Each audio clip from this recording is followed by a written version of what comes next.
Alrighty. As I say most of the time, lots of different game companies are doing lots of things good. Some game companies do some things really, really good. Some game companies do some things really, really poorly. And it's amazing to me that more companies don't look to their peers, their competitors, to say, how are they doing X? Yeah, I'll get there. I'll get there in a second. So I really like the team at Starry Studios. I really like the way they do their updates. Now, I'm not gonna. I never pay lip service. I never say good things. I don't care whose good graces I'm in. So the first thing I'm gonna show is I love the fact that they do really, really good patch notes. I hate the fact that they won't spend like $10,000 to get a web designer that can. I mean, I know how to fix this. Which, if I know how to fix something on a website, anybody who does this professionally knows how to fix it. Like, there is no reason for it to be this jank, right? I shouldn't have a scroll bar like this when I'm using half of a widescreen monitor. So it's like, yeah, I love the fact that you do really good patch notes. I hate the fact that I really, really hate the fact that your website sucks. Like, it should hard size to the window. Just max width equals whatever the fucking thing, max width for the max width equals window, I think is what it is. And so you shouldn't have all these runoffs. So it's like, great on you that you do great patch notes. Bad on you that you won't spend $50 to hire a Fiverr artist or a Fiverr coder to fix this. Which is why it's really hard to show off their patch notes on the website.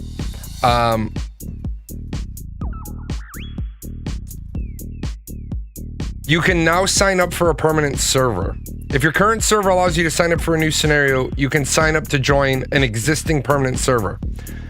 This is a 1 year late fix for a problem they've had, and this is getting people connected with their friends. The fact that if the permanent servers are almost full, we will open up additional servers as needed. I don't understand why a company doesn't understand their own product. You have servers with shards, and yet when we were on the permanent server, Rail and I were on the permanent server with shards, you treated it like it was a big deal that you had to keep closing worlds due to population. So we ended up having to move like 12 times. So they aggressively merged a bunch, and now they're saying they can open more. Yes, that's what I don't understand. And where it's like, I'd like to sit down with somebody at Starry and say, seriously, what the fuck are you doing? Because you have a server, and then you have worlds, right? And then because, and for the record, the worlds are meaningless because for the content, like the big content, when you are from World 5 or you're from World 1 and you go to a Prime War, you go to the same instance. It's not like there's 15 Prime Wars going on at one time. There's one Prime War. So 1 week World 3 isn't populated enough, but this server over here is ending. So they're gonna come in and they're gonna now be World 6. Well, no wonder why people are leaving the permanent server and thus leaving your game, and why you're bleeding population, because next week, World 1 is going to get collapsed because it's low population. And then a week after that, World 6 is going to get collapsed because it's low population. And it's such an easy fix. Here's your permanent server. In 1, 2, 3, 4, 5, and then a line. These are all going to be permanent worlds on the permanent server. When you come over to the permanent server, your world will come over and it will be a temporary world. And there will be a population cut line. Let's say 75 players. If less than 75 players have a base on your world, then in 7 days, your world will just get folded up and you'll be told move to world 1 through 5. These never collapse. It can't be that expensive.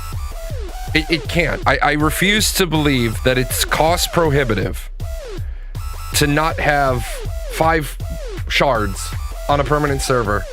And then as you bring in people from servers that are closing, World 8 only comes in with 23 players. Then World 8 should be identified on merge. Hey, get the hell off of World 8. It's gonna get collapsed down.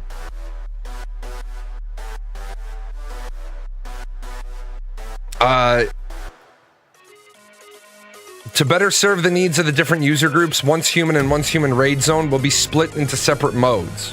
Once Human will continue to provide a deep and multifaceted survival experience, while Once Human Raid Zone will focus on fair and balanced PvP.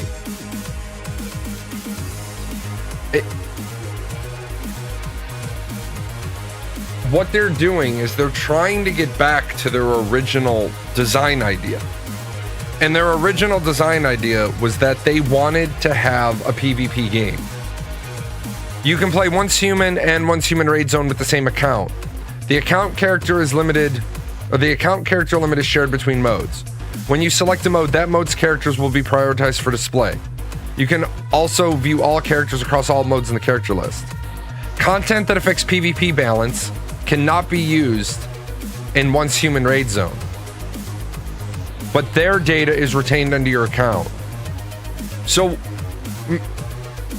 this is what makes my head hurt with the game. You decided to make it so that the account collects blueprints and mods. And now, because that is going to impact PvP balance, now you can't do that. While in Once Human Raid Zone, characters cannot access Eland and the Space-Time Backpack until they leave the Raid Zone match.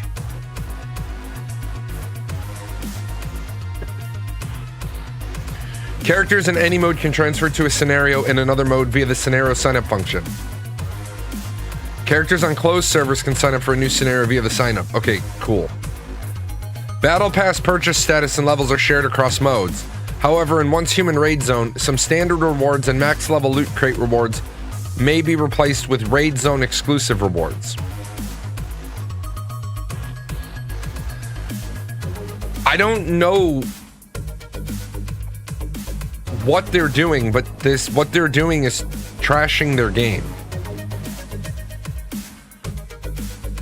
Server overload occurs when many players gather in the same area and engage in intense combat.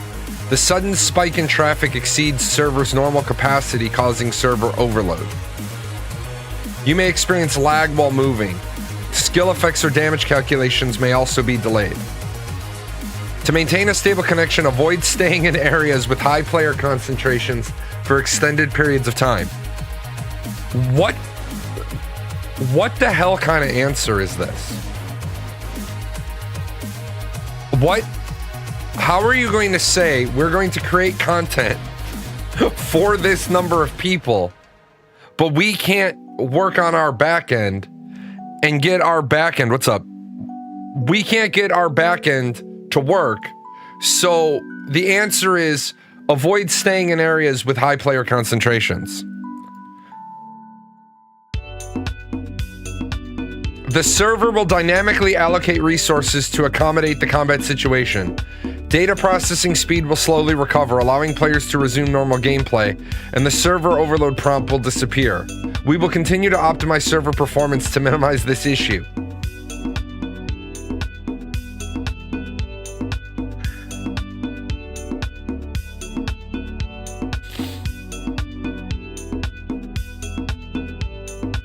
Upcoming shop updates. Nobody cares. They do have a washing machine and a dryer back there.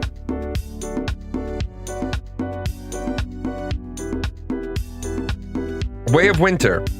Adjusted the Chaos Weaver respawn rules. Chaos Weaver levels are now capped at 35, 50, and 60. Reduced their hit points and gave them adaptive difficulty in multiplayer challenges. Reduce the difficulty of the scenario progress task. You will need to clear less extreme weather to earn the rewards.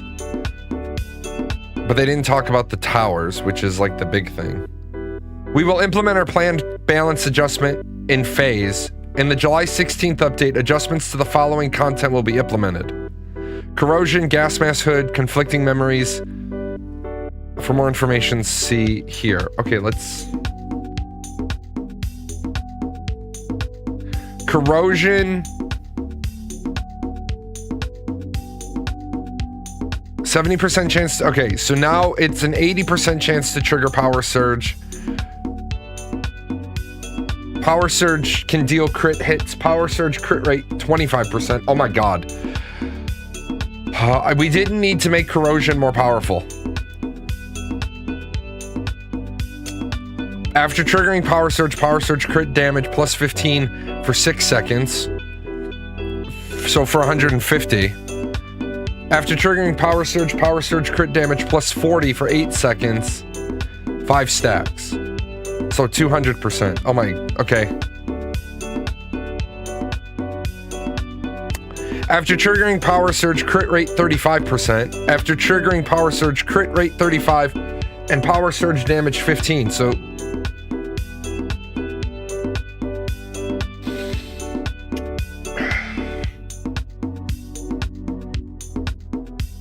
once you trigger Power Surge, you have a base 60% crit rate. So that means I should have 100% crit rate on my build with Corrosion.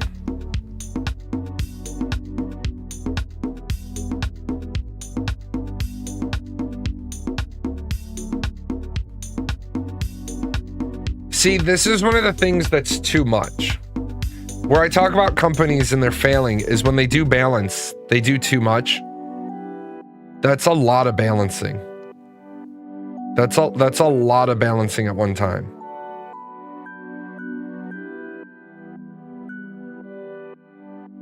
They fixed an issue where the Viper Mask did not work on weapon passives and mod suffixes. Well, that's good. Vehicles. You can now ride on other players' motorcycles. Instead of... To resolve the issue of mounting the wrong seat, we've added an independent interaction button for riding as a passenger. That's good.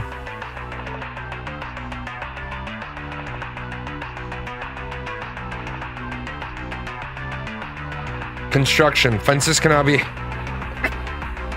now be placed on foundations and ceilings. When placing a fence on a foundation near the ground, check the height of its base to achieve your desired effect. That's good right there. We needed that. So that we suggested that that's a great change.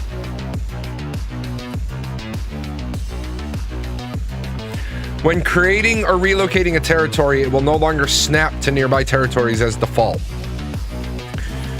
That's 6 of one, half dozen of the other.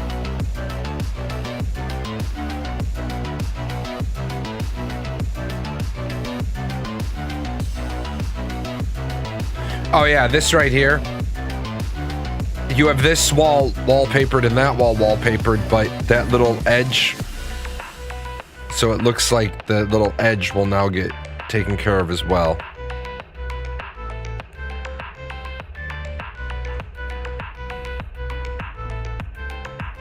To resolve an issue where elite enemies drop at high altitudes cannot be reached, thus wasting formula acquisition chance, Starfall inversion item formulas and recipes can now only be obtained from the loot crates. But the loot crates don't refresh, so that doesn't really fix the problem.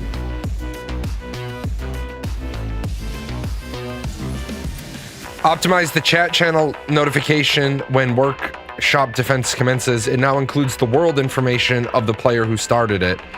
That's good, as long as it's showing the world information that it's on. Not like if I'm from World 4, but I'm on World 1, it shouldn't show World 4.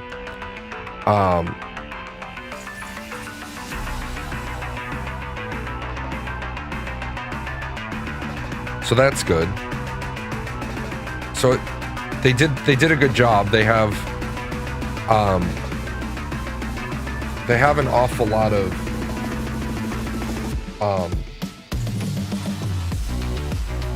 lot of tweaks and changes. I think that's one thing companies need to not do, though. I think companies need to divide their patch notes into 2 sets. Here's, and maybe even 3 sets. Here's all the gameplay adjustments, right? Here's all the just the straight gameplay adjustments. Here's all the other adjustments we're doing. Here's like the server infrastructure, like, because some people don't care about the fact that the blueprints are going to work differently now. All they care about is how much more crit do I have, which is fine. They can feel that way. There's nothing wrong with that. I just think that we need to spread out the information. But Starry Studios does really, really, really good about giving patch notes. They also have a really good content creator program. It's one of the best content creator programs I've seen. Of course, it needs help. It needs tweaks. There's people in the content creator program that do the bare minimum to get compensated. Also, a lot like small creators like me, I would rather exposure. I would rather, instead of them paying me, them say, "Hey, go check out this guy. This guy answers questions all throughout the stream." So, if you're the kind of person that needs stuff answered, go ask him. I would prefer that. If that was an option, that's the option I would take. Exposure is quite often a better alternative. Oh, it's actually gonna not. Doesn't need to reset. That's good.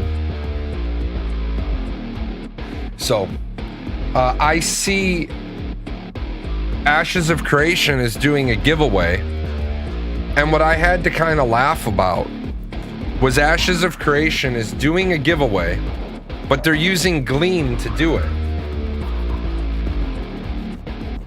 Gleam is normally used by content creators to build up their social media presence. If you follow me on YouTube, then you get an entry chance. If you follow me on Twitter, you get an entry chance. If you follow me on Twitch, you get an entry chance.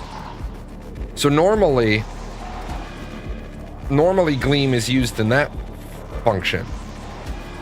It's kind of interesting to me that, yeah, but what's weird to me is that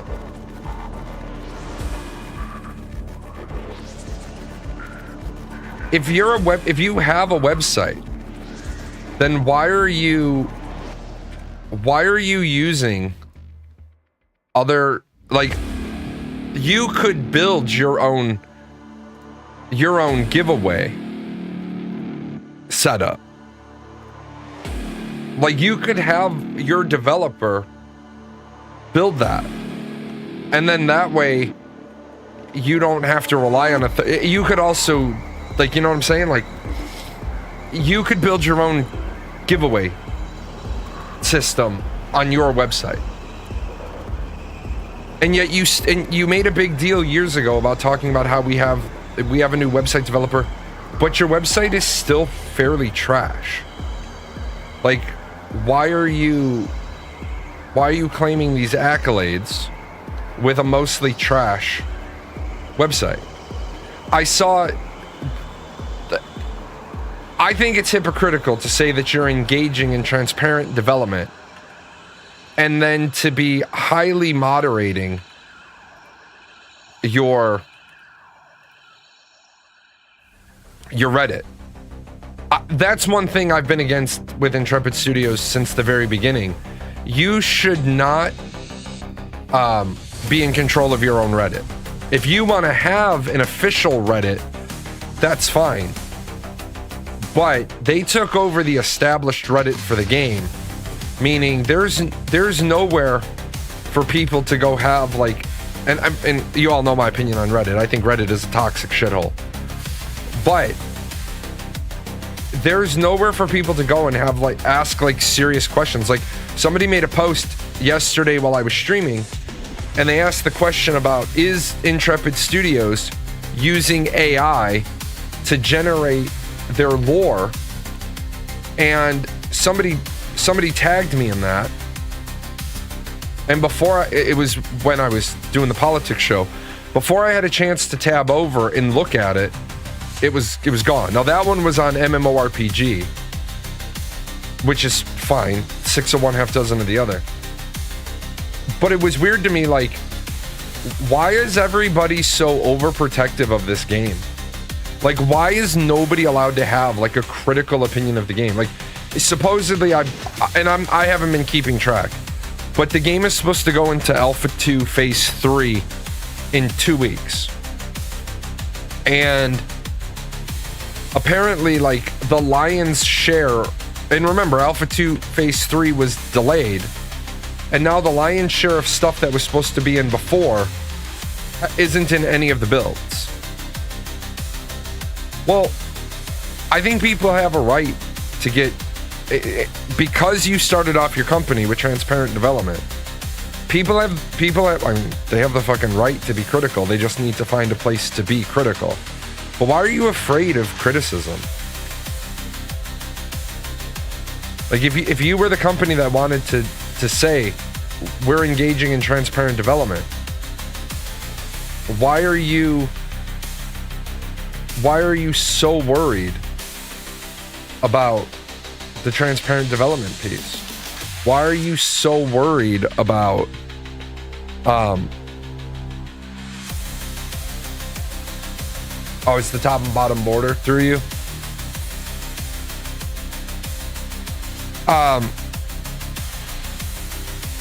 Why? I just had this conversation with somebody yesterday. If I have 10 people that I want feedback from, I want one person to give me like feedback, and I want 9 nasty motherfuckers in the room just tearing my shit apart. Because if I can satisfy one nasty motherfucker, right? If I can satisfy one nasty person, then that means I've made massive amounts of improvement to my product. And that was probably the largest thing that Intrepid Studios had going for it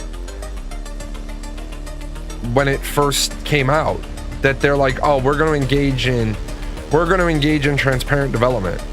Oh, so you're going to accept all criticisms. And now, companies that only affect criticisms from their best fans are going to find out, well, you have to be receptive of everybody's feedback. You don't have to make changes based on it, but you have to be receptive of it. If you're not receptive of all the different viewpoints, then people aren't going to feel like there's any value in giving you feedback. And if people don't feel like there's a point in giving you feedback, you just won't get that feedback from people, which is a bad thing, because people are having lots of people looking at something. Lots of people are going to see problems that you never knew were a problem.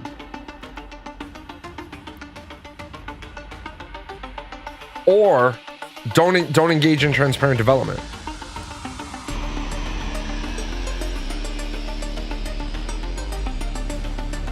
As you saw, Chrono Odyssey Chrono Odyssey had a roadmap to launch. Chrono Odyssey had planned close beta 1, close beta 2 at the end of this year and launch. And they've turned around and they've said, based on the feedback, we've pushed launch to next year. They've even said, we don't know if closed beta 2 will be this year. obviously they took the feedback seriously, and they're going to develop something mo better, and that's good. But what they haven't done is told us everything they're going to do. They've said these are the categories, these are the headings, this is what we're going to change. Where I think Chrono Studios may have made a bit of a mistake is they didn't get feedback on 3 of their classes. They should have said, hey, your feedback was so amazing, we want to put up another beta weekend because we want you to look at the other 3 classes and give us feedback on those as well. Unless they're going to take the feedback they got and they can extrapolate it to the other 3 classes. Like if you say ranged gameplay feels stuttery and they agreed with that feedback, then they can look at it and say, oh, well, based on that feedback, we can look at the other classes and say, yeah, we see what changes we have to make.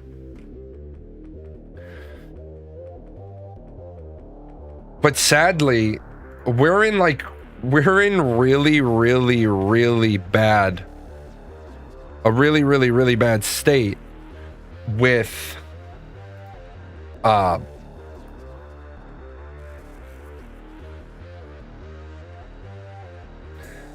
the future of MMORPGs. There just doesn't, like, if Chrono Odyssey doesn't hit and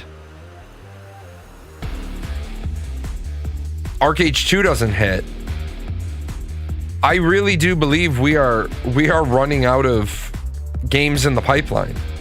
I have zero belief that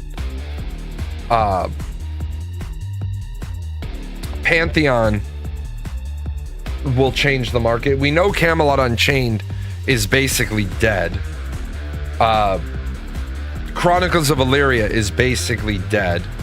Ashes of Creation will probably launch, but it will probably flop because it's destined to flop, because it's not going to be the game that they talked about 7 years ago.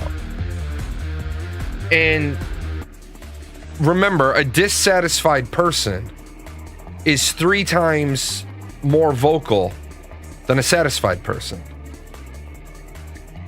So because there's going to be an awful lot of people who are dissatisfied with the game, it's just going to hurt the game. You're also going to run in, and they've set themselves up for a really, really bad dialogue. And the really, really bad dialogue is this.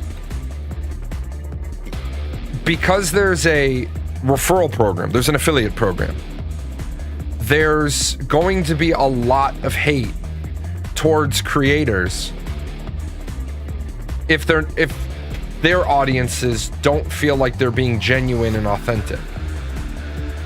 Like, are you just saying this so that you get your affiliate paycheck? It's interesting how many small studios are trying to create MMOs. It really is. And what I've said is small studios that are trying to create MMOs are all or nothing. You're putting all of your eggs into one basket. You will either launch that MMO, right? Or that'll be it. I don't think a small studio should be trying to launch an MMO. I think a small studio should develop their IP, have an IP, a world, and then they should try to build something.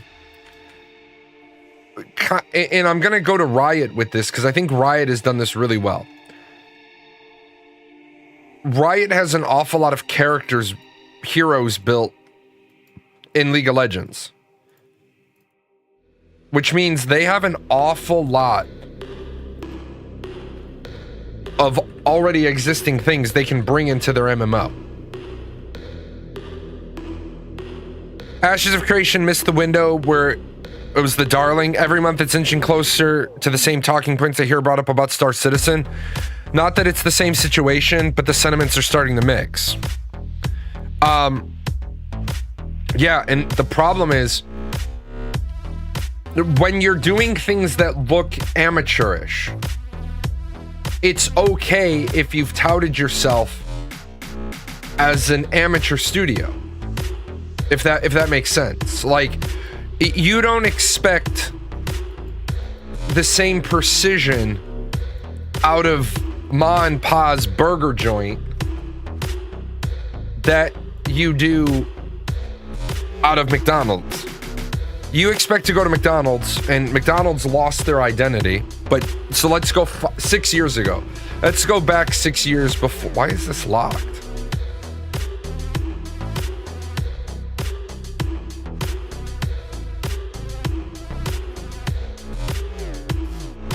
Okay, I can't teleport anymore. What people want is from McDonald's 6 years ago. They want precision.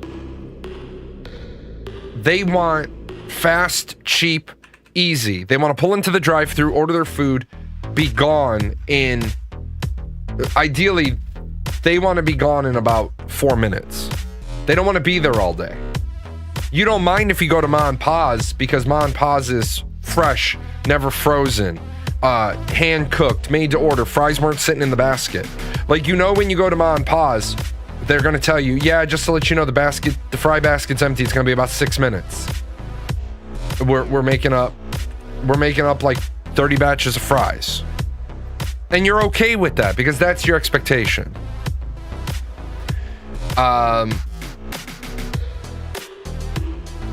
Not sure MMOs are even viable these days with the way people dissect games. They get solved in a matter of days. I kind of lose interest at that point. This is going to sound really egotistical, so I'm prefacing it with it's going to sound really egotistical. MMOs are completely viable, but somebody needs to understand that the old school mentality is the right mentality. It's okay if things take a while to solve. And it's okay to do things like Star Wars Galaxies did. And it's okay that not every character has the same path.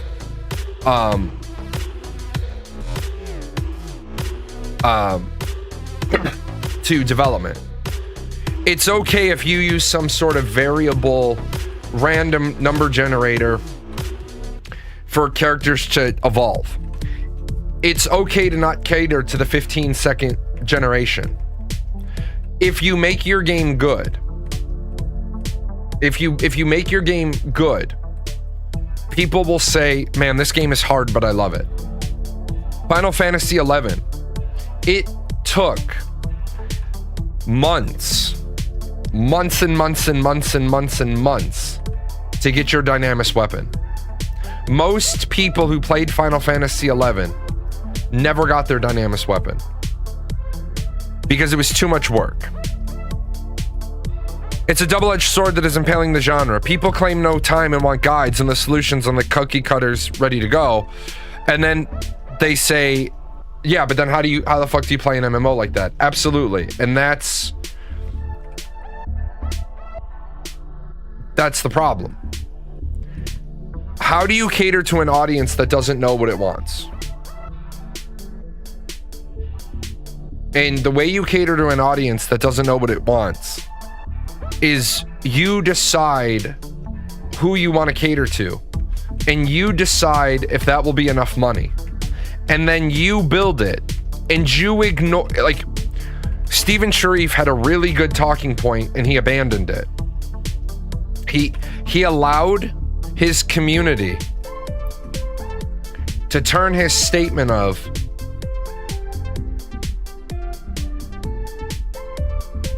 our game won't be for everybody, and that's okay. And he allowed that to turn into our game won't be for everybody, so if you don't like it, fuck off. Because his community drove out every voice of opposition. Somebody asked me a question once. When did Intrepid Studios become so fragile? I got asked that question yesterday. When did Intrepid Studios become so fragile? I think they've always been that fragile. I think they never wanted the harsh critics. I think they wanted everybody to like them. Right? I think they expected, because they're likable people, everybody would like their product.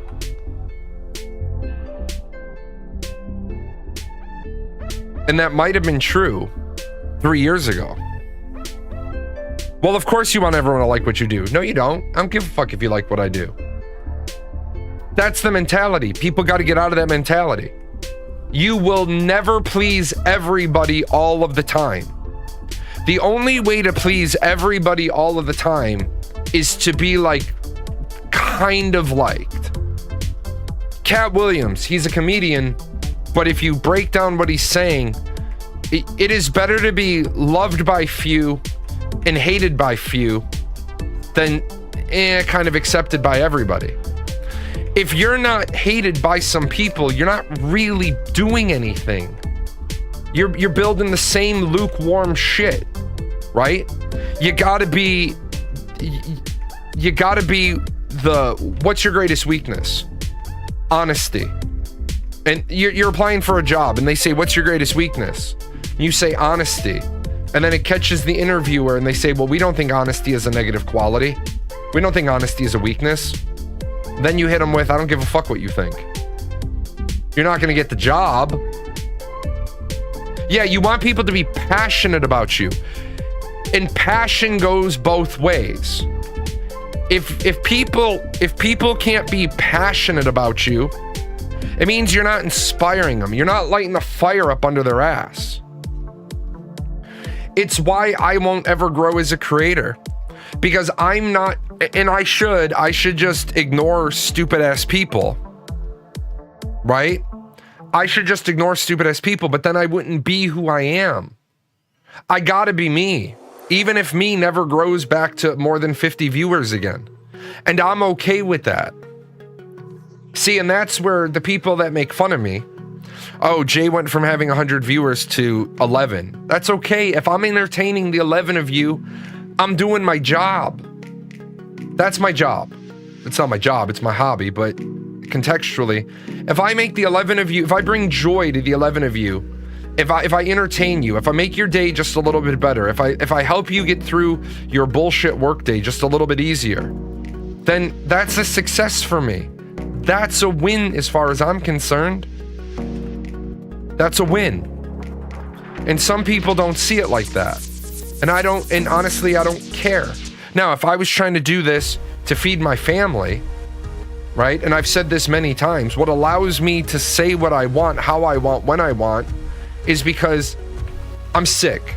You obviously, if you haven't been able to put the two big Lego pieces together, obviously something is wrong with my voice box that they irritated the other day. I have to go for a CT scan of my neck and my tongue. If they tell me tomorrow I gotta stop streaming, I gotta stop talking for 4 or 5, 6 consecutive hours a day, I can do that, right? I'm in that position. So it doesn't matter to me if my views offend people. They have the right to be offended. I have the right to be offensive. What's going to end up happening is Narc had to go get a real job, from what I've been told. What I've been told is Narc moved out of his parents' house.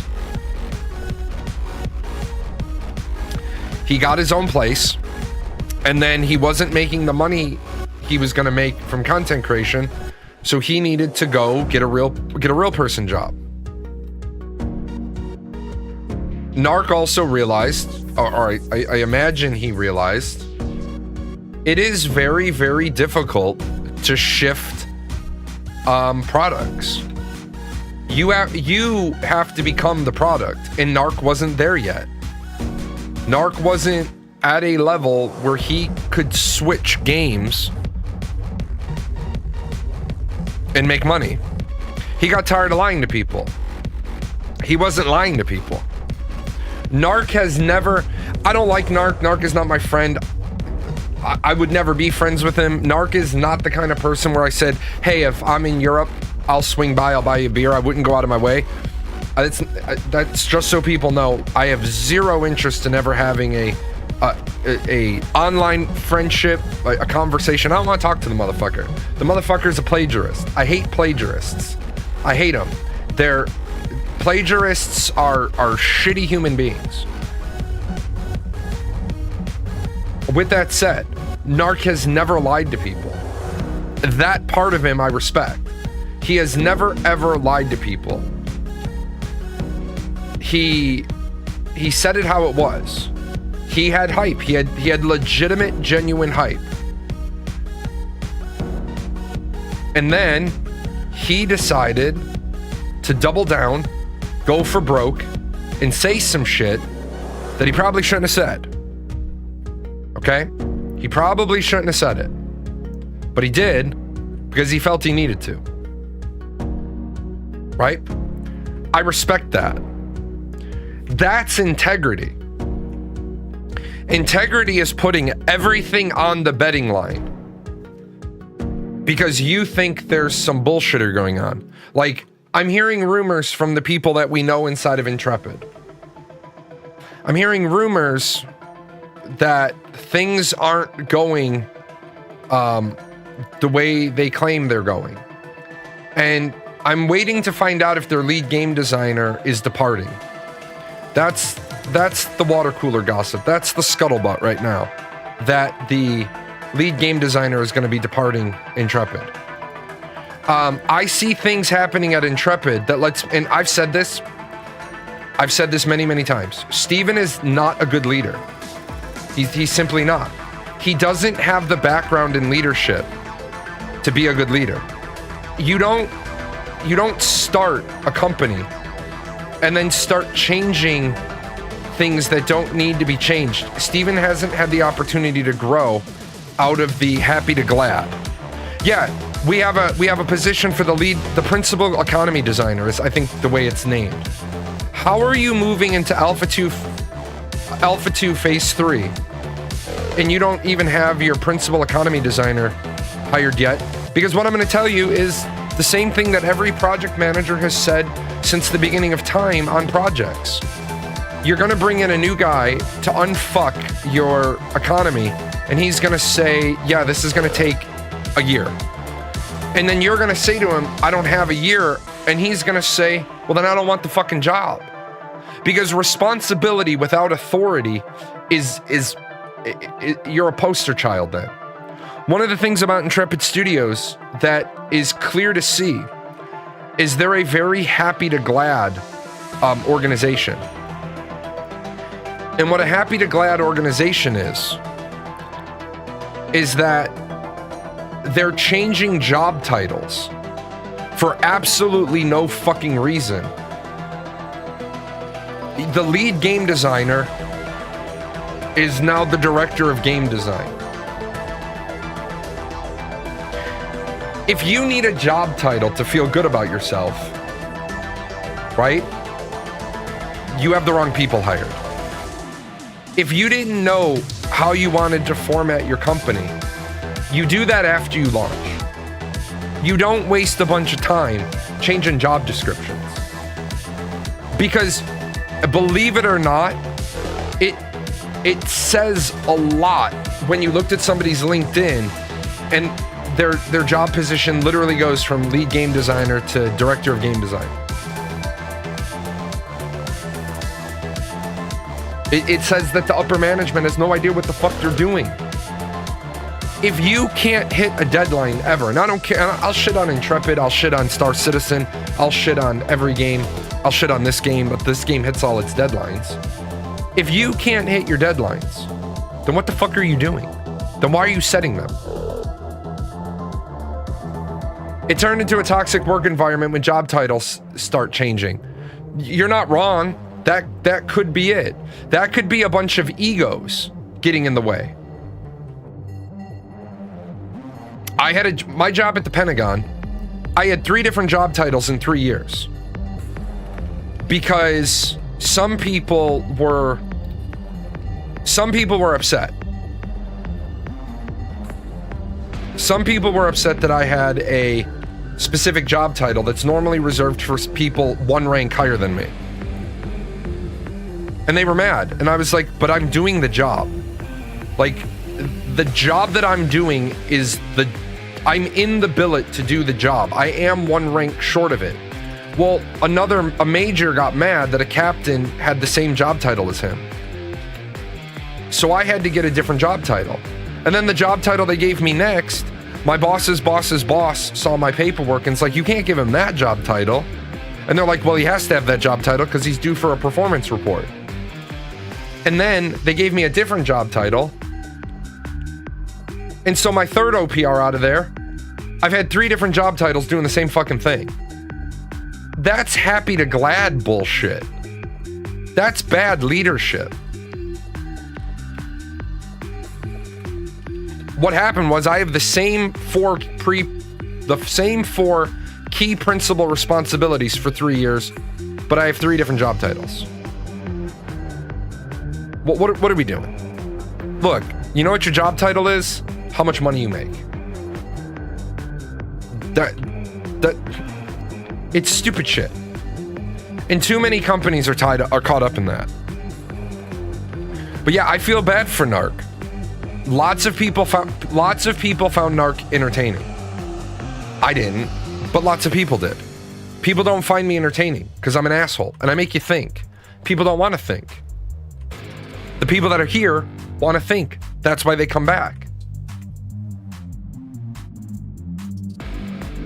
Like the Once Human content creator program.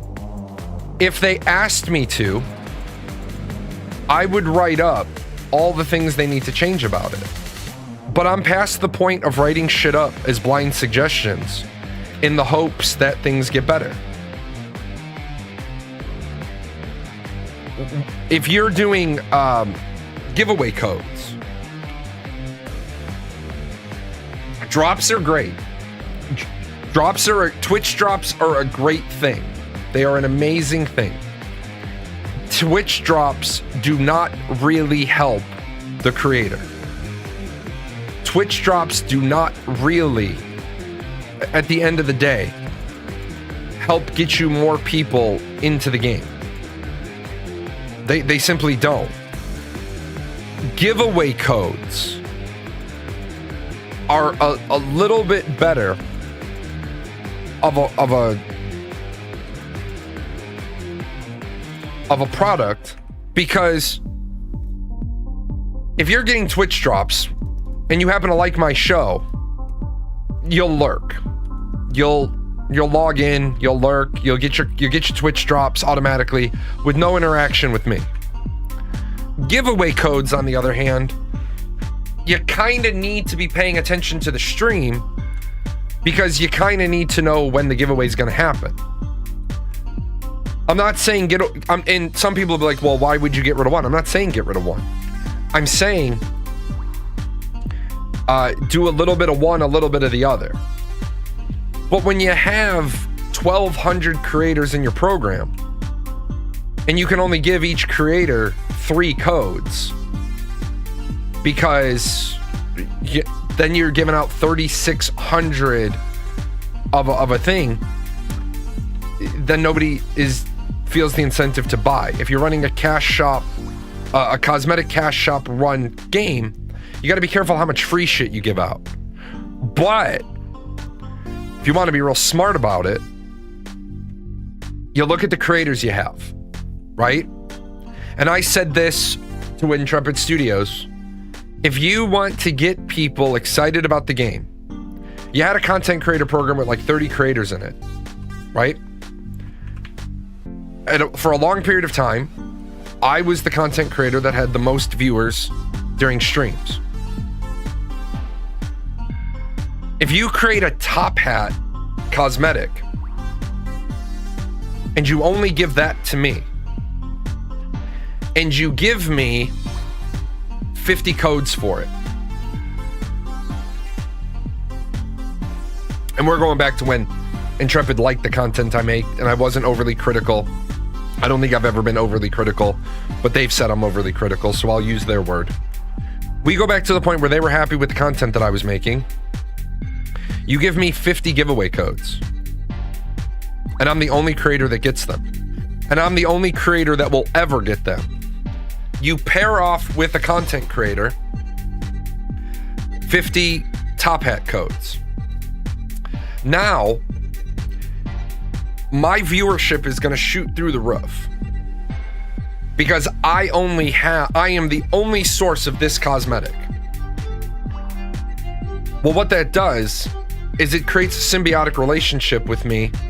And because you're helping me and your actions are directly driving my viewership through the roof, then I am way more likely, way more likely to remain positive, because I'm gonna need the next cosmetic code. I'm gonna need my next batch of cosmetic codes. See what I'm saying? Then around Extra Life, which last year Intrepid Studios didn't do Extra Life, which was, and I will say this, I will call them out, it was the absolute worst fucking thing they could have done. Not doing Extra Life last year proves, not to me, but to some critics, you never gave a shit about Extra Life. You gave a shit about the marketing that doing Extra Life did for your game. Even if they weren't gonna do a big thing for Extra Life last year, they should have put something together. They should have put something so that it didn't look like we've just abandoned. Now, they could turn around and say, hey guys, doing the Extra Life, doing the 24-hour stream, it really sacks our people. It makes it our people are burnt out afterwards. We lose several days, and that would be fine, right? That would be fine. They could turn around and do that. And there'd be nothing wrong with that. They'd say, hey guys, we're not gonna do a 24-hour stream, but what we're gonna do is we're gonna do like a 4-hour stream on Friday, like a 10-hour stream on Saturday, a 10-hour stream on Sunday. And then what you do is you go to some of your other employees and you say, hey, do any of you want to do the overnight stream part? Like, they could have done so much to advance the kids part and made their company look better. But they just kind of said, you know what, fuck it, we're gonna fuck off this year and not do Extra Life. And it's just a bad look. And they, again, I'm not saying they have to. I'm not saying that they're contractually obligated to do Extra Life. I'm just saying, take a look at what it looks like. You did Extra Life for years and then you stopped. Now they could say, oh, well, it's because Margaret was out on maternity leave and the rest of the team, the rest of the staff, and they could say that. And then I would be like, well, you did Extra Life before Margaret started there. It's all about image. It's all about optics. It's all about presentation. Like I've said, they do this same live stream every month. You tell us, you say that you have whatever they have, a couple of million registered people, but you only get 8,000. I don't even know what they've been getting lately. I haven't watched an Ashes of Creation live stream in like 3 years. But you're not getting, at this point, you're not getting 50, 60,000 people to watch your streams. Why? If you have 100,000 Alpha 2 backers, you have 100,000 Alpha 2 backers, but you're getting like 5 or 6, 8,000 viewers on your live streams. Your videos aren't getting millions of views. Where's the disconnect? And that's the shit that makes me the evil person. It makes me bad. I'm responsible for sacking Ashes of Creation, if you believe the one Reddit user. It's my fault. Oh, okay. Cool. But yeah, I think Ashes of Creation will launch, and I think it will be I think it will be a shell of the game that they promised. I think Chrono Odyssey and ArcAge 2 are absolutely a big danger to Ashes of Creation. Because if you take away all their action players, because the action in those two games is better, and it's on the premise that it's better, then you will have spent all your time developing a hybrid combat system, and your tab players didn't want a hybrid system, and you don't have action players because they're playing straight action games.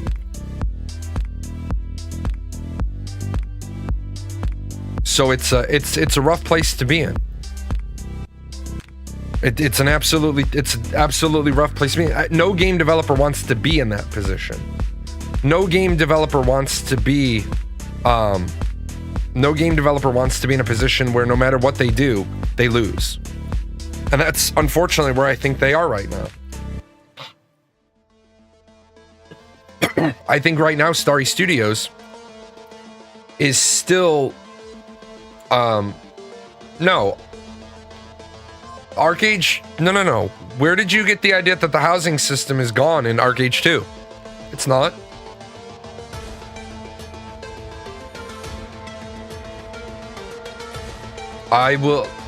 ArcAge 2 is releasing beta this year and then launch next year.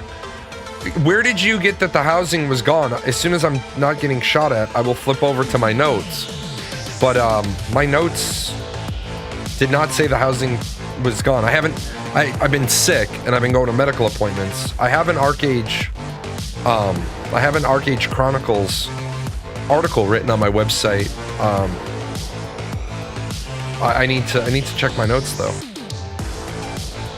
I thought they said no open world housing. I don't think so. Let me finish this real quick, and I will. Let me pull up my notes.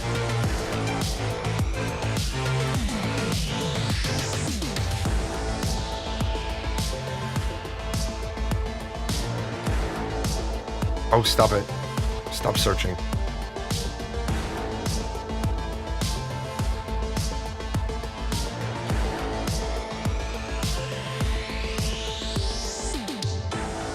Yeah, not only, sorry. For those of you that aren't familiar with what's going on, I have something going on with me. If sometimes I seem discombobulated, I am. I'm taking a new medication. I don't mind sharing this just so that my usual viewers know why I seem disconnected. For some odd reason, my nerves are all dying.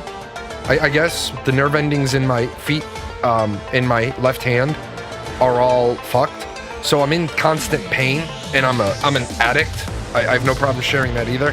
I can't go back on painkillers because I'm an addict. So they have me on a neurological pain block. So it affects my mental awareness sometimes, my memory especially. That's why I keep notes. Jake's song talked about housing. Housing is completely redesigned. Players can build towns instead of standalone houses. Unfortunately, they didn't clarify any more than that. Players can build towns. So you might be right that you can't build an individual house anymore. Or it might be that, remember when people used to make little villages in ArcAge 1 where people would build specific stuff and put them all together? Like, I was known for that. I had a public alchemy house, a public weapons house, and then a public trade pack house, and then I had a little RP house for all the RPers on my server. I put my hot tub there so they could hang out there. I built a nice library, and then I've been a guild leader for so long. One of the worst parts of being a guild leader is when people in your guild die. So I had a cemetery for my players that had actually, my real life players that had died. But yeah, the comment that I have, and I'm gonna, as soon as this is over, I will try to look at it a little more.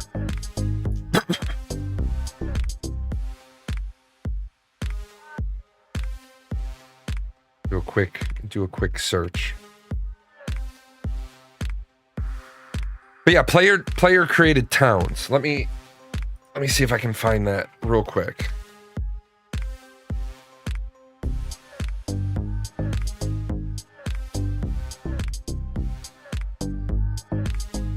Yeah, Song also talks about 2 features with some love and improvement in Arc Age 2.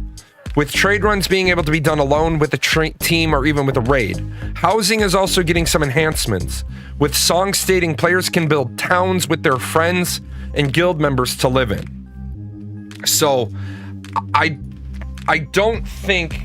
No, the game doesn't have permadeath. I'm talking about the people, the player, the human being. In Arc Age 1, I had human beings that died. Friends that died. So if a game allows me to put down headstones, I always do. But yeah, Arc Age 2 is basically, and again, this is where I said, somebody said earlier in the show, they said Intrepid Studios lost their window of opportunity where they were the darling child because Intrepid has decided to take out freeholds. And one of the things we asked back in 2017, 2018, we asked, is there some way that we can put freeholds next to each other? This was when we thought everybody was going to be able to have their own freehold. We said, hey, is there any way that we can butt freeholds up against each other? And they were like, no. And we're like, but why not? And they said, well, we don't want to draw away from the node system. And our rebuttal was, if you build the node system good enough, then people will want to live in the zone of influence of a good node. Yeah, open sandbox game isn't complete without some form of base building. Now, and this is where I'm gonna give like a C to Starry Studios. They have done an amazing job of building a shop. Wow, that is bright.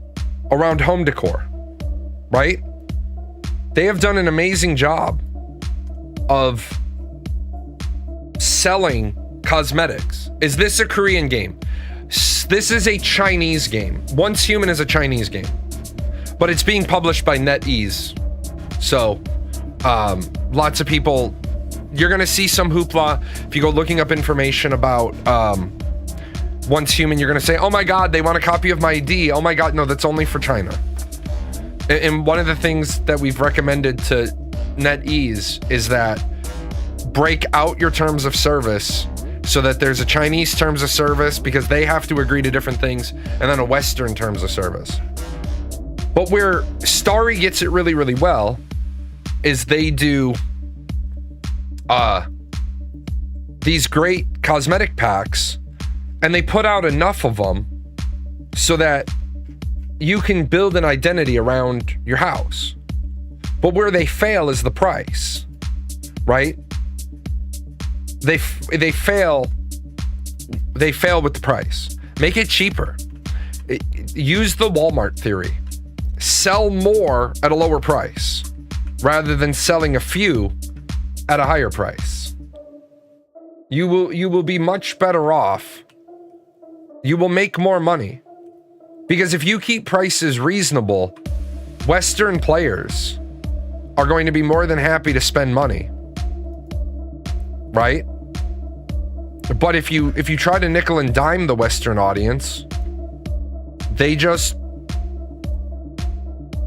won't want to give you any money. They're just not going to be interested. That's where I think their big fail is. They're not thinking about their audiences properly. Think about your audience. Think about who you're targeting. And then make the money accordingly. Also, there's nothing wrong with charging regional pricing. Regional pricing is another thing that companies need to do if they want to have, you know, a robust player base. Charge the Chinese people what you think the Chinese market will bear. Charge the Western audience what you think the Western audience market will bear. And again, I still think my idea, what's up, Dram? I think my idea that you do price reductions as you go is still, and I know people are like, well, of course you think it's a good idea. It's your idea. Yeah, of course. Hey, look at that. Subscription. Always love it. Thank you. Appreciate that. All that money goes to, more music. I do have a professional blues album coming out in a couple of weeks. Vladimir worked his ass off on that blues album. It's really good. I'm hoping that in the next year I can get, I mean, I would love to get back to being at 75, 100 viewers. I'd love to be a Kick partner. I love Twitch. Twitch is great. Twitch needs to look at the situation. Twitch needs to read the room. Look at Asmongold. Asmongold made like $30,000 on Twitch in a week and $250,000 on Kick. That's a no-brainer, man. That is a no-brainer. Twitch needs to read the room. But what I was saying about Ashes of Creation, Ashes of Creation is going to be in really bad shape if ArcheAge 2 comes out. And because remember, everybody has like their one thing or their top 3 things. And this is talking to real estate agents. Real estate agents try to limit you to like 3 things. Because it's real, if you have like 19 things that you want to have in a house, you're probably not going to find the house you want. You can have 3 things you want and then a handful of things that are unacceptable. My realtor down in Florida that's looking for a house for me knows one of my 3 things is a 1-bedroom house. Or I'm not a 1-bedroom house, a 1-floor house. I do not want stairs. And the compromise I've made is that there can be stairs, but everything I need to live has to all be on the main level. So the washing machine, the dryer, the kitchen, the main bath, the master bedroom, all that needs to be on the first floor. And my realtor was like, that is a lot easier to find than you only want a 1-story house. Or they should put money into story writing. Which game are we talking about? Which game has bad story writing?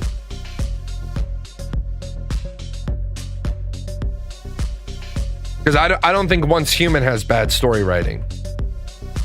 I think Once Human has gone in 19 directions, but I think the story so far is, I think the story is good.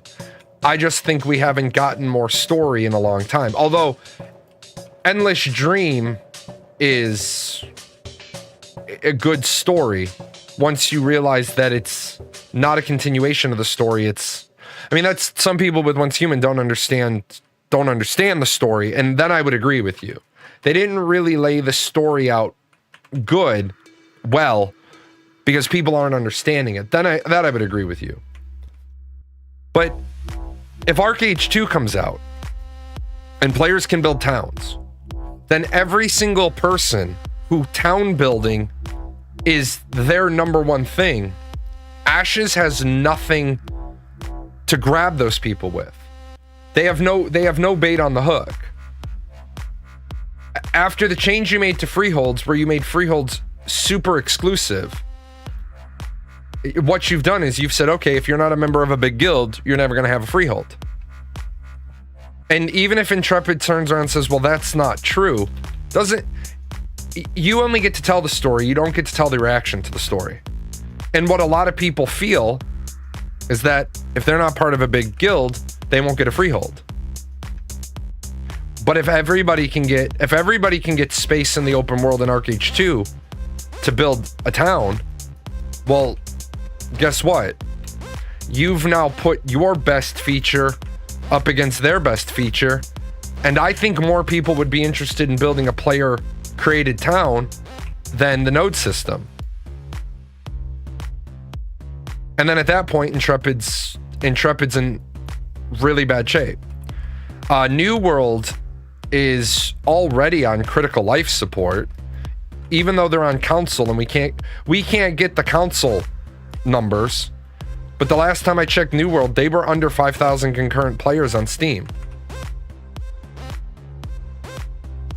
No, yeah, you did.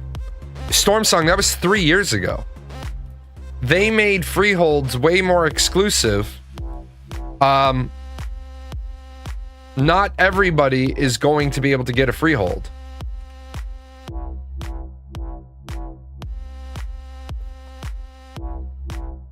Sounds like freeholds and taverns aren't something people are going to be able to interface with. Yeah, you're right. You've been a web developer rabbit hole this past week. Finally made my website, then a feedback system from multiple free services. Good job. I saw they focus on a new Lord of the Rings MMO.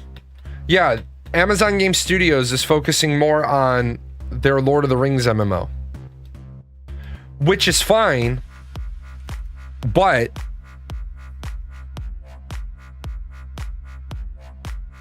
they've already...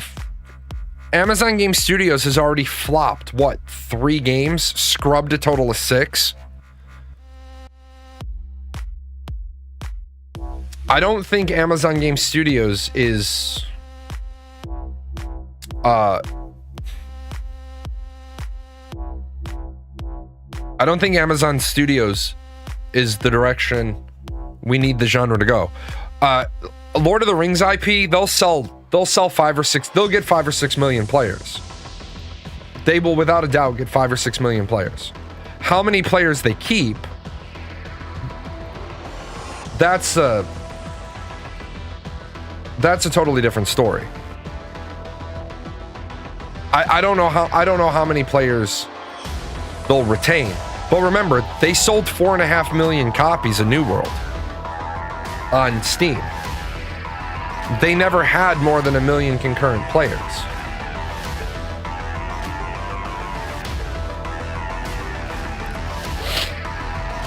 So,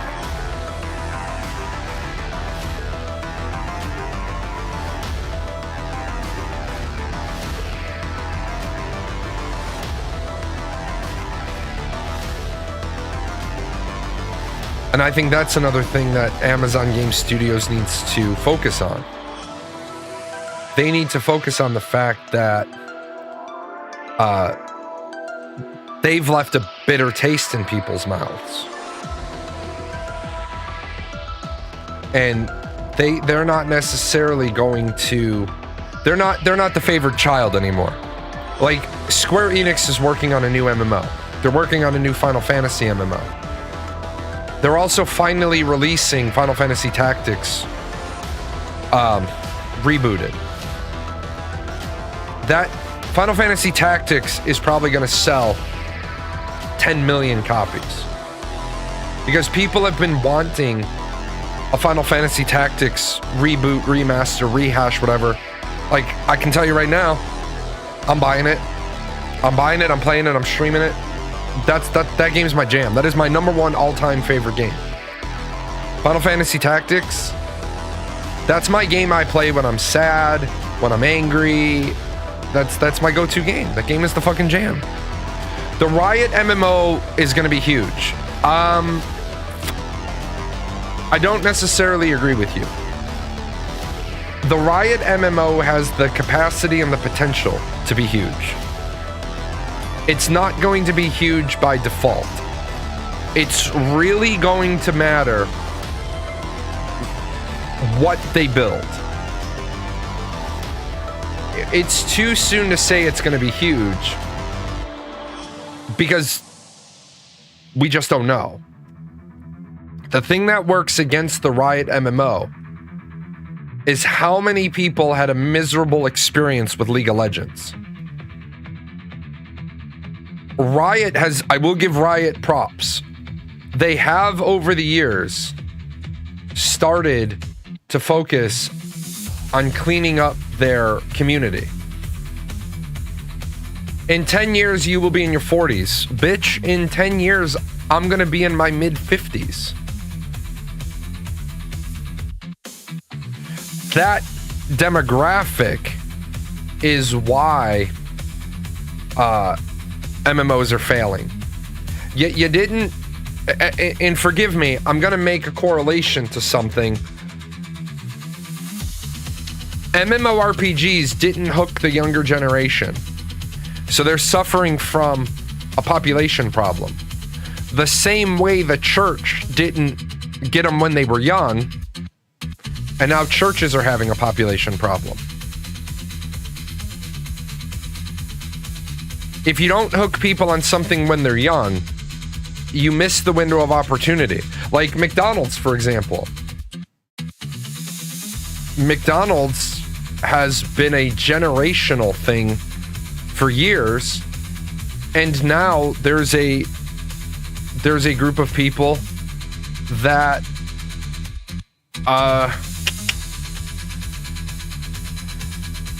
aren't indoctrinated into McDonald's. The Fortnite crowd is already in their 40s. I would disagree with you. I'd say the Fortnite crowd is in their 30s and 40s. But at the same time, there are a lot of young people that play Fortnite. So it's hard to get a locked down number.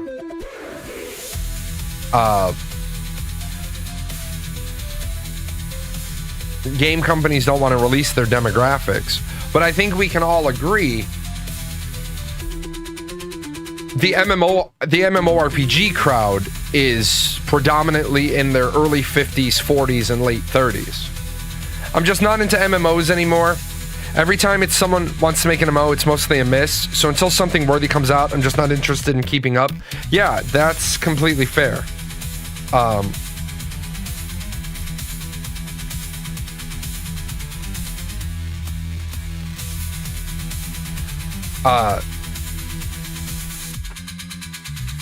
What I think everybody's suffering the burnout from is being promised and then lied to. Dune was cool. I just, to be honest, I didn't like the direction the end game went, and so because I have limited amount of time where I feel good and I can be up and about. I didn't want to go to Dune until I don't want to go to Dune until I'm back from Disney, because I don't want to start something and then have it get dismantled anyway. They're already at the point where they need a new DLC. That right there is the problem. They launched their game with 3 days worth of content. And you've hit the nail directly on the head. They're at the point already where they need DLC. I don't think game companies can afford. Is Once Human good compared to those MMOs? I have 5,000 hours in this game. I have over 4,000 hours in the game since launch last January. I enjoy it, but I also accept the fact the biggest part of the game is grinding for mods. The game is good. The game is good for a while, and then you're gonna hit a grind wall. And if you don't like grind walls, then the game's not gonna be good for you. If you don't mind grind walls, then yeah, the game is very good.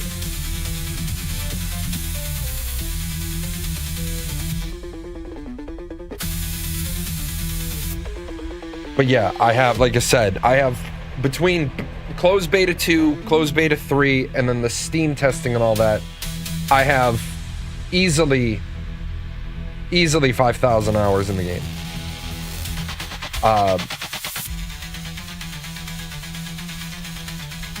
Dune, I don't think Dune is an MMORPG. I think what we need to do is we need to create a new term, and we need to create persistent world.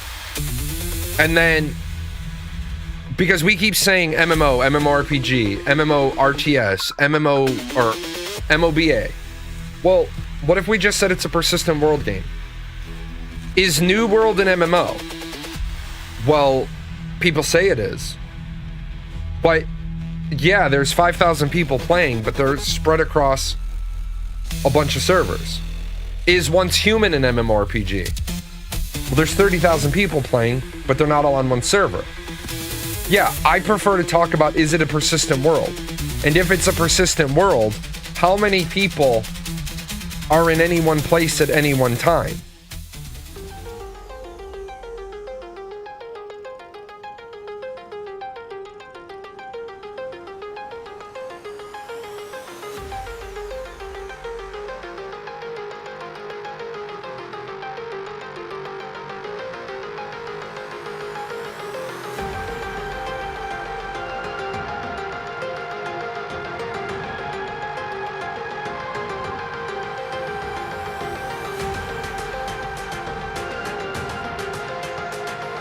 And must have no. Well, here I'm gonna jump up real quick, and then we'll talk about proximity chat. Be right back.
Okay, so here's the problem with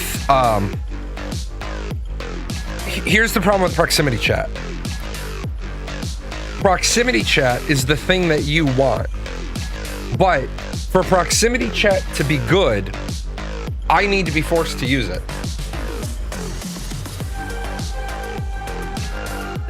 So imagine this. I don't give a shit about proximity chat. What's the first thing I do when I go into a game with proximity chat? I come in here, I go to settings, I go to audio, I go to voice chat mode off, listen to chat off, because I don't want to hear it. Right? You currently have no team, unable to speak on the team channels. I don't want to hear it, right? Listen to chat off. I don't want it. So you run up to me. And proximity chat is it's your one issue. It's your thing, right? You run up to me and you start talking. But I don't have proximity chat on. Because I honestly, I don't want to hear. I don't want to talk to you. Your one thing now sucks for you. Because you were really, really, really excited that the game had proximity chat. Only to find out that I'm not listening to it. And I'm not listening to it, and you can't make me. Well, that makes your one thing a negative for you. Because then you start complaining to the developer, nobody's ever on proximity chat. And the developer's like, well, what do you want us to do about that? Well, I want people to be forced to have to use proximity chat. Well, how do you think that is going to work out? That's not going to work out very well. Because if you told me that I had to have proximity chat on, then your one thing became the thing that I don't play the game because of. I need an item to force proximity chat for 30 seconds. And the moment that item got added to the game, I would leave. I would not play that game. I would not stay in that game. I would not. Nope. I wouldn't stay in that game. Because I don't want to be forced to listen to you. I can't think of something I want less in a typical game than to hear someone talking to their wife with 3 box fans pointed directly at their microphone and a loop of the same 3 metal songs from the 2000s. Yeah. And that is where we have the problem. Well, here, chill. This is your problem. Yeah, what if I can mute certain people? I want to mute everybody. So what you're doing is you've created a system like this. You want to force me to listen to you, but you won't allow me to globally mute. I don't want to use the system. I don't want to use it at all. I can't think of a single fucking time that I would ever need proximity chat. I don't want it. And therein lies the problem. I think developers are wasting an awful lot of time, effort, energy, and resources putting proximity chat into their game when it's so underused. And the reason why it's underused, yeah, with Discord, it's not needed. Not only with Discord is it not needed, with Discord,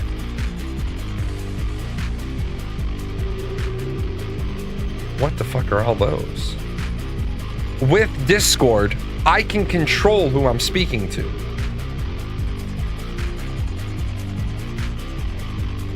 Do I have mint seeds in there somewhere? Yeah, without a doubt.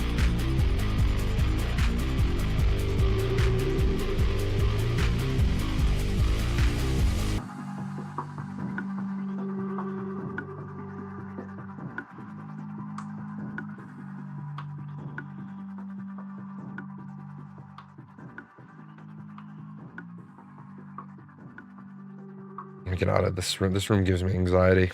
I have to decide on a day that I feel good enough to sit at the computer to just clean my ELAN. Like, that's ridiculous. That's too much stuff.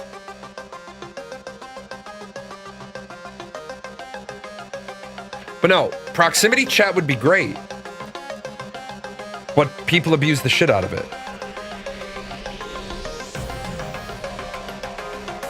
Yeah, I only have 168 of them. Or 158 of them.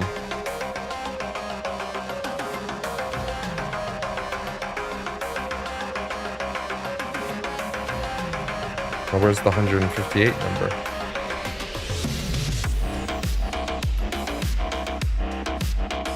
Yeah, they're in that chest right by the door.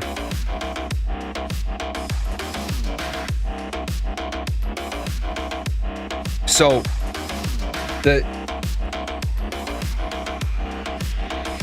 like EVE Online tried to put proximity chat in years ago, and people didn't use it because people would rather be on TeamSpeak. And then once Human put it in, and why? What's the point? Ashes of Creation talked about having it. Why? What's the point? What's the point of having it? What value does it bring?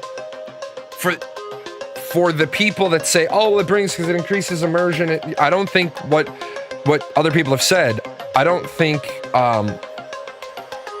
having somebody chewing on a burrito listening to bad music. Now, is there any incentive to use game chat if it's incorporated proximity for strangers and static chat?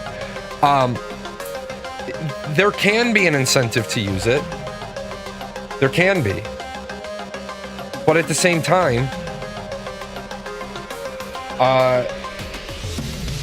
how hard is it to get somebody to join your Discord? So we run into a problem where, hey, I want people to be immersive. I want people to talk in chat. Okay, you want people to talk in chat. I get that. But other people don't want to hear it. Yeah, back in the WoW days, you used Ventrilo or TeamSpeak. Some silly motherfuckers were still using Skype. I joined a guild and they're like, we use Skype for chat. And I was like, Okay, no. I'm like, that's why you all lagged to shit. No thanks. I'm not doing that. That's definitely not happening. We use Microsoft Teams. You might use it. I don't.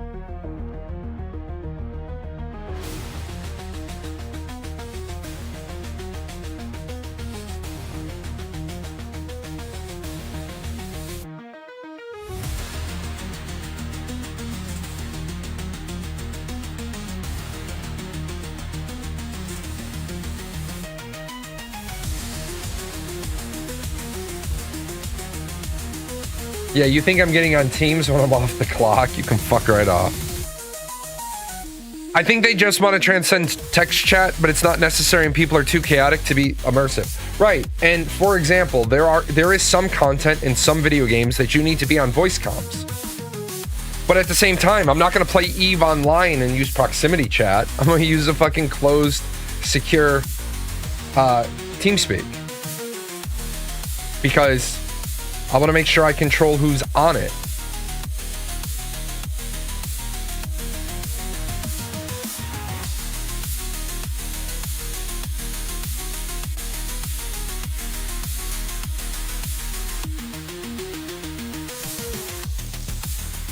You hear my dogs barking and kids and wife yelling, it's not that great. Right, exactly.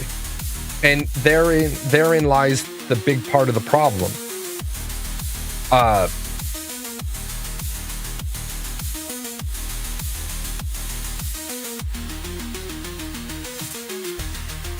I think, well, yeah, that'll be fine.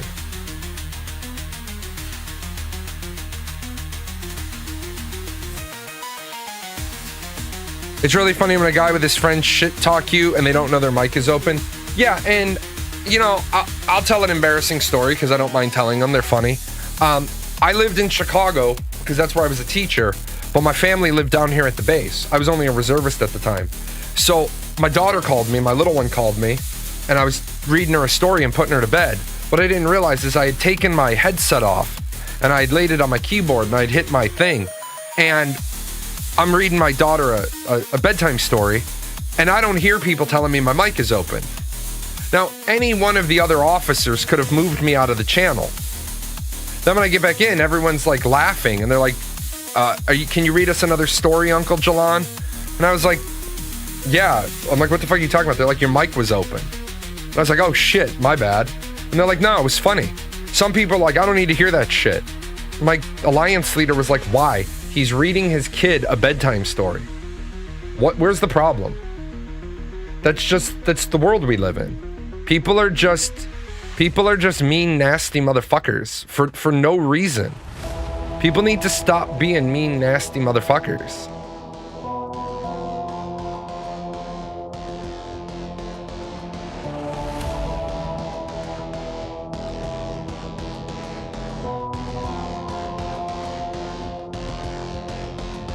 Like, at the same time, I don't want to hear you yelling at your ma for more meatloaf. Ma, more meatloaf. Dude, shut it.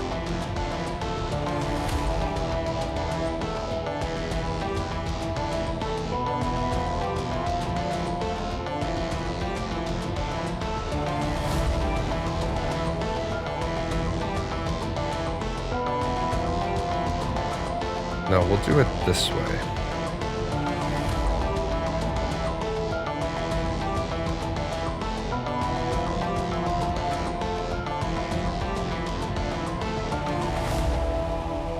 Okay, now, I don't know if I'm going to be able to do, I don't know if this is going to work.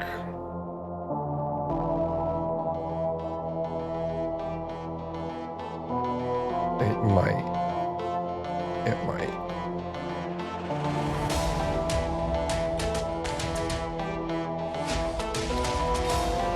Nope, I'm short. I've heard some crazy conversations. A girlfriend realizing dude was cheating on her and cursing him out. Yeah.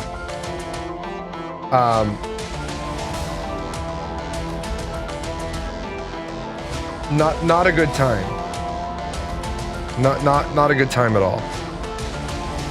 I can't level that one either, can I? Alright, well, up to 444. What armor did we get? The Renegade set. We have pieces of the Renegade set.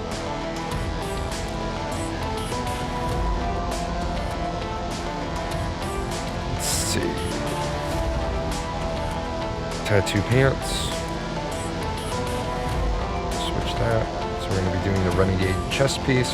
How's the update? The update's pretty good. They fixed a lot of things.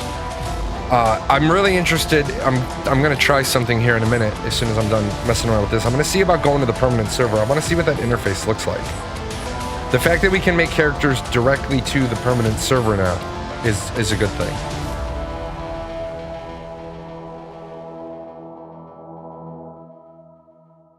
Yeah, I'm not going to be able to finish that either. Did I buy all the Renegade set pieces? I do think that they might have gone the wrong direction with corrosion. I am going to try to build out my corrosion as well. Yeah, I have the whole Renegade set. What else can I fix? Have I tried the new car stuff? Not yet.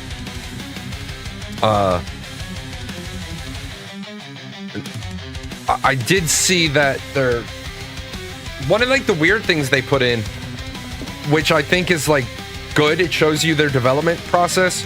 They fixed getting in as a passenger. It's like really not like a high priority thing, but it's one of those low priority things that maybe we can fix it and then not have a bigger issue. I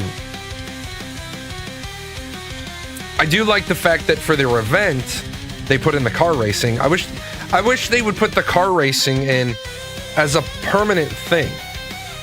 I wish we could get like all Mad Max style and be running, like having races like the first time when we thought that's what it was going to be. Corrosion also got a buff with, no, I think they went the wrong direction with Corrosion. Corrosion was already too strong, and now they've given it even more strength.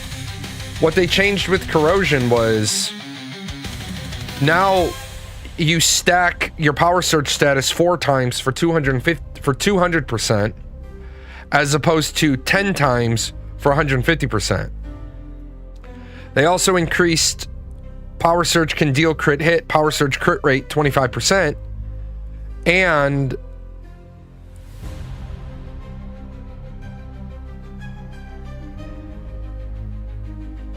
power surge crit rate 35%, and power surge damage 15%. So they have absolutely made Corrosion a beast. Like corrosion is nasty beast now.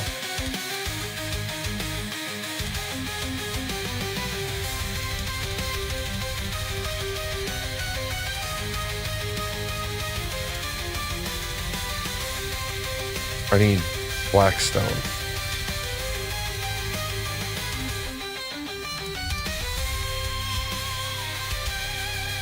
Stand by, there's more. Does Chrono Odyssey release delay inspire long-term confidence that they're making the decision that they're focused? Yes. The fact that Chrono Odyssey, Chrono Studios, decided to delay is a great, amazing testament to the fact that they're going to make the right decision. You want a company to delay when they've done a test. Like, if you do a testing and you don't delay anything, then what was the point then? We did a bunch of testing, but what we ultimately decided was we're gonna go ahead as planned anyway. Well, then why'd you do testing? But the fact that they've pushed their entire development cycle to the right is great. Yeah, either you learned everything works perfectly, which is basically never going to happen, right? Or you actually give a shit and you're like, oh, we found out what works. We found out what doesn't work. That's great. That's what I want to see game companies do. I want to see game companies say, oh shit, let's not rush. Let's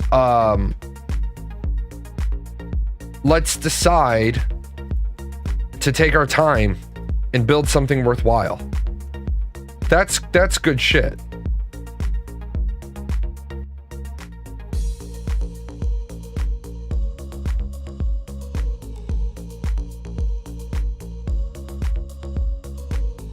Too many of these companies, all they do is, right? All they do is say, this is a marketing alpha. This is an alpha, and we're going to take your feedback seriously. But then they don't. The difference between refining stuff versus wholesale changing your core concepts. And, that's where some games, like Riot, decides. Have I seen the Wish Machine event? No. Is there a Wish Machine event? I mean, I cleared out the Wish Machine. I saw the 3 new categories. I cleared those out this morning. What's the Wish Machine event? I wasn't aware there was one. I knew that it was time for the every 3-week cycle. This is where I think like Riot decided to just cancel everything that they had designed. Riot said, you know what? We don't like what we've built, so we're going to scrap it. Sony Online Entertainment scrapped EQ Next. They said, we don't think we can make something that's fun. So they scrapped it, which is good. Scrap it. If you don't think it's going to be good, scrap it.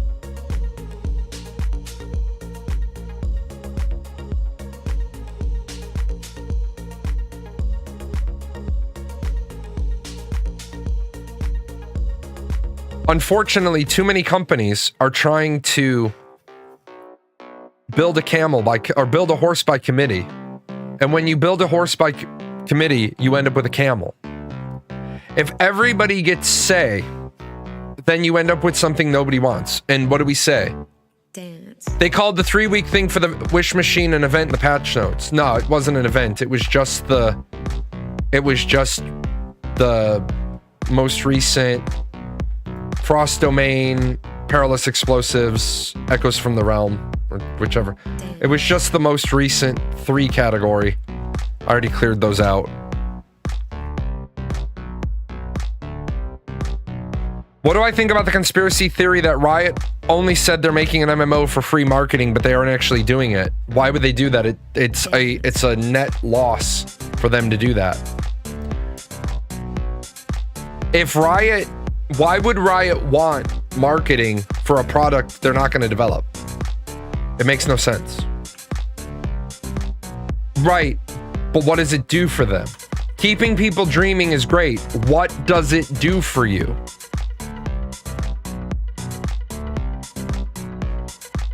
Yeah, Riot doesn't need fake marketing. Fake marketing only hurts Riot in the long run. They don't need that.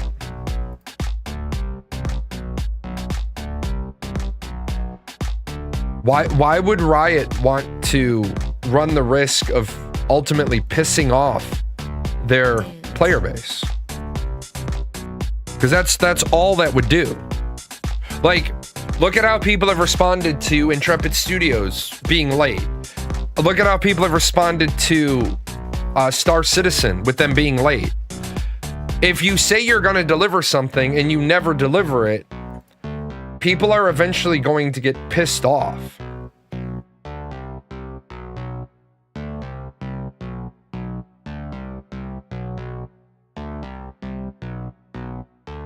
Dance. And you do not want to make your community pissed off at you for no, like, I don't know what the gain would be. Let me a second when I'm gonna trash that. If you could tell me what the gain would be We could look at it from that perspective. But I don't see what the gain would be.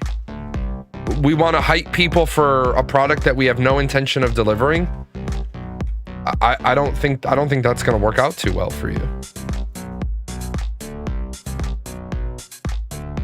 There are 2 different skills tamed animals can get. Each add 25% bonus to damage type. Oh yeah, I'm aware of that. That's crazy shit.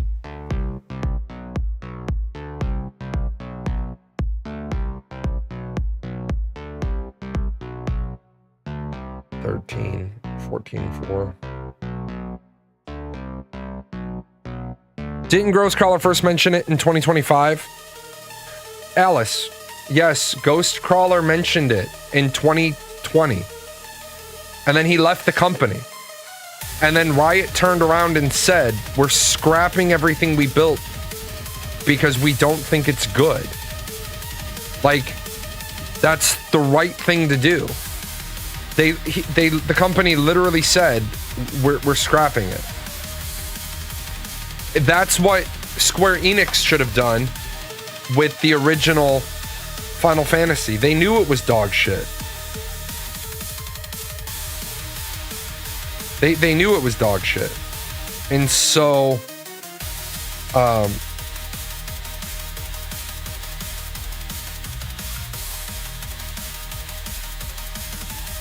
hold on.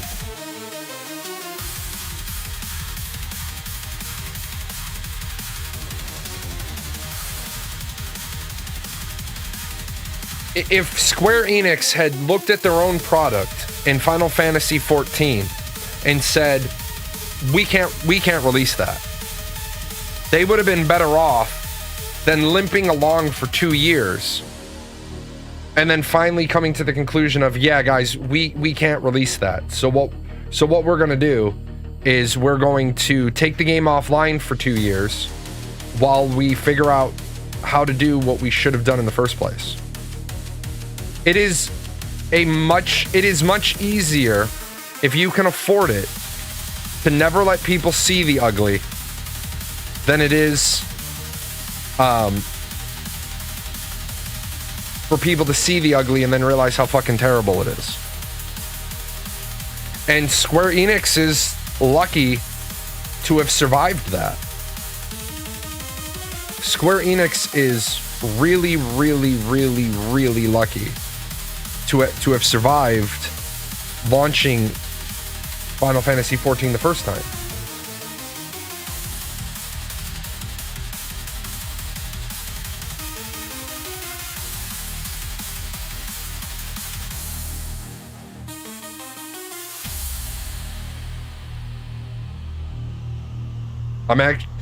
I'm actually shocked that as a company they recovered. Crit damage 30, weapon damage 12. Yep. And then mask.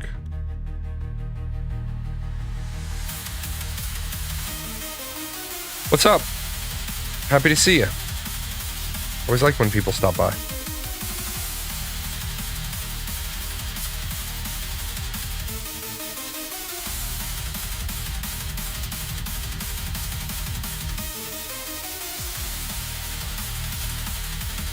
But Intrepid is probably, I would imagine, if I had to put money down on it, Intrepid is going to end up putting out Alpha 2 Phase 3, and then they're going to do we're taking it down to the studs.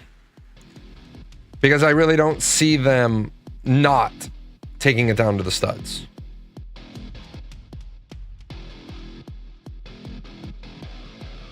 I don't see how they will. Honestly, I don't see how they will be able to save their game with the changes they've made.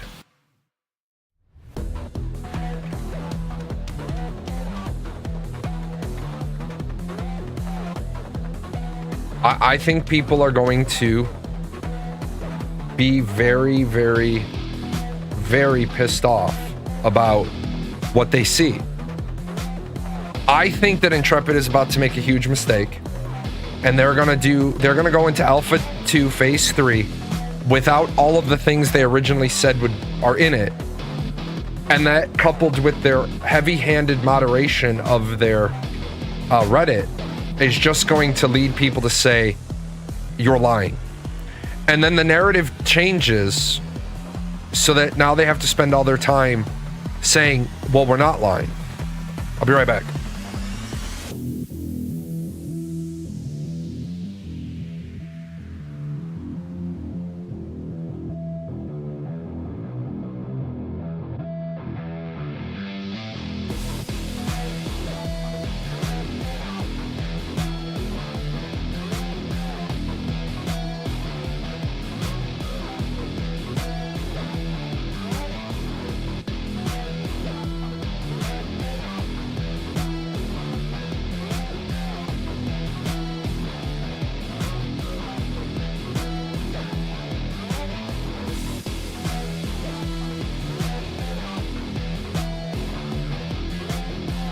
It's like when they launched this game and they knew they needed, it took them 12 weeks to work on their back end so that the Prime Wars were doable.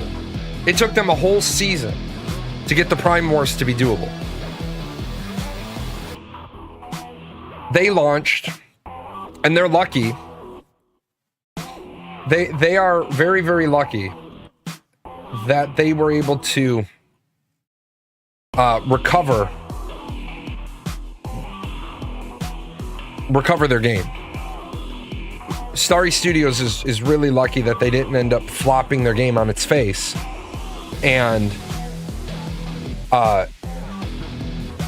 just not being able to deliver. They did really well recovering. With a distributor like NetEase behind you, they should have been able to delay. They should have been able to say, hey, you know what? Grants a certain amount of XP to deviations when used. What the fuck?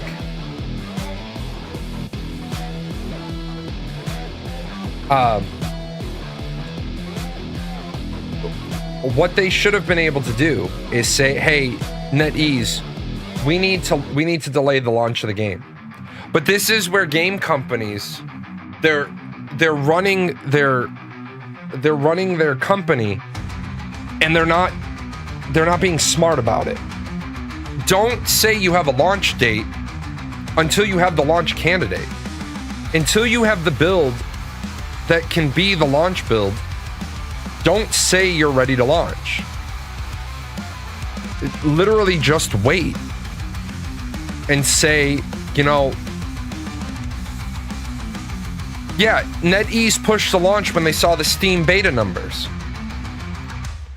But then, as I've said many times, and I've shown many times, it's great that you have these numbers.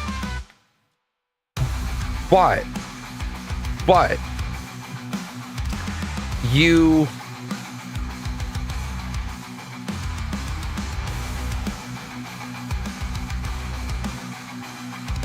have to be radical in what your retention is going to be, but you have to be radical against. So what I mean is, if you have 1 million players, you have to assume that your 1 million players is going to become 500,000 players after the first month. And then your 500,000 players is going to become 250,000 after the second month. And then after the third month, you're going to be down to 125,000 players, and that's where your population will stabilize. And you kind of have to be that way with your numbers, or you're overestimating. And if you overestimate, what you're running the risk of is failure. Because you say something like, oh, well, I think that we're going to be able to retain 70% of our population every month. Okay, you think you're going to be able to retain 70% of your population every month. Are you making survival decisions based on that? Because the last thing you want is to start having to offload people because you can't pay them their salary.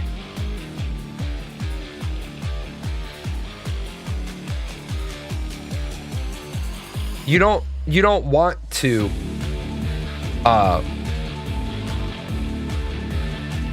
you don't want to be in a situation where you fire somebody. You have to not fire, where you have to reduce and force somebody. You have to get rid of a person, and then that person is the only person that knows how something works. Both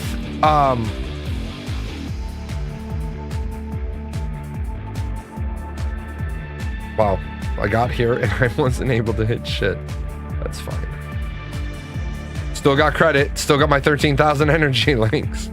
What you don't want to have happen is you fire Marcus, and then you find out after you fired Marcus that Marcus is the only person who really understands how a system works. And then you try to hire Marcus back, and Marcus tells you that he's already got another job. Well, that's what happens when you don't have reliable income. Publishers see the opportunity to make all this money.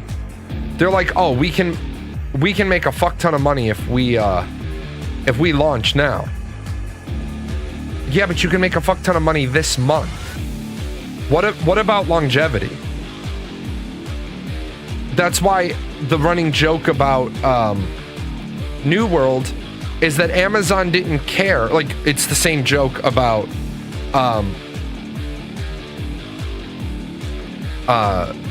any game that's a box price game.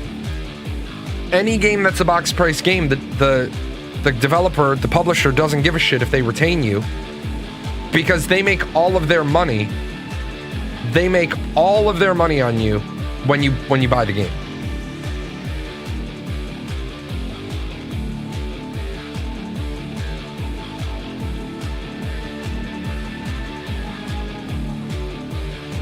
So they don't care if there's no subscription. They just want you to buy the box price and then actually never log back in, because they don't have another way to make money on you. Now, if they have a cosmetic cash shop, they want you to spend money there. Which is why I think if a game, I believe this. I believe this all the way down to my bones. If a game company were to launch a good game, box price, monthly sub, no cash shop at all, they would get such a big cut of market share. Because people are really, really tired. They are really, really, really tired of dealing with pay to win. They're tired of being nickel and dimed. If you make all of the content available, to them inside of a box price game, they'll love you for it.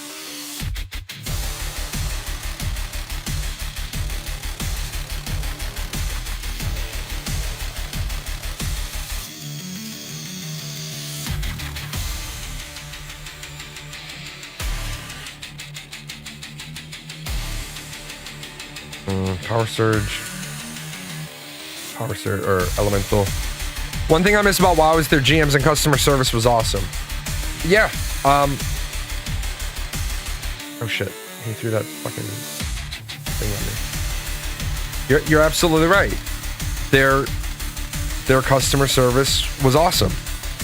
Now their customer service sucks because, like most every other company, they see customer service personnel as a disposable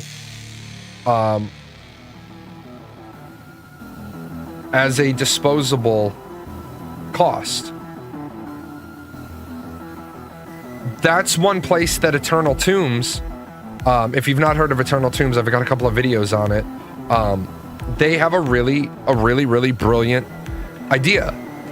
They want to have their game designed around GMs, employees that run live events. I think that is an amazing idea. That idea, however, is going to be very, very, very difficult to pull off.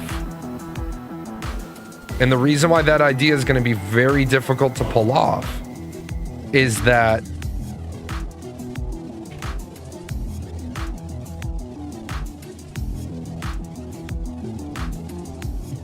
I ran a LARP of 200 people.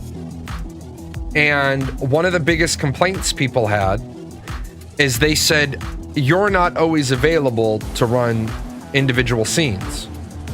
And I said, you're right. I'm not always available to run individual scenes. Sometimes I'm available to run side stuff. Sometimes I'm not. And they said, well, other people get more side stuff run. I was like, you're right. Other people do get more side stuff run. It's because they come to me. They changed. Oh, no, they didn't.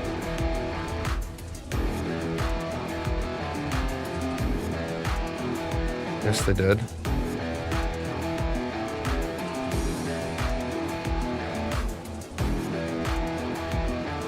What I said is, people that want to get side stuff run, they come to me, I get it run.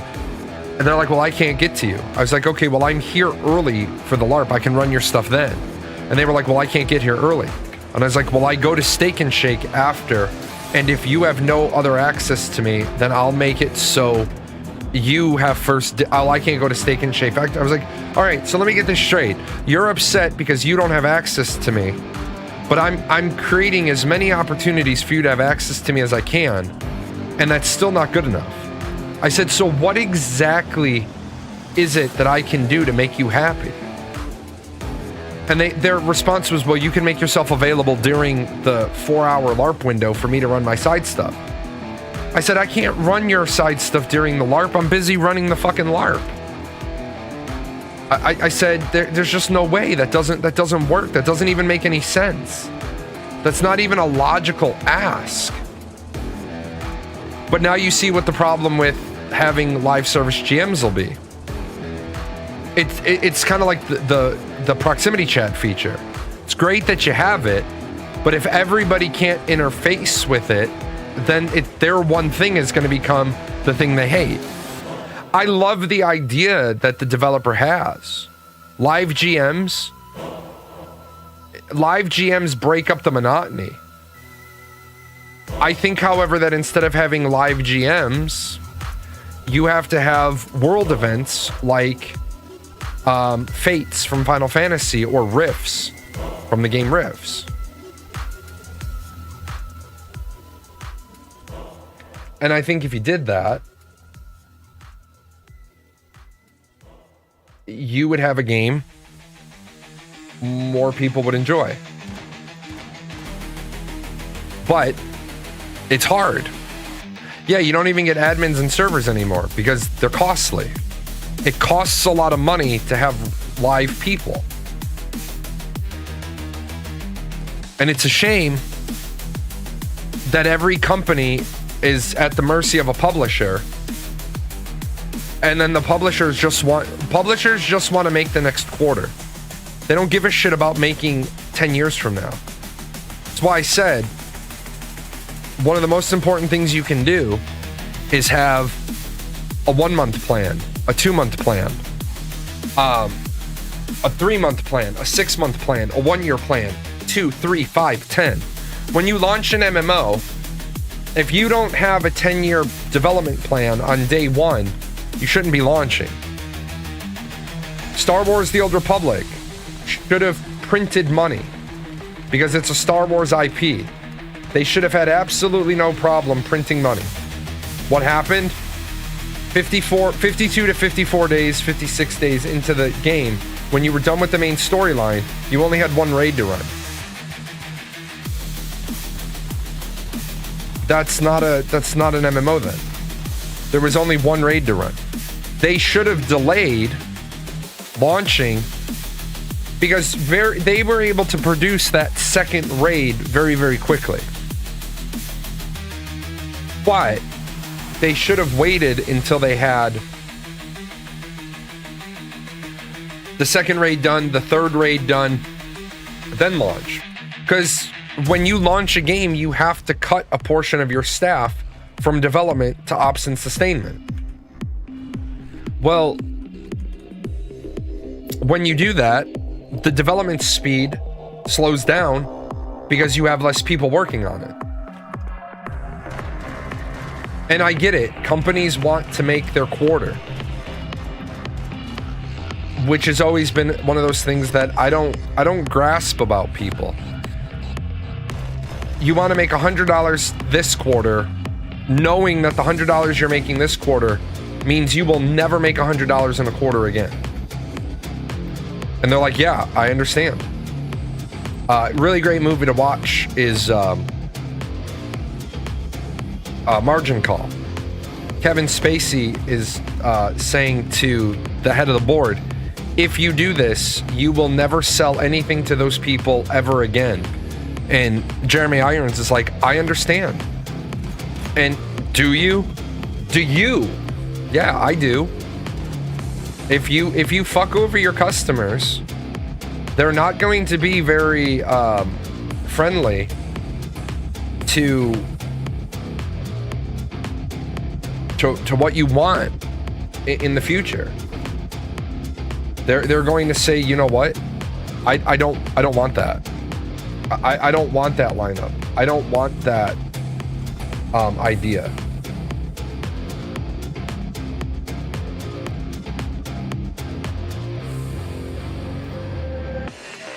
So crit rate 43.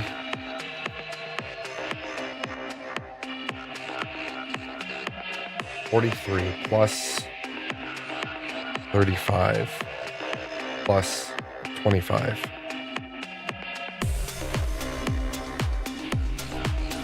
Four, 5, 6, 7, 8, 103%. I have no idea what those are. I think they dropped those in. I think those are for the Pokemon event. Because I haven't seen anything.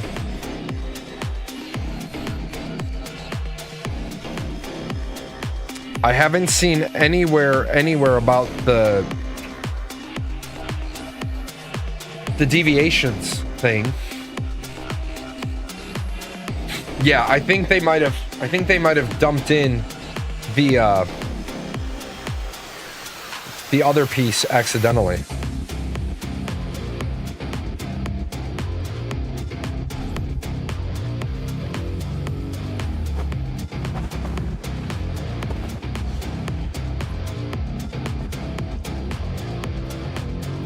It was funny when Chrono Odyssey said it's not going to have any form of pay to win, and people were not believing them. Well, and that is a very, very, very large part when you start playing. You didn't know the Lightforge gems carry over? Oops.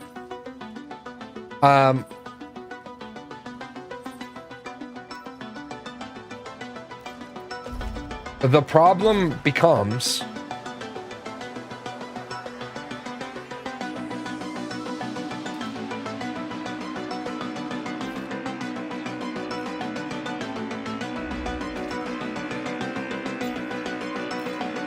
when you have a reputation, it's really, really, really difficult to convince people that you've changed. Like, imagine if I turn around and I said, I'm gonna be nice. Nobody would believe me, nor should they. Because I'm not gonna be nice. You shouldn't, if I say I'm gonna be nice to everybody, regardless of what stupid ass opinion they have, you shouldn't believe me. Because 7 years of streaming have showed you I'm not gonna be nice to people with stupid ass opinions. If you're a game company, yeah, I'm gonna be nice, but no, if I just said I'm gonna start to be nice, you wouldn't believe me, nor should you. 7 years of history as me as a streamer have shown I'm not gonna tolerate fool ass people, and that's because I don't tolerate fool ass people in my own life. one of my bosses, he reaffirmed something that I believed in, and it was don't suffer fools. It's literally written on my feedback form. Don't suffer fools. I don't suffer fools.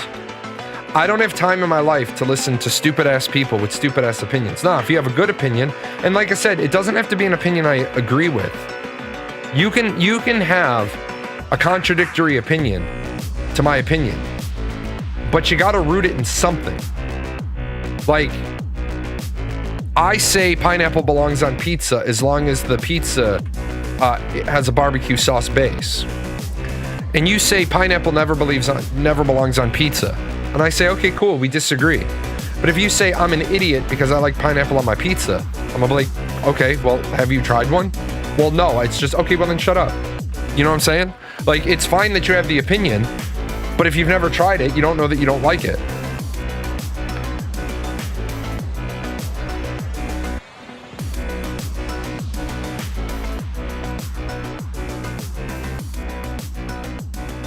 Sorry, somebody that's trying to get their VA benefits.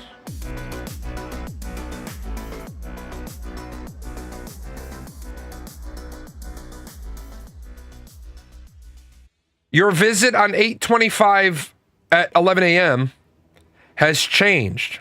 It is now on 8/25 at 11 a.m.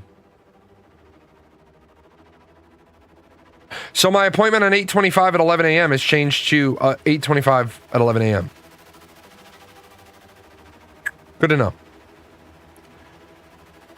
Good to fucking know.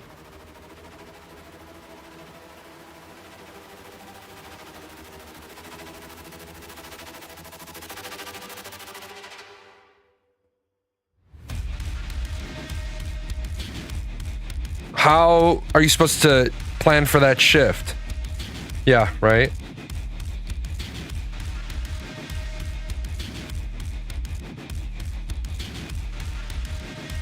Are you not gonna give me, like, why do they do this shit?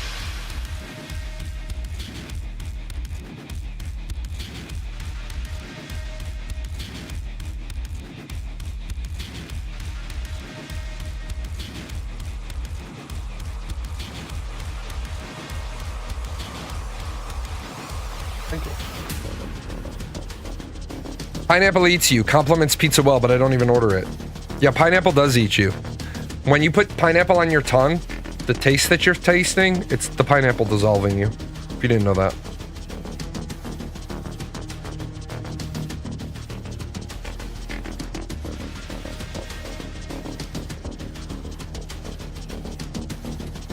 $8:25 at 11 a.m. Good to know.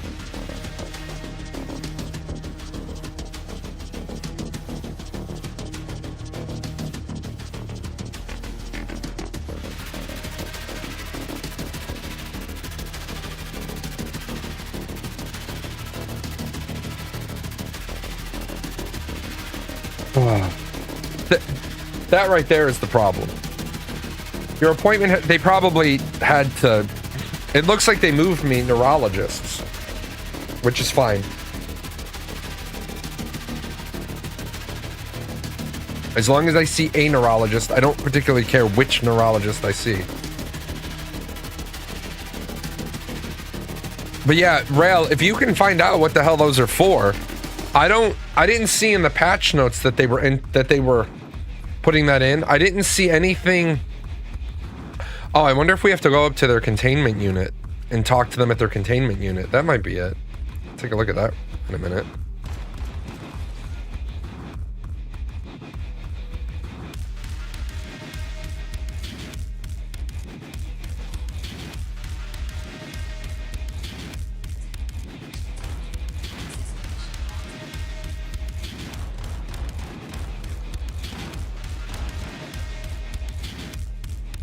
I do understand why in the nightmare mode they made it so you have to kill all the enemies. Because not having to kill all the enemies and just run past them is kind of stupid. Me, I know some of you are going to hate me. If I ever became a game designer, you'd hate me. You wouldn't play the games I play, but I think trash should be able to kill you. It might be another set of classes we're getting, but I think the next thing they said we were getting was Project Deviation, which is improving your deviations, which I'm hella looking forward to. One way, shape, form, or the other. I've got 2,500 deviations. I'm gonna be able to do something with them.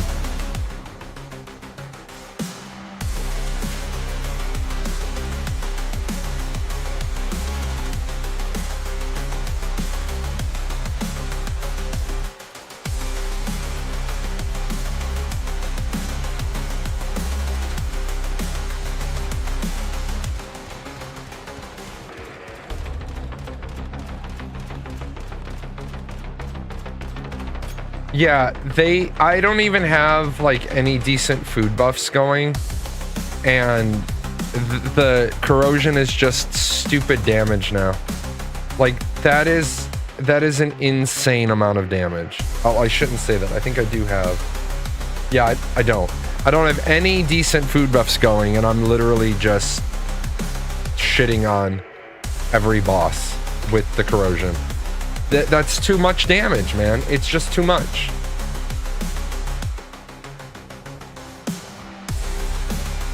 Once you, like, you should never, ever, ever be able to get to a 100% crit rate. I was able to switch builds. I have a 98% crit rate, but I also now have my shield. Oh shit! I think I need to change that other mod too.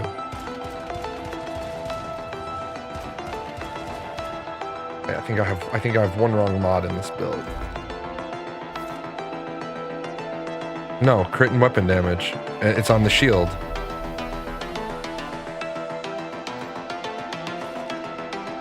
Yeah. So I have a 98% crit rate with Power Surge, and I have my shield. That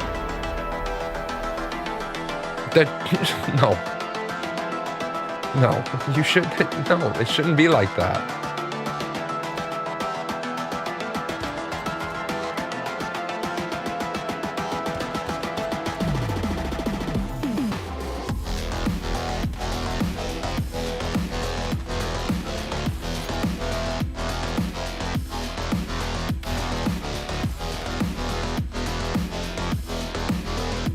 Fool's backpack is full. Okay then. They made the backpack smaller?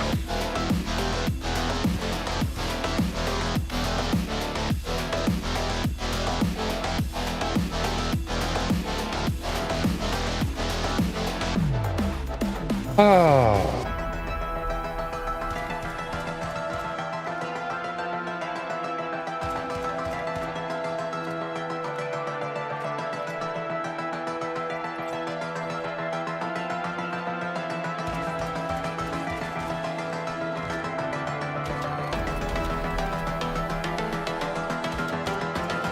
Oh my god, that's ridiculous. The amount of chonking I just did off of that's not even with food.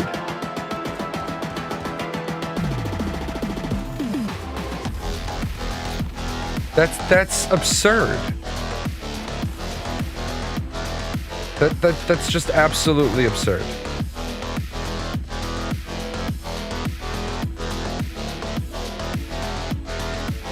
And my corrosion build has, I mean, decent mods, but nowhere near my bounce mods. That's obscene, man.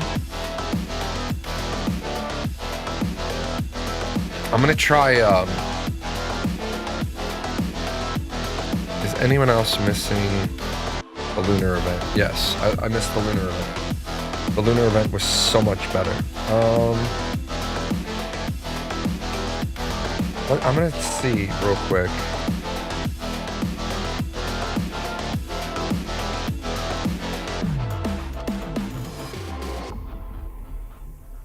Oh Oh, did I not grab my food? Let me grab my food. I'll come back. I'm gonna try that. Actually, I'm gonna do the other one on Nightmare by myself. I'm gonna go solo Nightmare and see if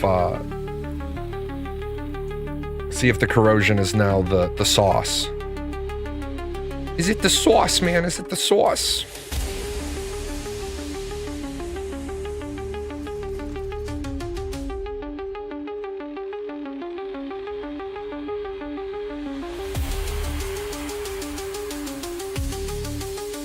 Dropped.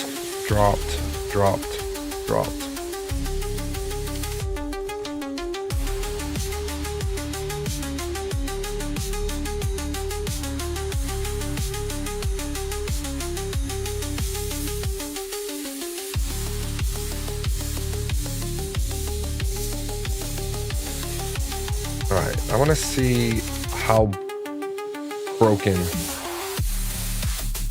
they've made the corrosion.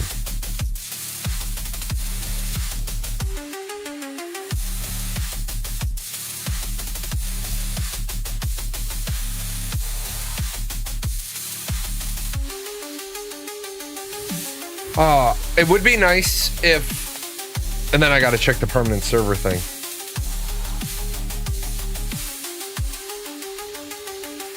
Right here. It would be nice if they...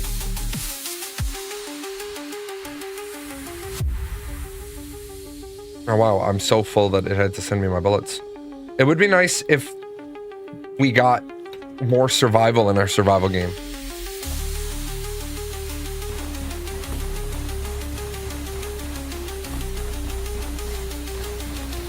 I bet you Amazon Game Studios is kicking themselves because they abandoned New World as a survival game because they didn't think it would be popular, and this game has 6 times the population that New World does. I'm running low sanity armor now, and then my sanity will just refill. Are you procking? Is your living armor procking? Are you running the living armor whim? Because that'll happen if you get too low.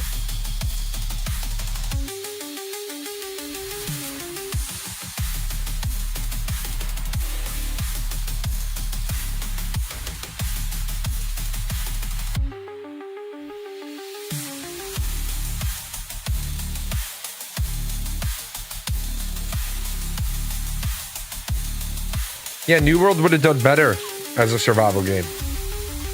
It would have done better as a team fort building survival game. Absolutely.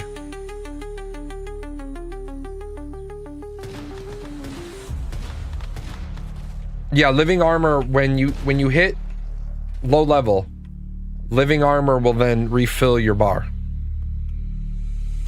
When you hit low life, living armor then refills your bar and it wipes away your sanity. There is a item that you can make that you can consume that takes away sanity, so that you can get back down to your 30%. Unfortunately, shotguns aren't exactly effective against phase ghouls, and I hate the dog in the shotgun, or the dog in the raincoat. So I end up switching weapons. That's another thing I wish that they would do. I wish we could hot swap builds a lot easier than we can right now.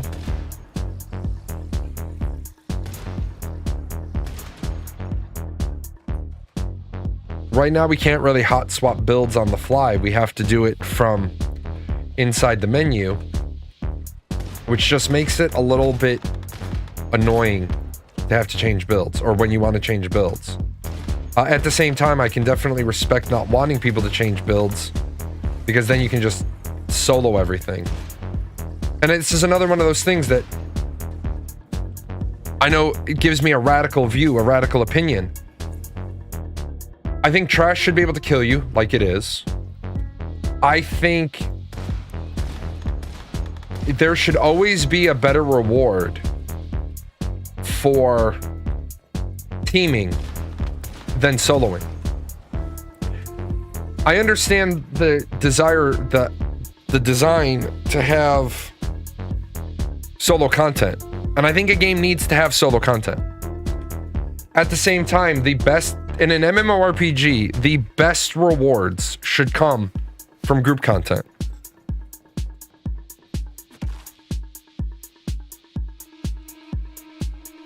Oh, those sneaky, cheeky monkeys.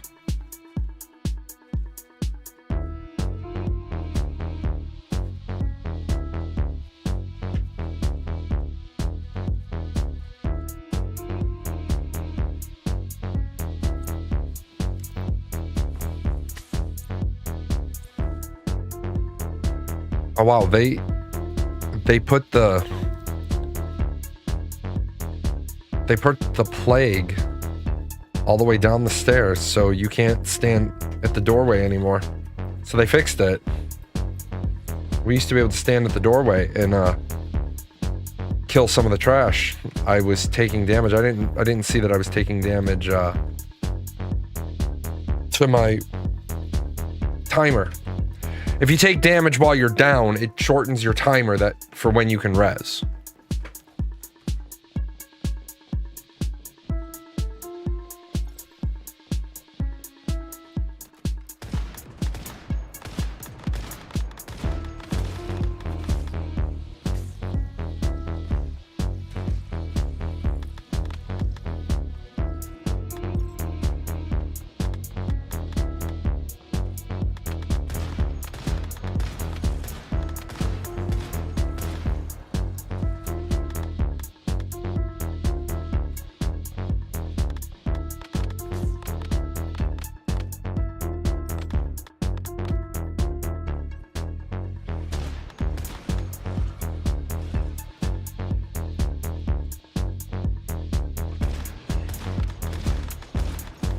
Go.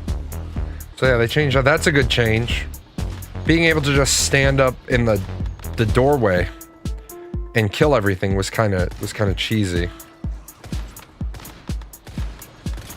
So I'm glad they made that change. Force you into the room. And see, that's where I want to give a game company a big shout out. Understanding that you have bad content, and instead of ignoring the fact that you have bad content and taking the time to fix it before you make more. That's that proper care and feeding that I talk about. Like, you acknowledge that it's broken. You acknowledge that it's bad. Okay, it's broken. It's bad. What are we going to do about it? What we're going to do about it is we're going to make changes.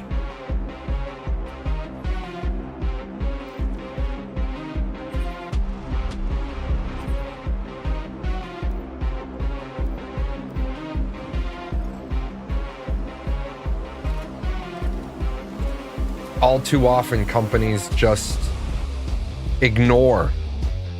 They ignore what's going on. They're like, yeah, we understand that last expansion didn't hit the mark, so we promise to do better in the future. Well, how about going back and making it better? How about fix it? Oh, that wasn't the right thing.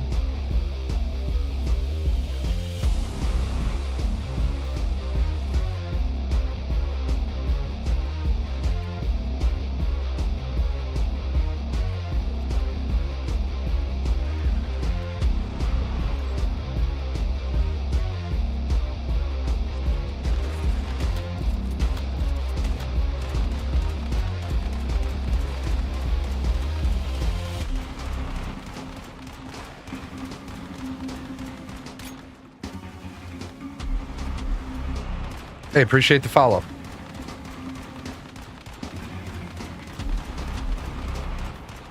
Well, that is a lot of damage. That is a... Oh, that's why. The dog decided that it didn't want to come out. I was like, why is what is the dog doing? The dog's doing its job. Well, the dog was trying to do its job, sitting in my backpack. I gotta tell it to come out of the backpack. That's another thing I wish that they would fix. I wish they would fix your deviation battle pet responsiveness. The fact that half the time it doesn't come out even when you hit the button. It would be nice if they fixed that.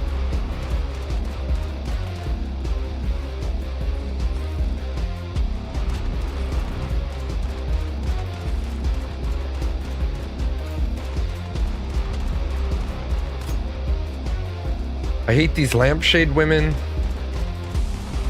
I hate them with every fiber of my existence. You know what? I don't have to kill you anyway. I'm gonna leave her there. She can sit in timeout and think about the mistakes she made. Oh. Yeah, I think when I get back from Disney, I'm gonna pop into Dune for a little bit. At least a couple of times. They will have had enough time. They will have had enough opportunities at that point to fix things. Somebody said earlier, and I agree with what you said. MMOs, so many MMOs have been a letdown so recently that it's almost better to just wait until there's a good one. Like, stop trying to chase the high that could be a decent MMO. If it's not good, just don't play it. Don't support it. You need that outer space or crossbow to get that perk on corrosion to proc. See if the damage gets higher. Yeah, the crossbow probably would. But the problem is, on a boss, unless you're running the bullseye drones, which we have, you're always gonna struggle to out DPS a 16% increase in damage with bullseye. So it becomes a rough call. Like if you've got like back in the day when it was Yuumi and Insta, when I ran bullseye as my primary weapon, or bingo, whatever the fuck they called it, when I ran that as my primary, then you always knew that there was going to be the debuff, the mark on the bosses. But when you're solo, if your combo doesn't do at least 16% more damage, you're better off just running Wildfire, Doombringer, or Bullseye and get the 16% from a modded weapon.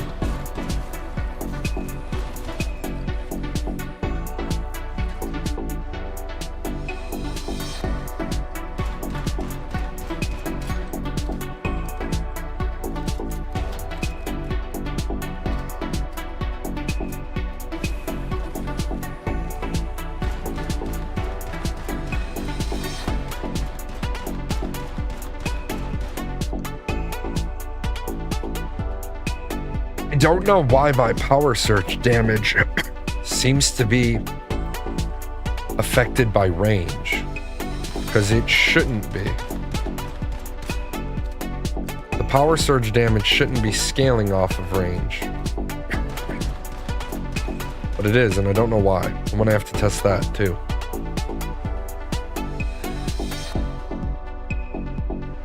Yeah, you've been looking for a new MMO? I've been looking for a new MMO. I was really excited for Dune. Mr. Wish, The Deviation.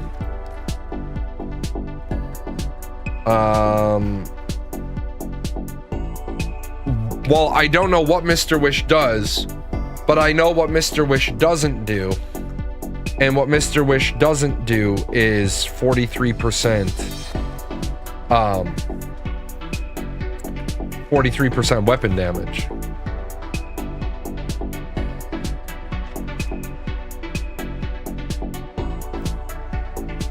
So that's what Mr. Wish doesn't do, which is part of the problem.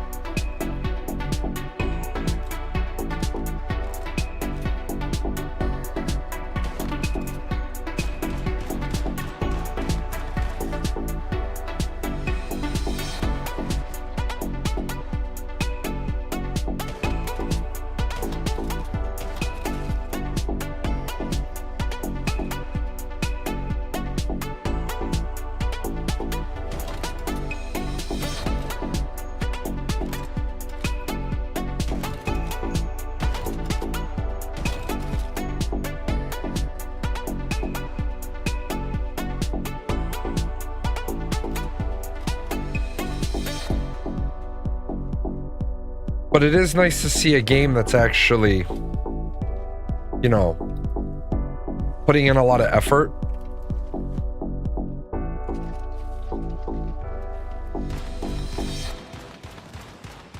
Oh yeah, see, this is where...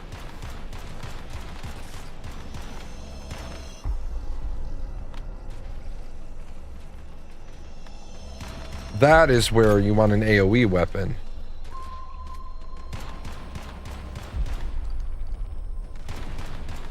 It's also, Boom Boom still continues to be one of the highest damage output weapons. Except on bosses that are immune to the status damage. I don't know why they would ever make bosses immune to status damage if they're going to have status damage builds. It's basically like, yeah, you can have this build, you can put your heart and soul and all your effort, all your L, all your mod pieces, but yeah, it just isn't going to do the right damage on some bosses. Just so you know, just so you're aware. But we're not going to tell you that. Yeah, those are a bit of a pain in the ass because I don't... Every time I kill one, I take extra damage.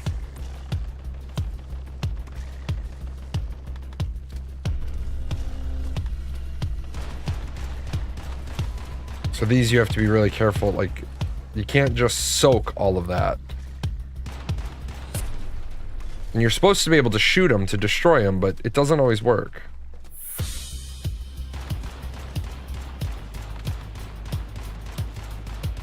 Yeah, so you're supposed to be able to shoot those, so you don't take the damage.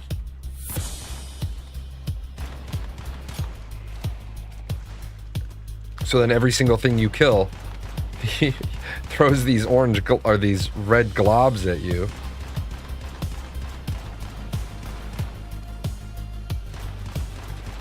So you got a systematic... Oh, shit. Why are you guys still spawning? I killed the damn tree.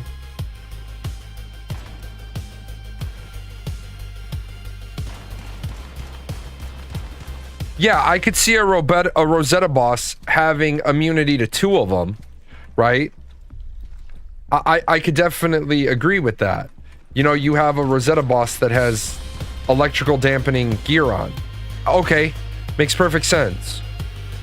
Because you give bosses elemental immunity all the time.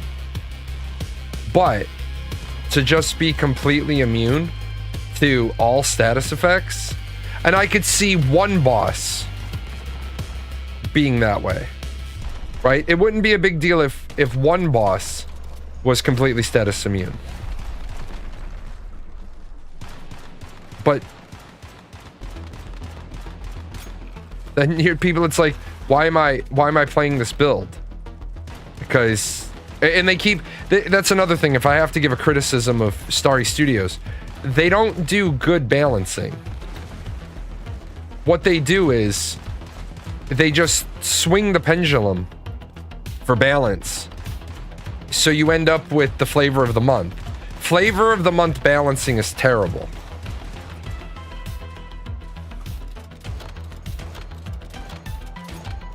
Well, that was a...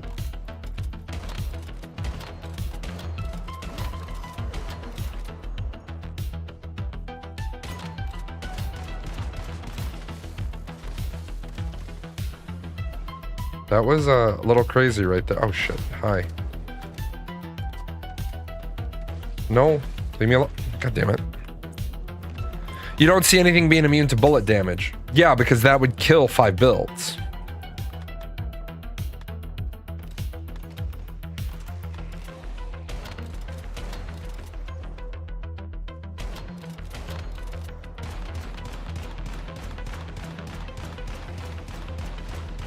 Okay, so there must be a I don't know how I'm going. This is rough. Corrosion is good, but I can't clear. I can't clear AoE mobs. I can't AoE clear fast enough with corrosion.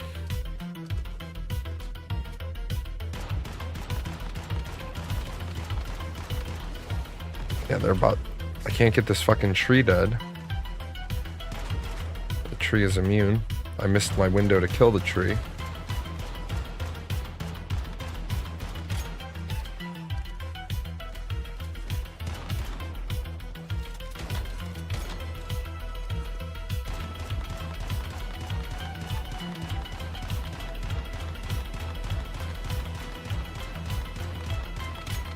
So if I can get the Arbiter down.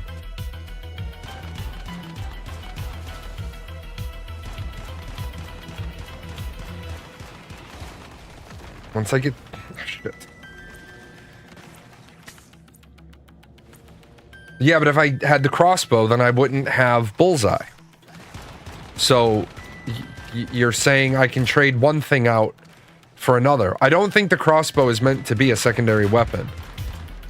Because... why would I want to give up 16% damage? Because remember, corrosion is not... I'm not doing power surge damage. I am, but I'm more interested in the crit damage. And the crit scales off a bullseye.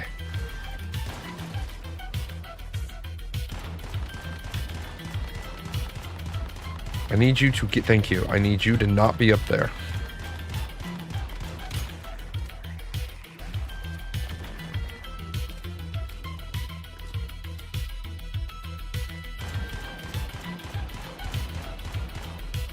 See, it's when the tree spawns, and you get all those... You get all the lightning bugs.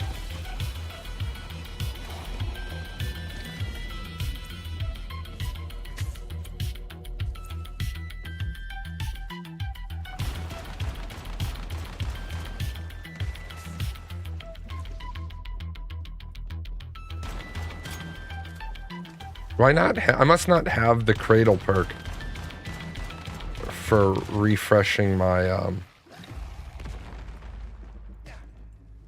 my deviation.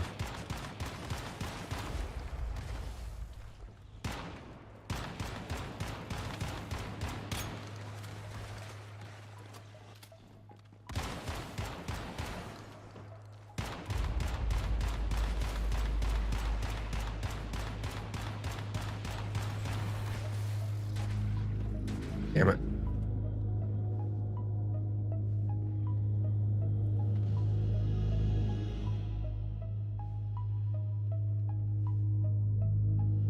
So it's good single target damage, but it's not good when you get all the lightning bugs spawning.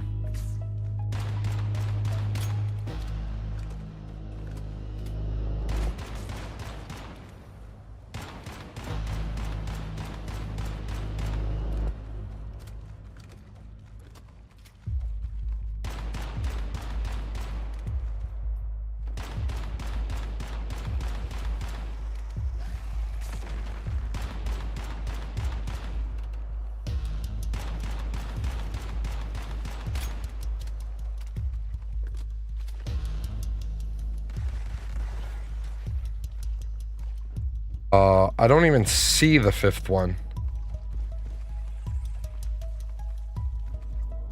There it is.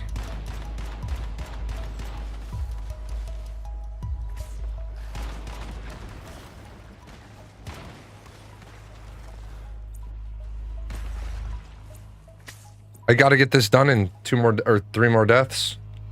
I'm out of adrenaline shots.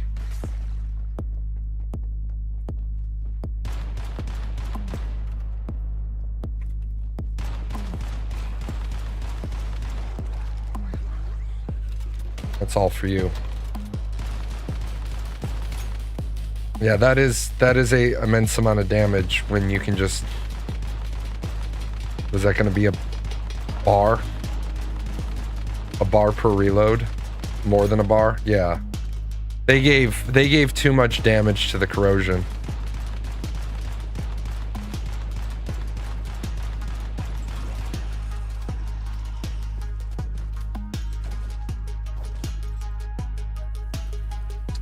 Yeah, the corrosion is all about the power surge crit and the crit damage. I think they gave too much power to it. Because you can be at 100% crit rate.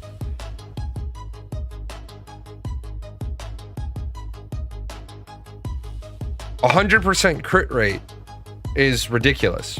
I mean, I've already seen a massive increase in the power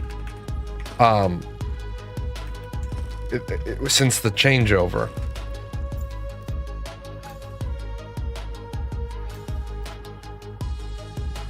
I don't know how I would build.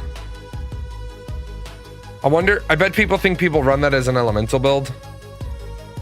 I don't know why they would. I mean, the weapon literally says, but will not inflict the power surge status on deviants.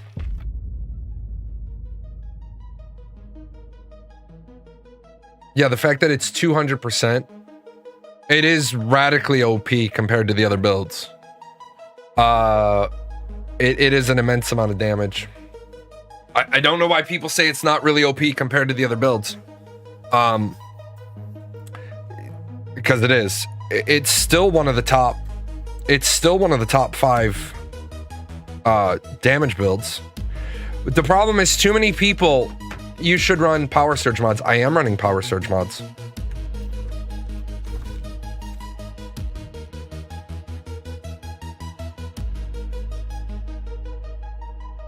You don't run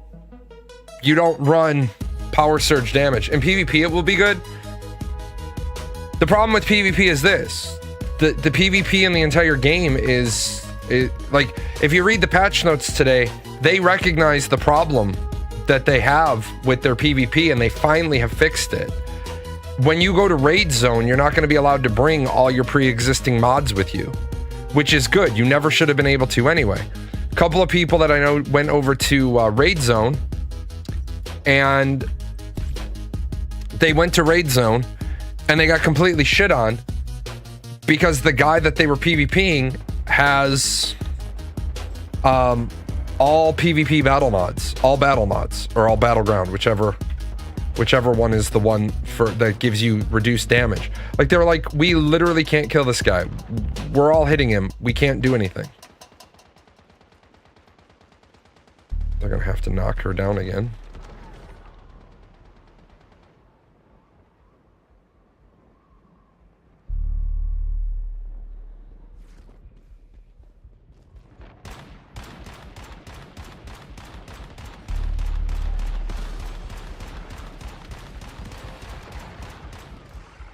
But yeah, they need to go back.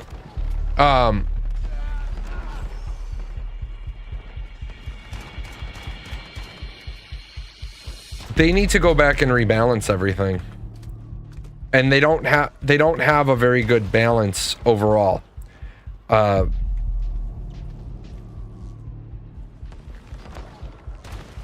Bullseye mods are completely useless. There's no reason to ever run Bullseye suffix mods. Well, whoever did this didn't bring another set of missiles.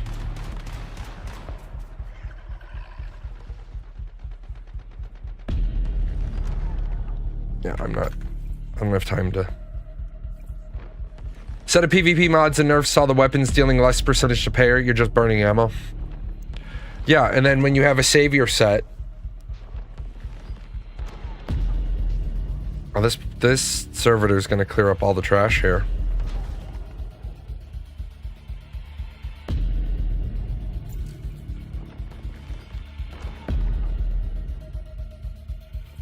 I never understand why people don't bring 70 missiles with them or more.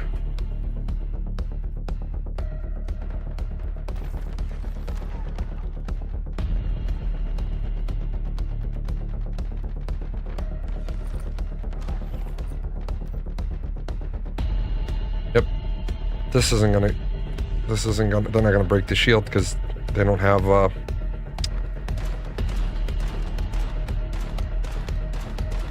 they don't have missiles. I could break the shield on it.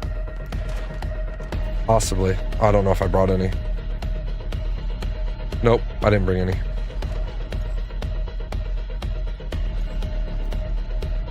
You can break the shield on these with a Mr. Wish rocket launcher as well.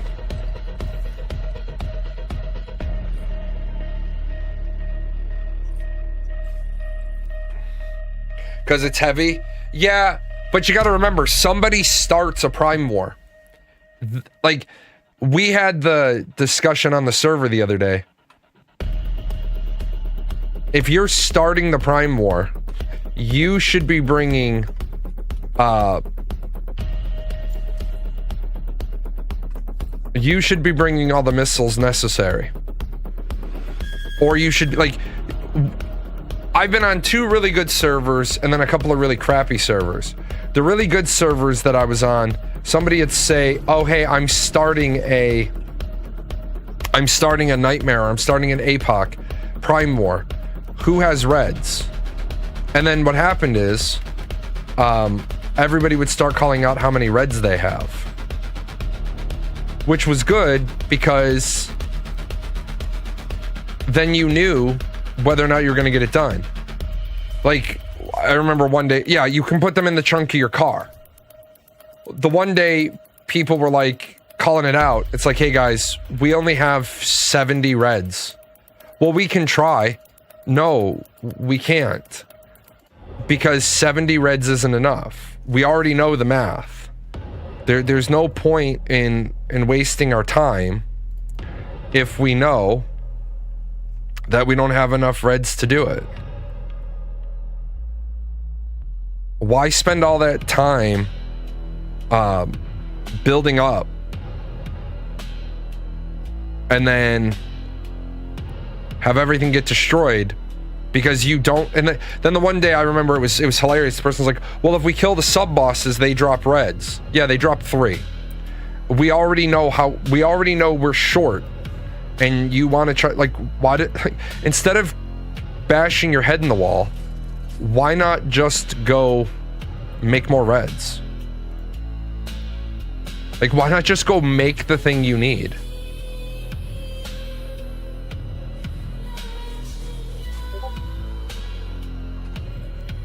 People make me laugh so often.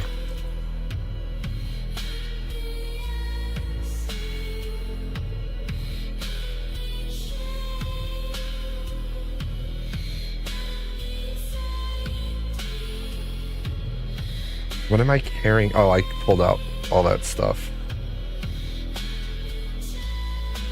Oh well.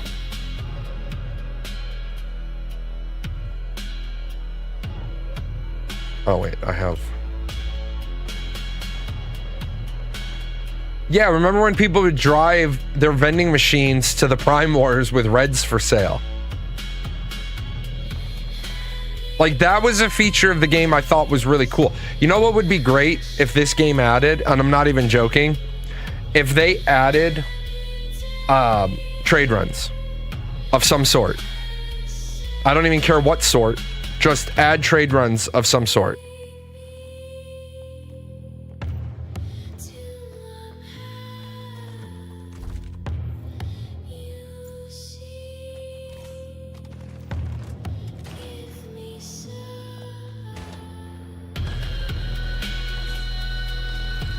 Like,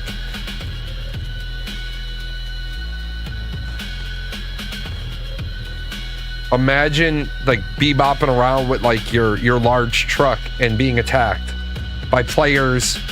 Like, instead of having that cargo conquest thing, imagine if a player had to be the cargo conquest.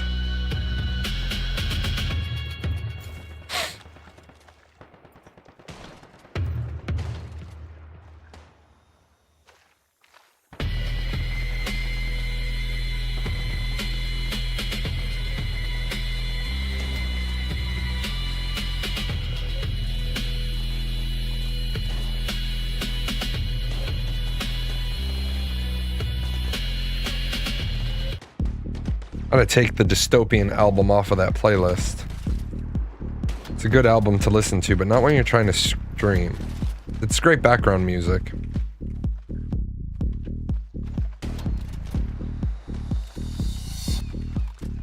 Dreamland Wonder is underway. Go there, yay!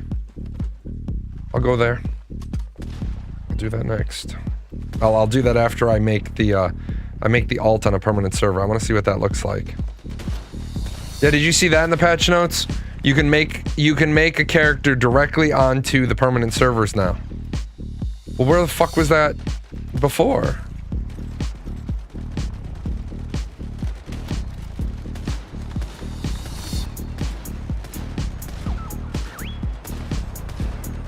Yeah, the cargo conquest is complete bullshit. The players that actually do them just build bases on the route to block the road with walls and turrets. Yeah.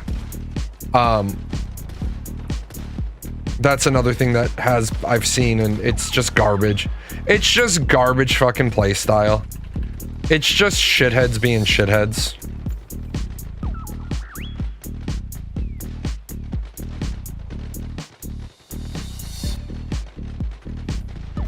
Like, shitheads being shitheads is something that you're always going to have to deal with.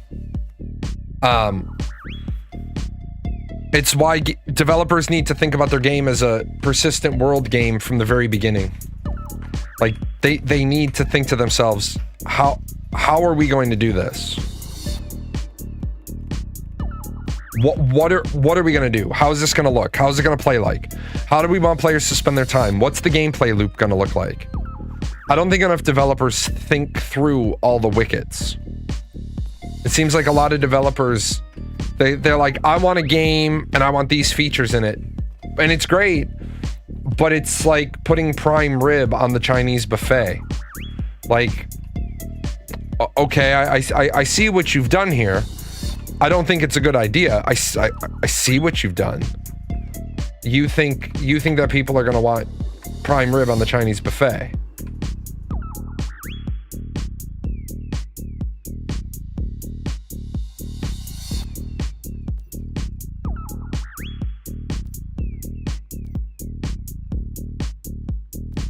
Hello. How are you today?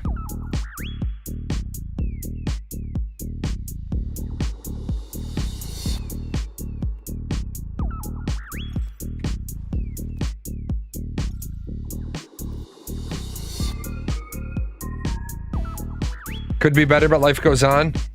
It's a great attitude to have, man. Could be better, but life goes on. That is always the best attitude to take in life. Could be better. How do I get there?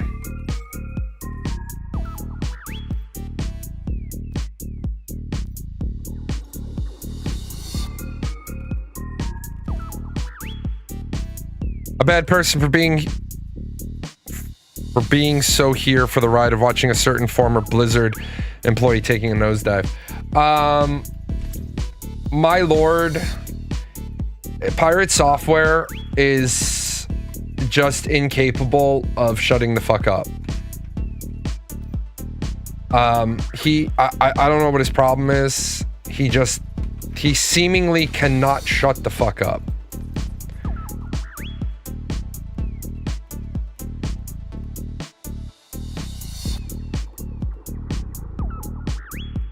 Every day, literally every day, he says some new stupid shit and makes it worse. I'll be right back and then we can talk about it.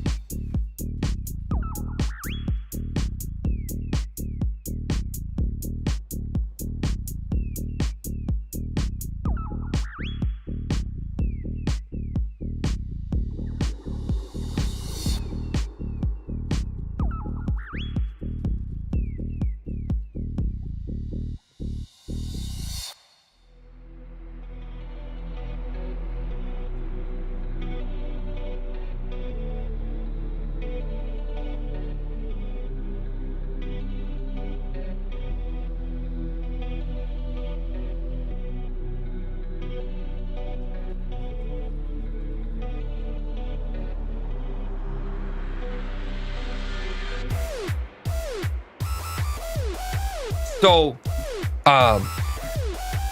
would be cool if someone took everything Steven said and fact-checked everything like they do with Pirate. I did that. No, Thor was QA. Thor was QA at Blizzard for a period of time.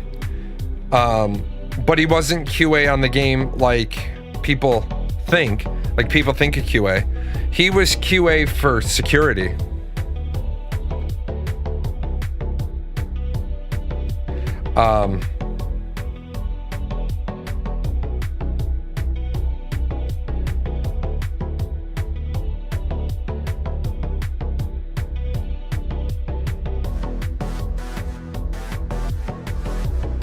My daughter's trying to register for college.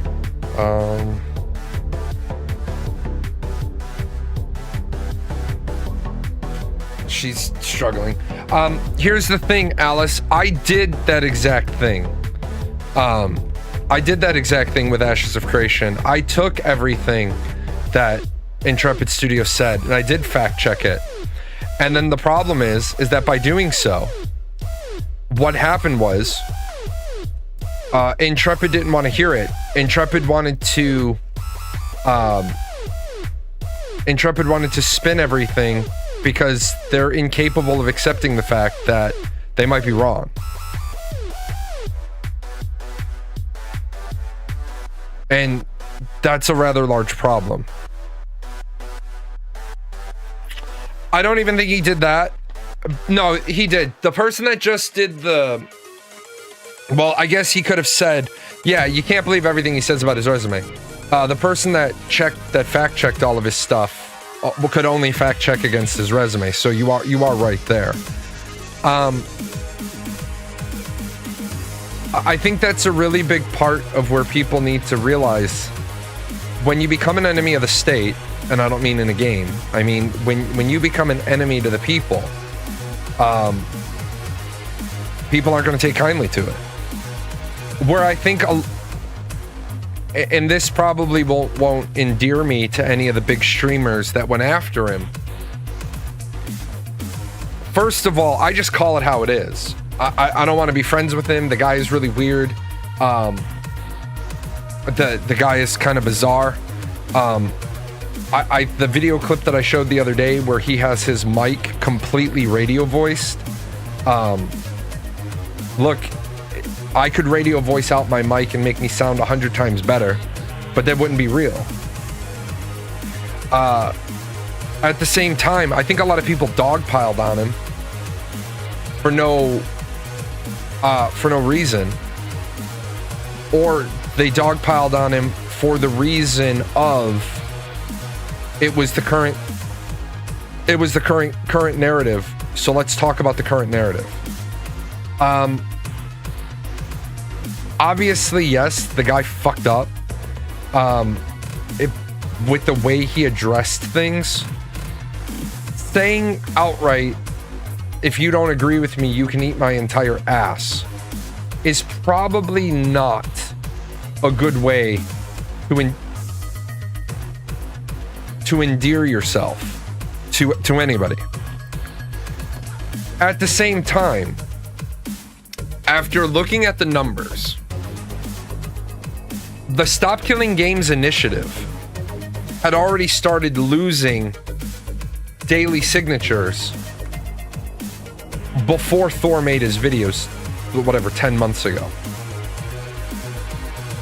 So for people to be all crazy, up in arms, like he single-handedly is responsible for why shit went wrong.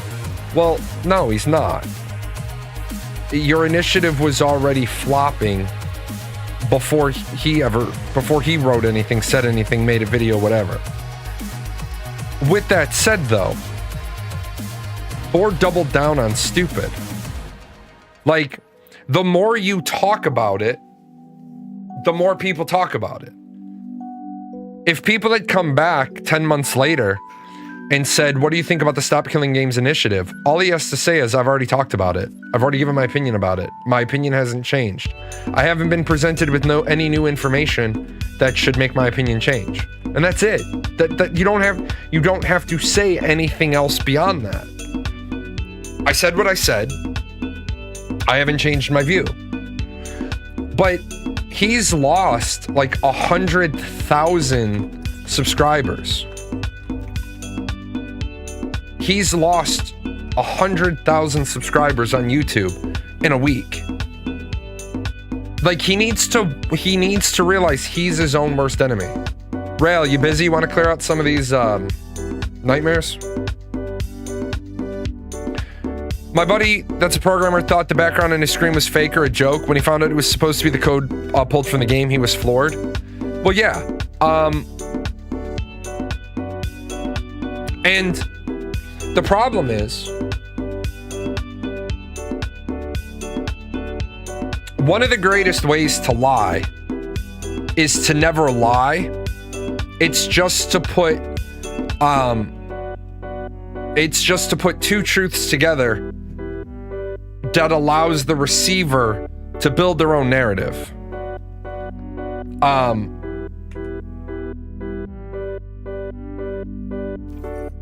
And what I mean by that is the example I saw was really good for this. In Mexico, the buses are Mercedes. And so if you were to say, I don't think Jaws got a buff. If I were to say, if I was in Mexico and I just got to a date, and I was like, yeah, I came here via Mercedes. My chauffeur dropped me off. Well, that's true, even if I took a bus.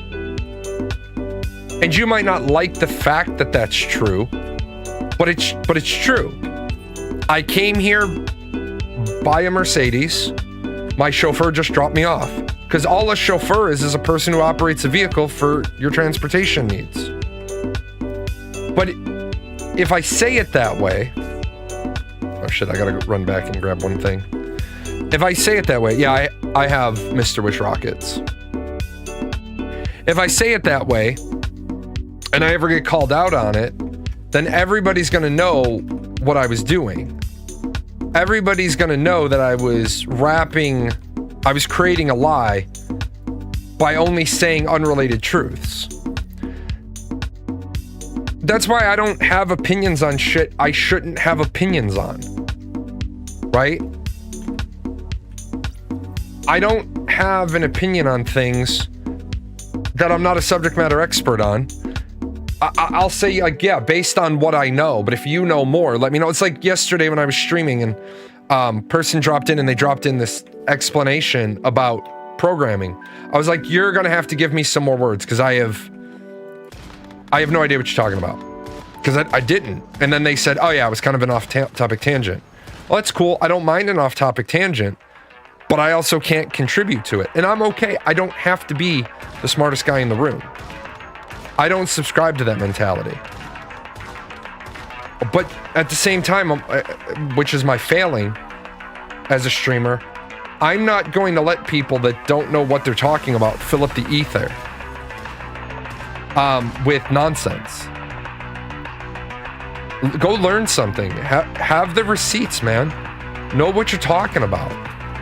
That's the only way. Like, Thor spoke as an authority on something, and then he's trying to backpedal. Like, dude, you either do the Maya culpa, or you recognize you've shit all over yourself.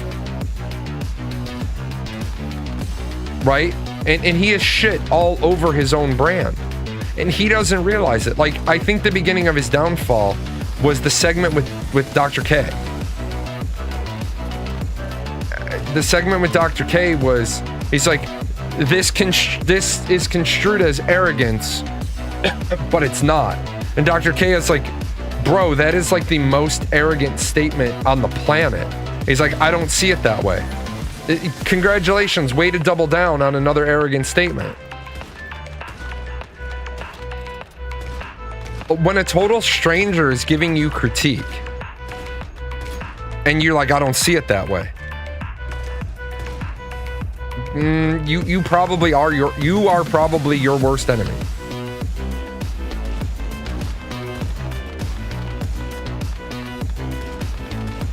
But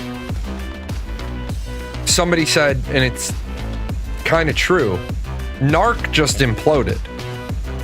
Narc imploded and then was just gone. Pirate Software, he's going to try to hang on forever. And then it's just gonna be, it's gonna be a slow decay. And if anybody were to say, oh, well, you're just jealous. Yeah, fucking of course I am. Shit, man. Guy built a huge fucking brand. He just shit on it. He shit on his own brand. Not a smart plan, not a good play. Don't shit on your own brand.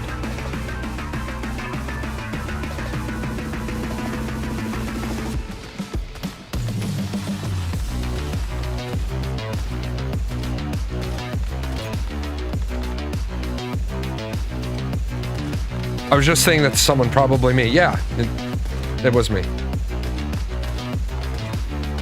You'll notice I never say who says shit. I just always say somebody said. If the somebody wants to own their statement, they can. I'm not going to throw people under the bus. But yeah, to go back to what Alice said. What if somebody did that with Ashes of Creation and all the things that they said? I've done that. And guess what? I caught hate for it. I caught hate from it. I caught hate from it, and I even caught hate from it from Intrepid Studios. They were like, well, the picture you're painting. I'm not painting a picture, man. I'm just presenting things that you've said. I'm literally just pointing out that you said X and now it's Y. Like, if you're upset at me, I don't know why. I gather it's because I'm making you look bad. Yeah, I'd love to be a streamer who has that problem. So when people say you're just jealous, I'm not just jealous.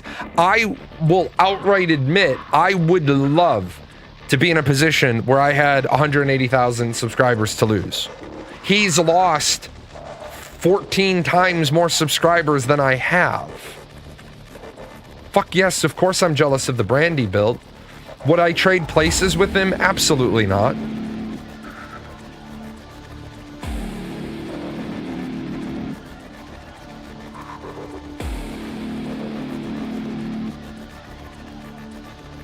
I would absolutely not trade places with him.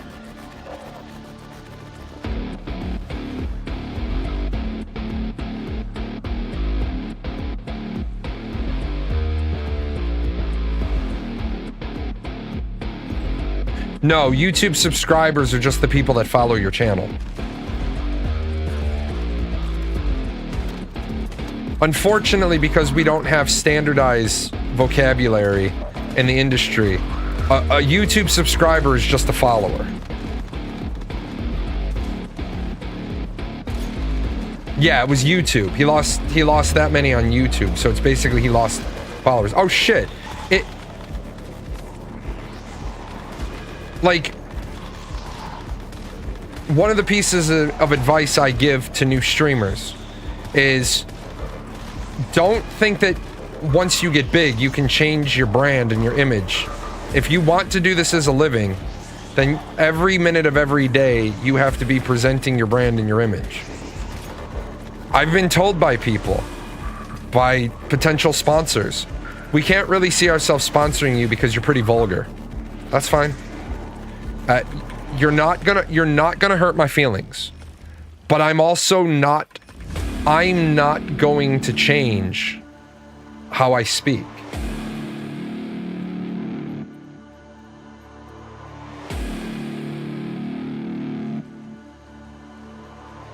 But no, and then here's where the big problem is.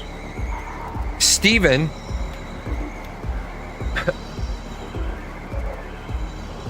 and I personally firsthand haven't read anything. I'm taking secondhand information. So I can't attest to the reliability of this. But somebody said Intrepid Studios allowed Thor to see their code for security reasons. Well, now that all these other streamers who are programmers are shitting on his ability to code, what does that mean for Intrepid? Like, you let a guy who can barely code see your code? So did you take any of the suggestions that he suggested? Because I don't think that's going to endear you with people. It's also like, that's still pretty on brand, isn't it? Because I don't know 100% how they do things, I don't know if it's pretty on brand. But what I do know is that's going to be embarrassing as fuck if you turn around and say, oh yeah, we made some changes based on what Thor recommended. Like, that's not something you should be making public. Like, I don't know if you guys remember him. I can't remember the name. His name just came into my brain and out of my brain. The guy that used to make the ArcAge hacks. He offered to to tell them how to fix most of the cheats in their game. And they said no. They weren't going to pay him. Well, why not? If you have somebody who's found hacks and cheats in your game and who's willing to tell you how to close them, and all they want is a little bit of money, well, your developers clearly haven't been able to solve the problem. You feel like Steven is smarter than that, but he could be stroking Pirate's ego and letting him be an advisor. Yeah, and that's the ultimate problem with the current marketing space that is influencers. Influencers can kill your game faster than you can build it because you can't outmarket unless you're doing your own streams all the time. You can't outmarket content creators. And I know some people don't like when I say this, but if I was building an MMORPG, I would have Asmongold along from the ride for the very beginning. Not necessarily because I think what his ideas are better than anybody else's, but because he's going to influence millions of people. His reach is enormous. So I would definitely, like, if you're building an MMO, you should be inviting Zach to your studio before you ever get to a public alpha. He should be in your friends and family list. He should be invited to the studio. Maybe you don't give him remote access, but it's not that expensive to,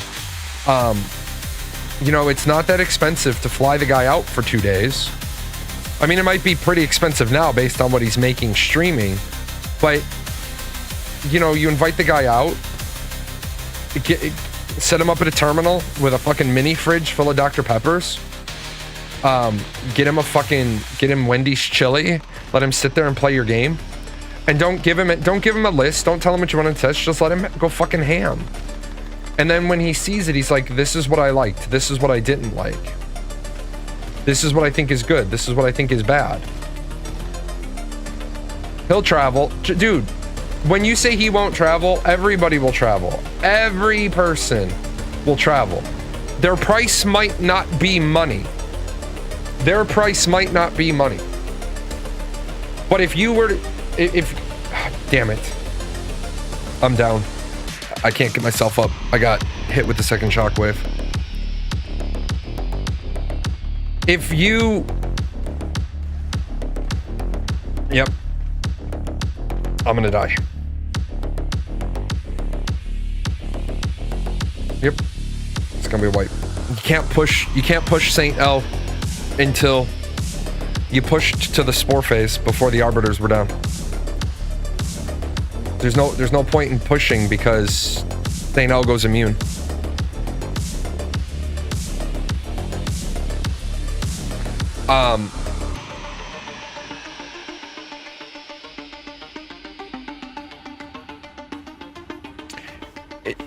Maybe with the thing is, people will say I won't travel, but they will if the price is right.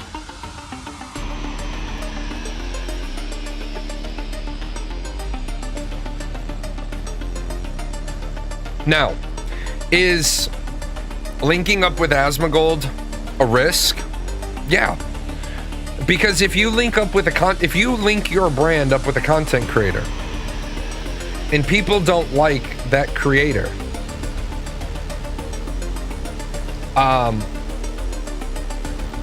then the problem you have at that point is the enemy of your enemy is your friend, but the friend of your enemy is your enemy.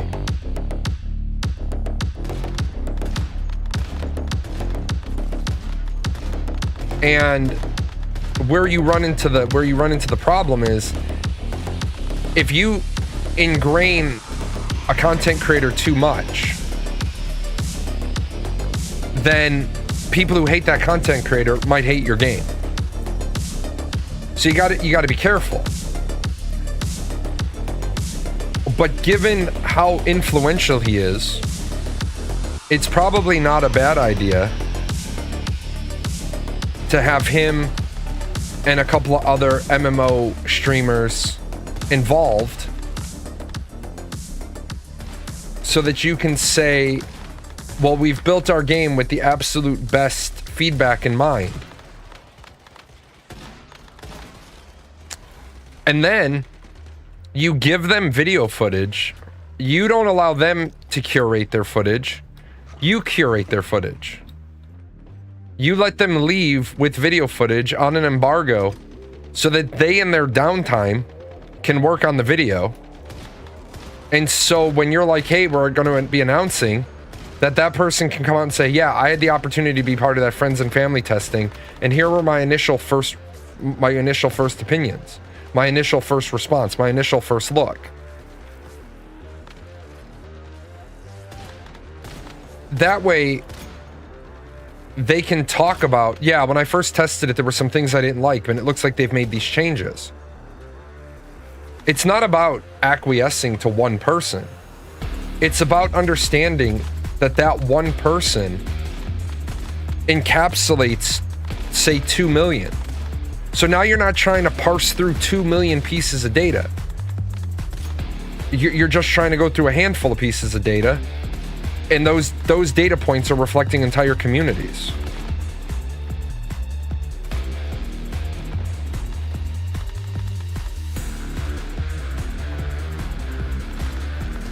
Oh, damn it.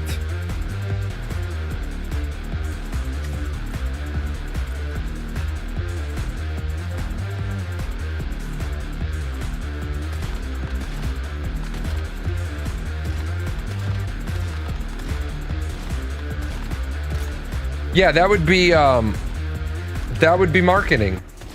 And yeah, that would be marketing. And as Intrepid tried to do to you, oh shit, I gotta switch to single target rifle.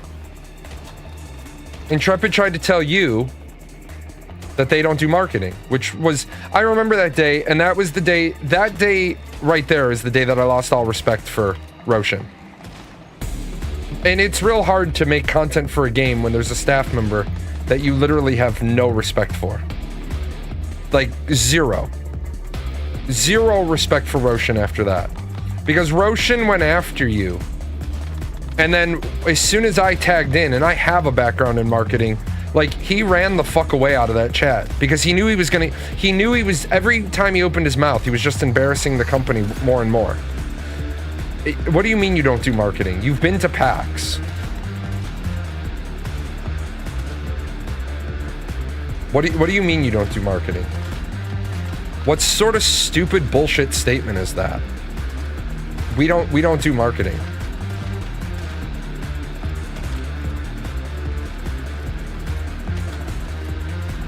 I will never forget the day that he said that shit. And I was like, you know what, man?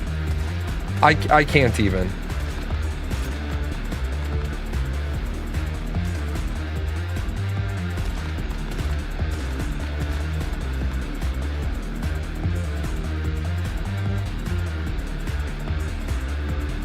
Yeah. Your entire point was the emails that they send out with the little blurb about the monthly cosmetic. That's marketing. And yeah, when he said, you don't know what marketing is. And then that's when I jumped in. I said, well, I do know what marketing is. And that's marketing.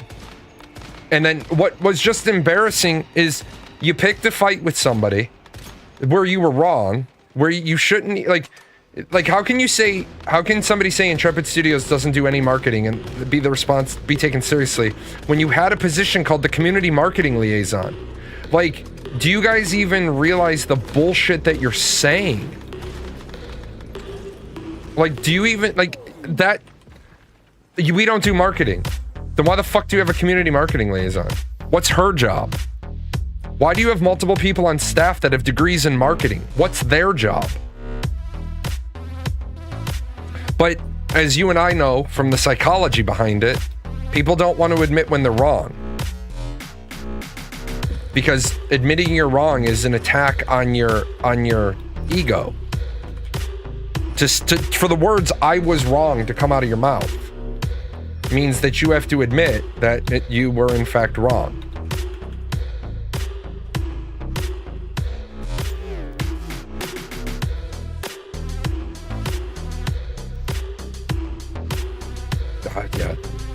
Just sometimes, man, it's just bad.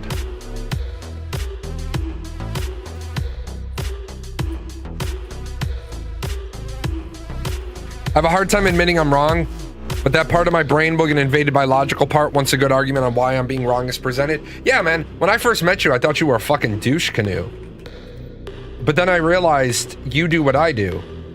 You don't necessarily always agree with what you're arguing. You're arguing from a specific point of view, sometimes to see what the other person's point of view is. You're challenging them to see, and that's a good way.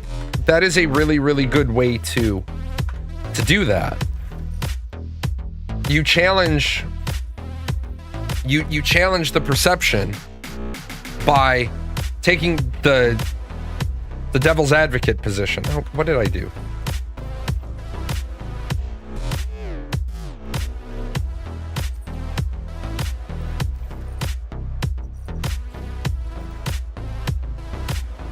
But no, I'm wrong occasionally. Then someone will say to me, like when I said Korea has the population as one of our smallest states. And what I was thinking in my brain was Korea is the landmass of one of our smallest states. And shit, man, people make mistakes. It's okay.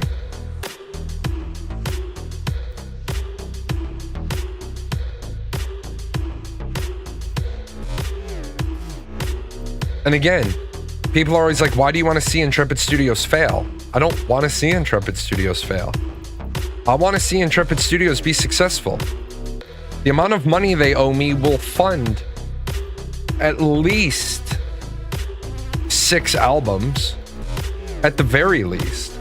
I want them to launch. I want them to launch to 10 million concurrent players. I want them to blow the shit up. That way they'll have money and they can pay me. I want that shit. I want that good shit. I'd love to have Ashes be the game they want it to be. And that's why I was so critical of things I felt were a bad move. And you know what? History has agreed with me for the most part. Yeah, history has agreed with you for the most part. You're not wrong.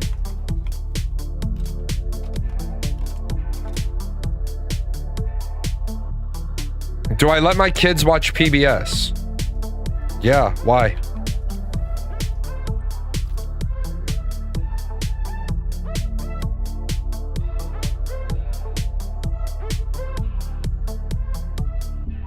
Of course I let my kids watch public broadcasting. Why wouldn't I?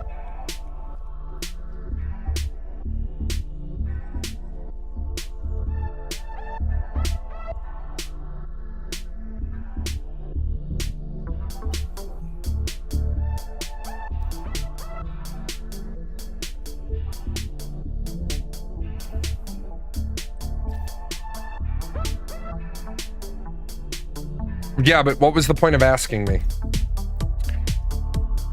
Do I let my kids watch PBS? Of course I do. Sesame Street is great. Mr. Rogers was great. Bob Ross is great.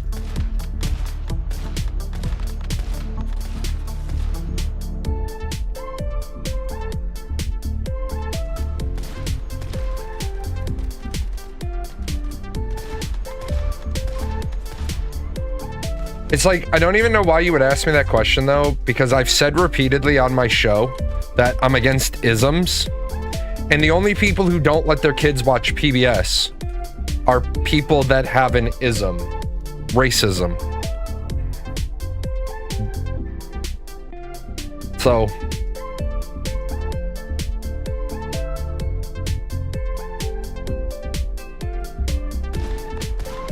PBS isn't trustworthy. No, you're not trustworthy. You're not trustworthy because you run around the internet spreading bullshit because you can't be bothered to actually read the news article. You just read. No, you are repeating it. Therefore, you are saying it. You are responsible for what bullshit you choose to share. You are responsible for the bullshit you choose to spread. And if having somebody tell you that you have a fucking level of accountability and you say, oh no, it's not me saying it, it is you saying it. And that's something that I've noticed about you that you don't like. You don't like being held accountable. And that's a problem for you. You like to repeat bullshit because you're pissed at the world or whatever your issue is. You like to run around the internet repeating bullshit, that's stuff that you've only read the headline. That's a you problem. That's a you problem. You own that. PBS isn't trustworthy. Why? What Google headline did you read and not read the whole story? Interview with Caroline Levitt. Who cares?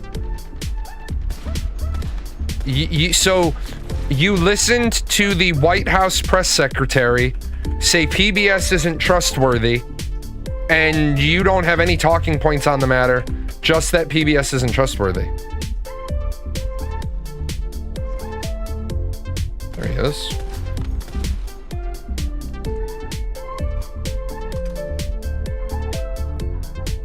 Did you go and look at her source material? I did find it funny that people were mad about Elmo being woke because he had a segment about being friends with people of different backgrounds. And I was like, so just like Elmo's been since 1980. Yeah.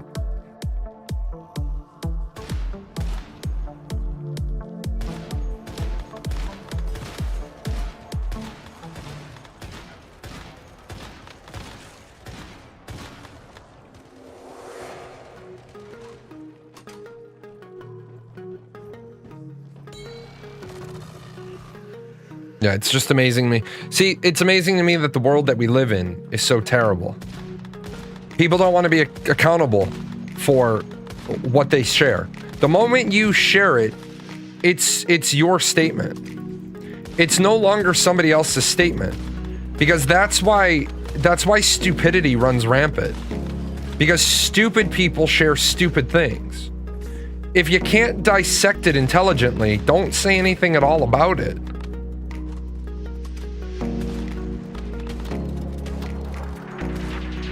Oh, imagine that. It's a headline. I never would have guessed.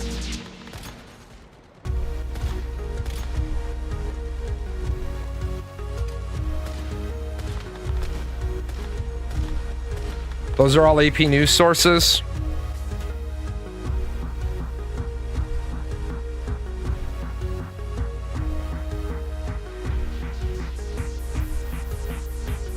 Oh, yeah, the problem with the press secretary is the press secretary can only repeat what the president tells her to repeat. I mean, that's her job.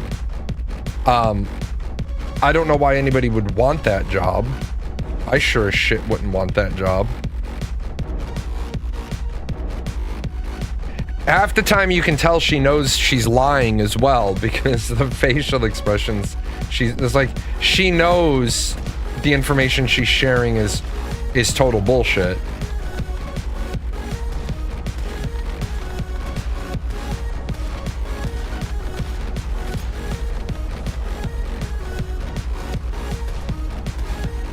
I mean, you either become the governor of Missouri or hit sketch on Saturday Night Live, so it's win-win. Yeah, like we're just like the shit that people say is just unreal.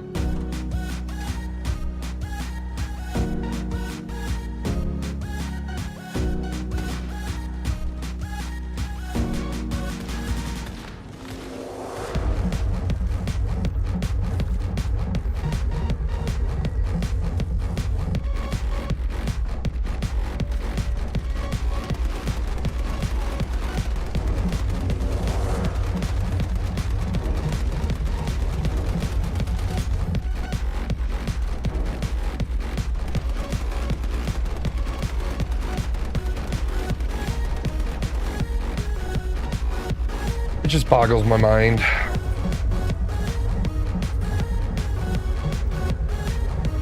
It is what it is, though.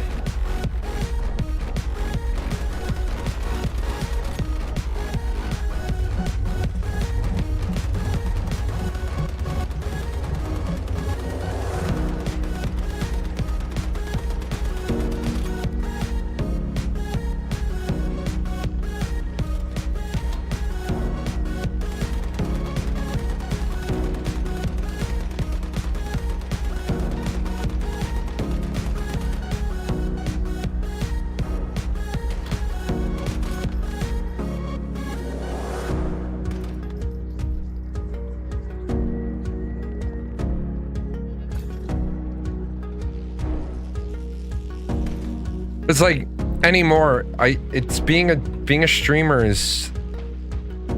I saw a streamer say that the era of video game streamers is coming to an end because you almost have to do like a real world opinion piece anymore to be relevant. And they're not wrong.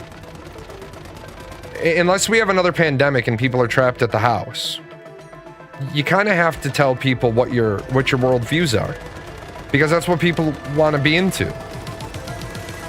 And what's so dangerous about that is that if you have 6 segments during your show and you do 6 worldviews, you run the risk of losing half your audience every time you give a worldview. And the dangerous part comes in is the people that need to do this shit for a living. Influencers influence. That's why they're called influencers. Your goal, your job is to influence people to buy a purchase or make a purchase. Like, I'm supposed to try to convince you to subscribe to my channel. I'm supposed to, if I can't get enough subscriptions, then I'm supposed to try to get you to buy Twitch Turbo. Well, I don't give a shit if you get Twitch Turbo or not. I don't give a shit if you subscribe to my channel or not. I'm not gonna do the things that helps drive people to want to subscribe to my channel. I'm not gonna put hourly adverts on. I'm simply not going to do that. That is not in my playbook. And that's, for some people, and again, I just saw China is banning OnlyFans because it's immoral. And that's fine. Ban OnlyFans. People are saying they want the same to be done in America. Why? Why do you want to take away 10% of the women between the ages of 19 and 24? Why do you want to take away their ability to make money?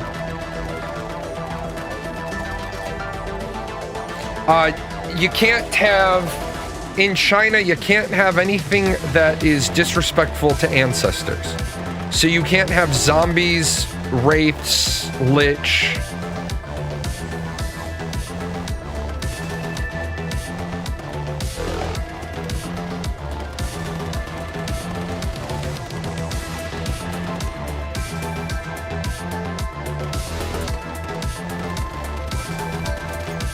Yeah, did I see that Sweden banned OnlyFans? Yeah, I saw the idea that Sweden is banning OnlyFans as well.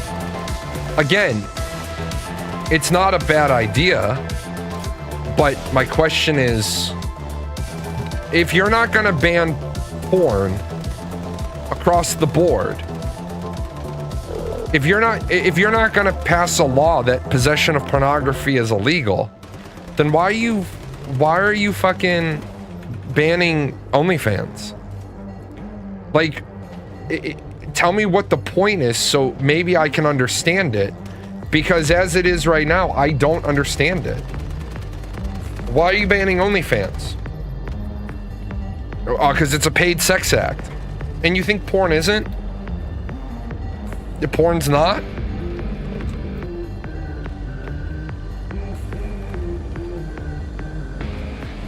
There's no rhyme or reason. There's no sense. And if things don't make sense, I don't want to see them done. Well, we don't think women should be doing this. Well, guess what? Obviously, a bunch of people in your country do think women should be doing that.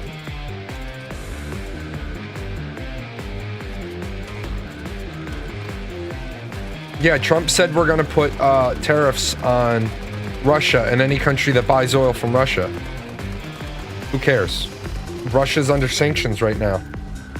You can't buy anything from Russia anyway. It's against the law. You can't sell anything to Russia. It's against the law. So what the fuck is putting tariffs on gonna do?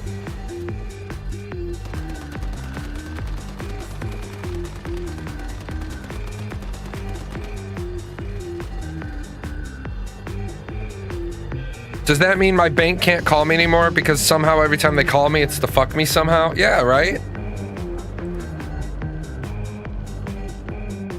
I think that's Trump's way of doing something with doing nothing. I think... Oh, there's beetles at the bottom.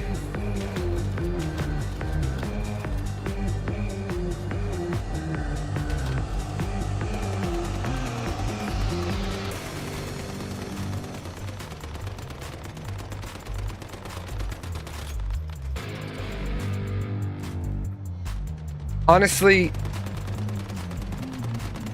I wish that we could all just go into a cryogenic stasis for the next 3 years, just to get to the end of this nonsense.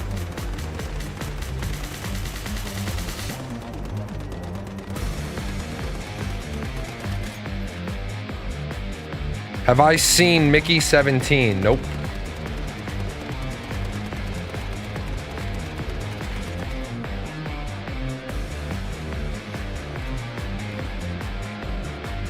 I'll look it up.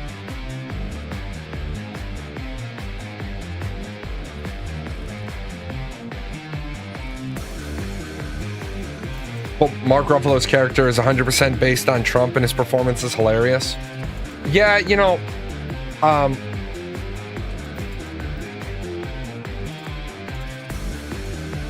I saw somebody talk about how they were embarrassed to be an American. Then leave. Leave. You don't have to stay. Staying isn't a requirement. Yeah, I have my Valor build now, so I can chew up that. I have all the specialized builds in order. You can't just leave. You can't. Here, as a citizen of two countries, let me say this: you can just leave.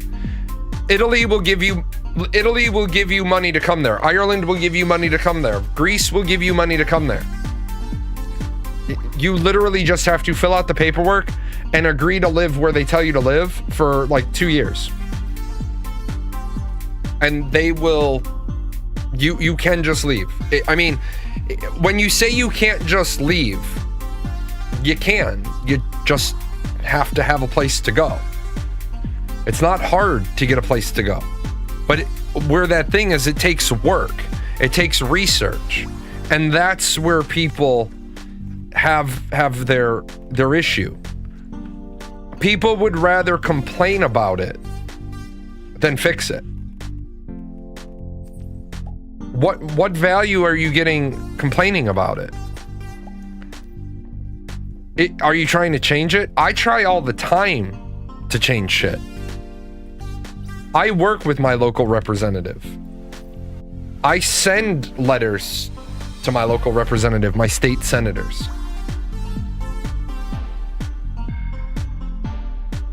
You have a passport and stuff. Yeah, imagine that. You need a passport.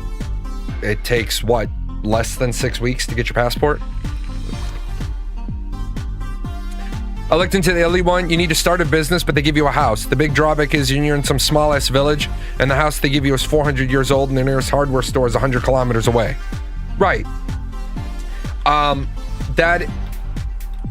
Ireland one kind of sucks, too. You have to live on an island for like 2 years. But if you're that disenfranchised with America,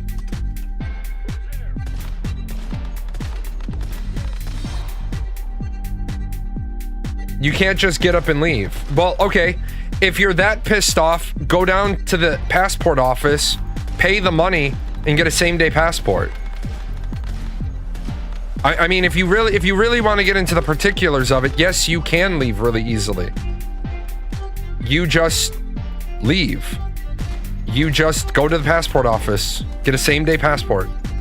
Not hard.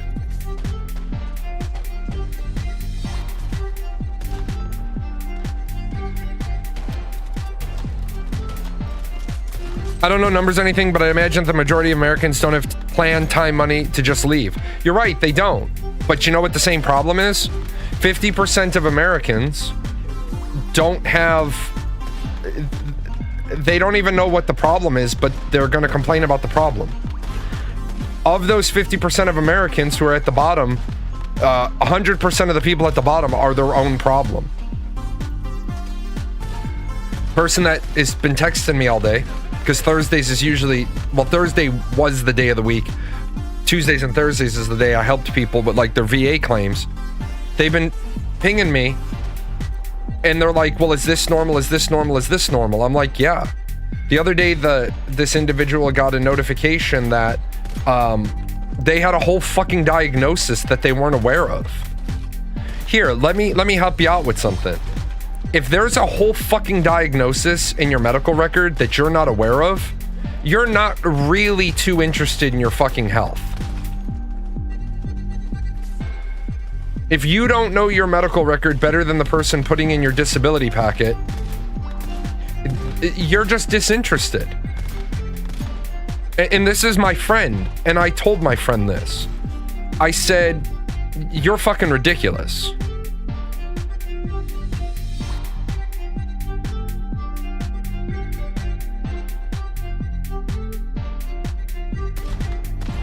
Most people, the only thing they're good at doing is making excuses. And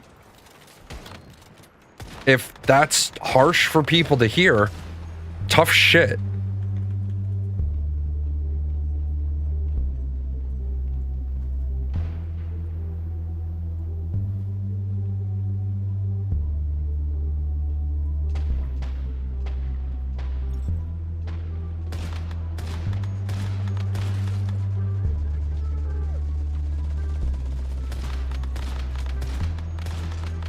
Like, some people living in America, they don't understand that other countries don't have these social safety nets.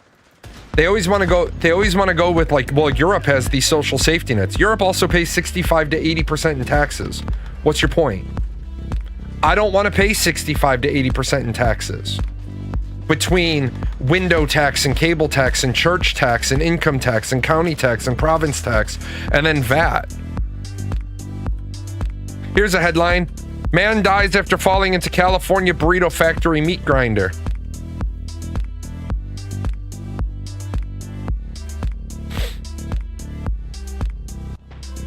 Hey, pass the mild sauce, would you? This burrito has a fucking shoelace in it.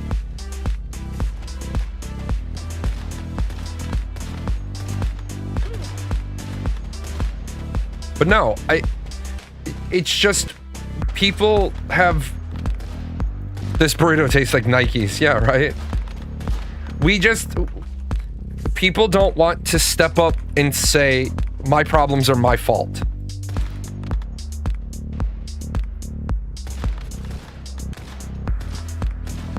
That's why I spend so much time disclosing that I'm a recovered alcoholic, that I'm a recovered addict, because for a long time I didn't want to talk about it. And then the thing is this, if I can help 2 people with their addiction, just 2 people, and those 2 people help 2 people, then it's a reverse pyramid scheme. If I help 2 people, like, and I have helped numerous people find sobriety. If I can help a bunch of people find sobriety,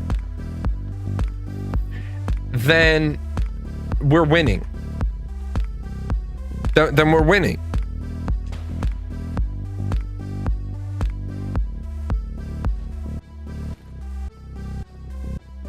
What?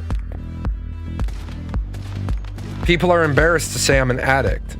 People are embarrassed to say I have a problem. People are embarrassed to say I need help. I understand it because I lived it. I get it. It's hard. You don't want people to know that about you.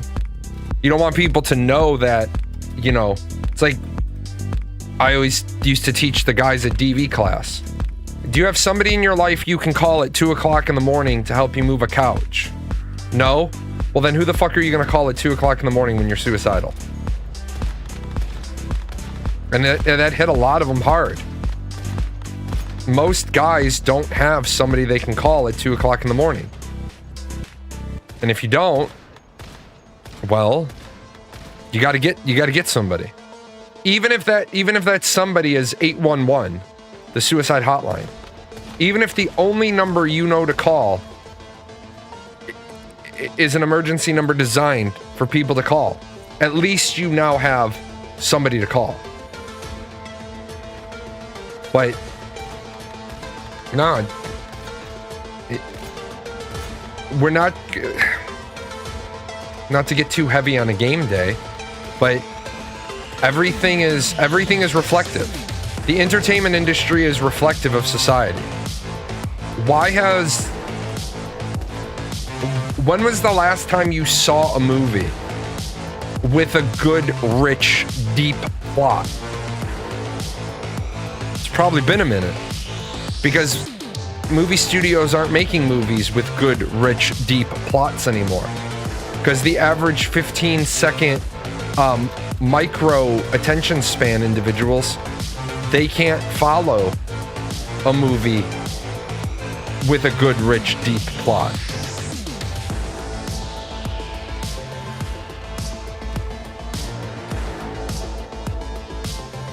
They don't know how to.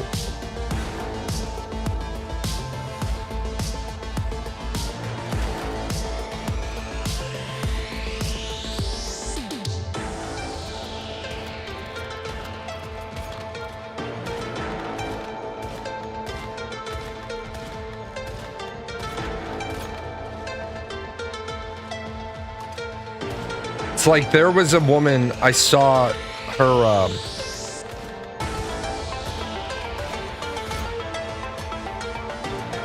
couple of incidents that have come out of Disney World this week, or in the last 2 weeks.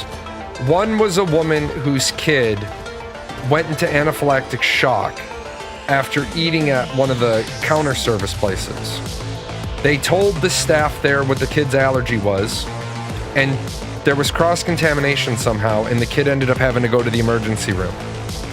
The woman then says, if we go back to Disney, we're not eating there. Why the fuck would you go back? She's like, it's been 8 days and nobody from Disney has called. Why the fuck would Disney call you?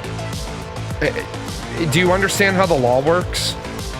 Disney's not calling you because if they call you, they're accepting responsibility. They're accepting liability.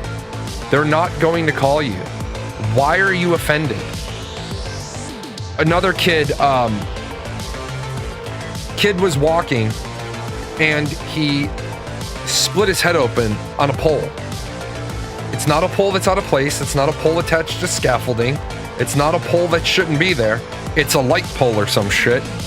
And the parents are like, we ended up incurring a bunch of money to have to go because Disney's on-site medical staff got the bleeding to stop. But they suggested I go to the emergency room with my kid because either surgical glue or stitches would help the healing process. So Disney paid for the ambulance. But these people are like, well, Disney should do more. What more do you want Disney to do? Your kid walked into a light pole. What more exactly are you expecting out of Disney? Like, and that's a serious question. Like, what are you expecting Disney to do? Pay for everybody that gets hurt in their parks, regardless of the circumstances? It's not their job. It's not their responsibility. If they call you, it could then be construed as they're accepting liability. We're just pissing in Darwin's eyes at this moment. We are, and it's ridiculous. Like, there is no personal accountability anymore. Oh shit. There's no personal accountability. There's no, it's my fault. It's everybody else's fault. I don't get it. I don't get how we've fallen so far so quickly. And then you try to bring it up to people, like you try to give people like a reality check and they don't want it. No, man, I don't want to actually toughen up. I just want society to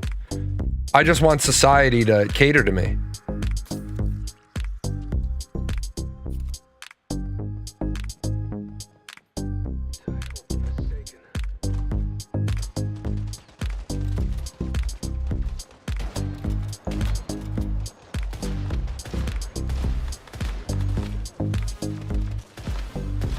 Like we were talking about earlier, people don't want to play MMOs anymore because MMOs are hard. MMOs are time consuming.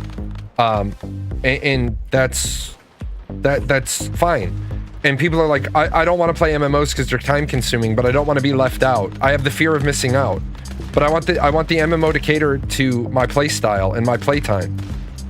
So you want them to cater to your play style and your playtime so that they can become exactly what they're not supposed to be. How about you're just not the target audience? How about just accepting the fact that not everything is made for you? Like, if you saw my Chrono Odyssey review, my Chrono Odyssey review is literally a review of Chrono Odyssey from the guy that's terrible at action combat. Like, you'll notice in my review, I just talk about some broad things like, but it's like, I'm not going to give an opinion on the combat because action combat isn't my jam. Now, if the game had been tab combat, oh, I'd fucking tear up my review if it was tab combat, because tab combat is my jam, man. I'm all over that shit. And then if it was a turn-based game, oh, look out, I'm gonna have 900 things to say about it.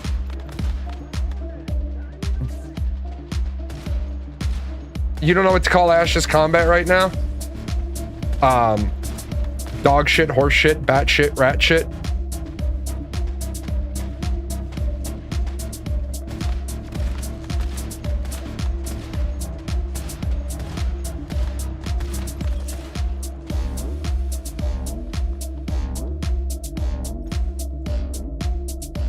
I mean,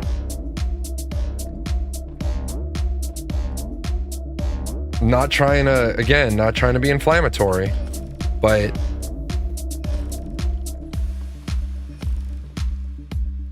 I haven't looked at it since December. I'll look at it again. I think they're phase 3. I think their phase 3 goes into effect like the week after I'm back from Disney. And again, if it's good, I'll stick with it. If it's bad, I won't stick with it. You don't think it's the worst MMO combat you've ever seen, but it's for sure not the best? Well, it really becomes this, right? Is it above or below ArcAge? Because that's really the litmus test. Is it above or below ArcAge? And if it's below ArcAge, then the issue comes, how do you have a game that is 12 years younger than ArcAge with worse combat? It's just like a shooter. This is the only shooter that I play. One of my marks of is the shooter combat good or not is it better than Defiance? If it's not better than Defiance, then what exactly the hell is going on? Don't say ArcAge, you cry every time. We have ArcAge Chronicles coming soon. I'll be right back.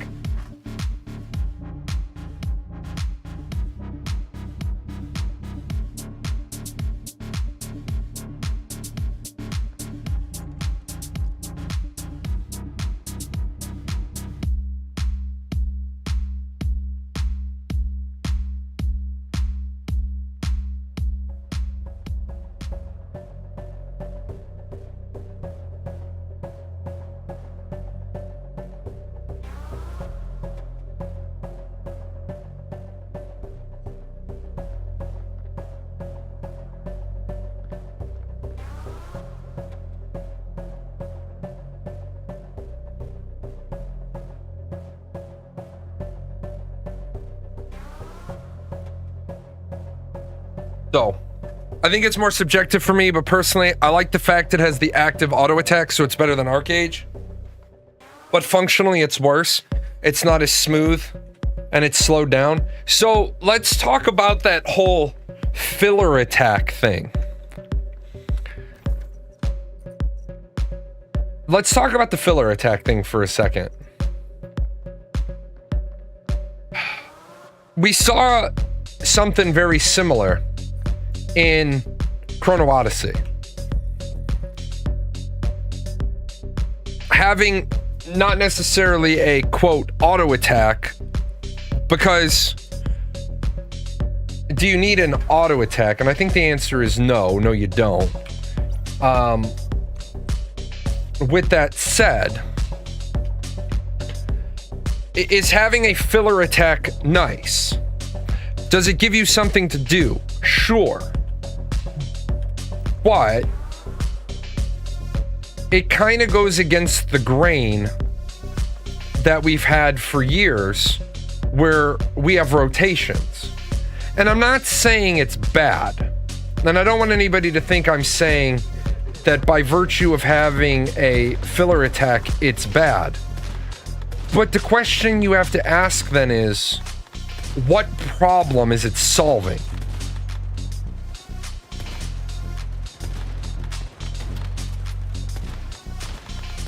Because if you have a problem you're solving, then that's okay. Like, for example, I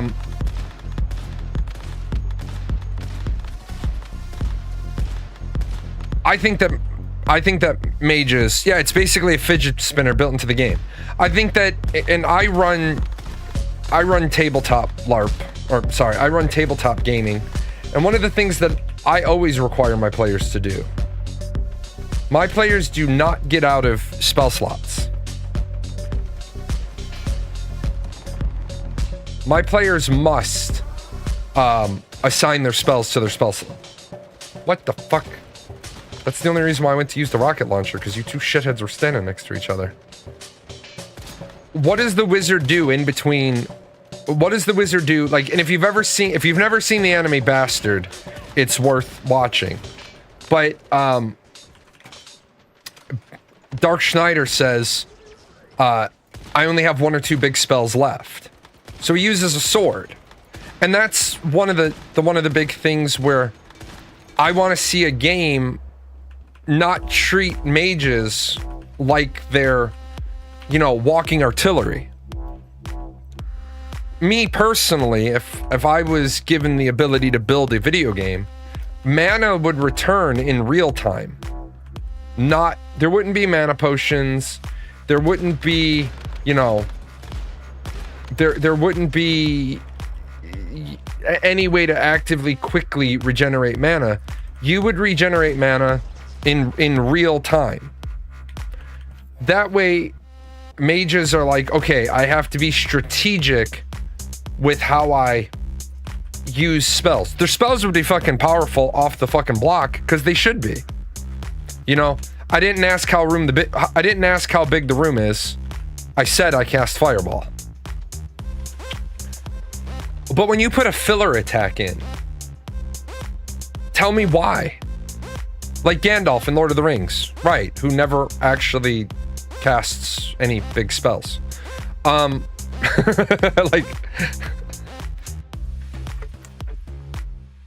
the only time you see him use magic is when he's fighting the other wizard. But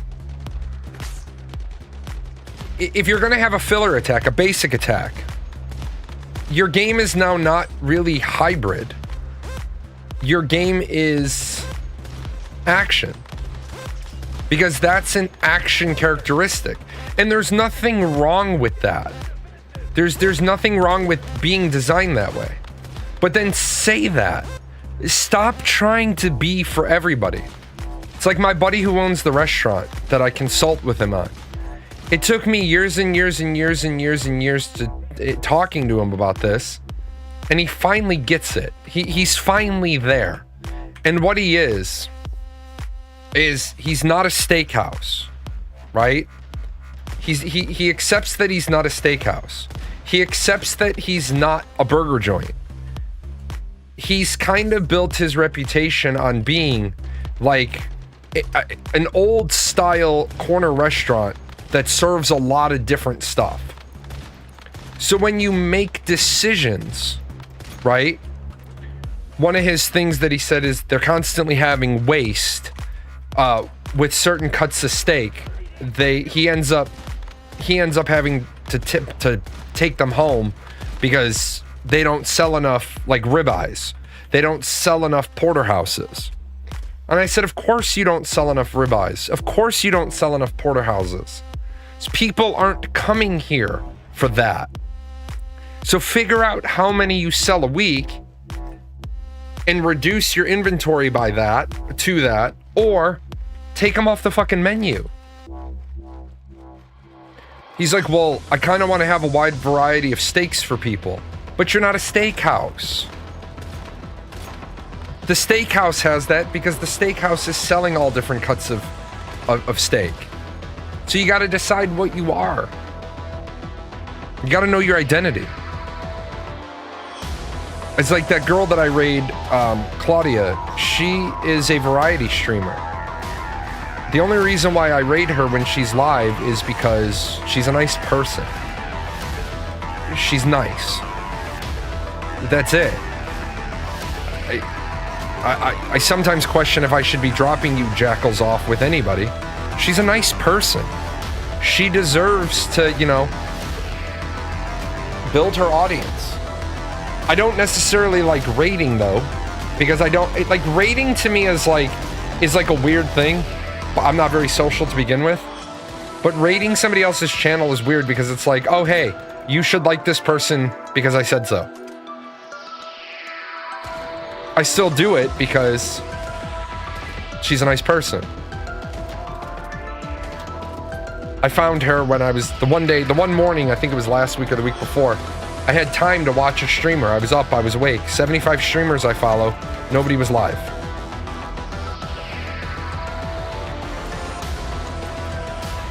That I enjoyed in Lord of the Rings Online, playing Lore Master, dual wielding staff plus sword.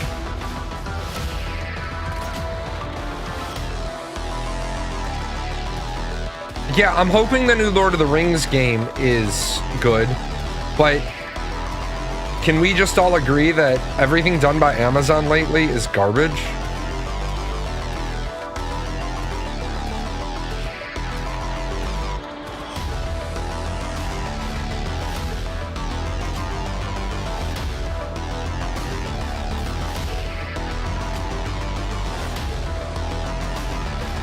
Like,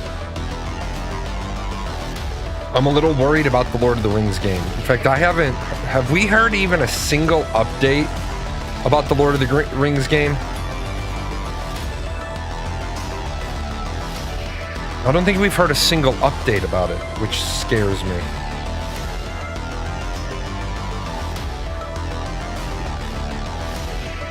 And how much of that Amazon game is going to have the same direction as Rings of Power? Well, that in itself is another huge problem. Not just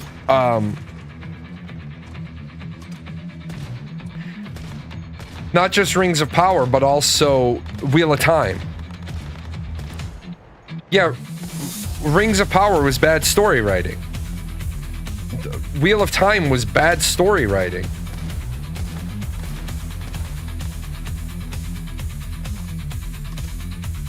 And allegedly, I'm not saying this.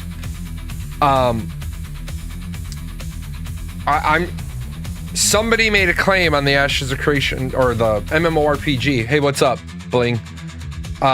Somebody made an accusation yesterday that Intrepid Studios is using AI for all their lore writing. God, I hope not. What spec do I run with? Right now, I'm primarily the Brimini sniper rifle, but I also have builds for... I can take this exact build and I can use the Kumawink submachine gun build with it. I also run Bingo primary. I run Last Valor and Corrosion. because different bosses need different specs to take out faster. I don't want to spend 35 minutes shooting at certain bosses with the bounce build when there's nothing to bounce off of. I will eventually be finishing an elemental build, but I don't like where my my mods are at the moment. So I'm still trying to finish I'm trying to finish mods. But yeah, I run the Bermini. I like the bounce sniper rifle. You run shrapnel? Yeah, which are you using Last Valor?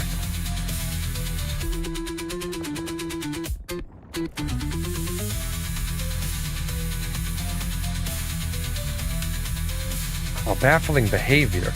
Oh, gross. Yeah, I like the Last Valor. Unfortunately, the direction they seem to be going with the game is more and more swarms of enemies. So you got to go with an AoE build. But yeah, I have the Last Valor specifically for EX1.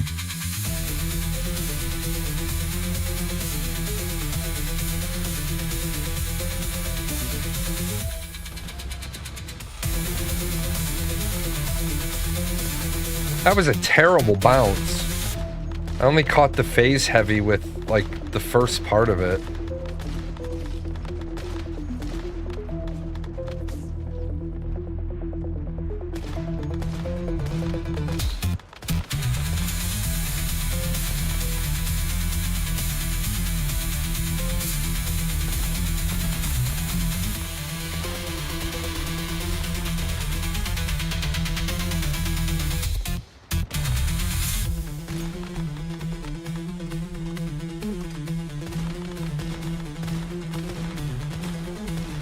Oh, they're both phased? That's good.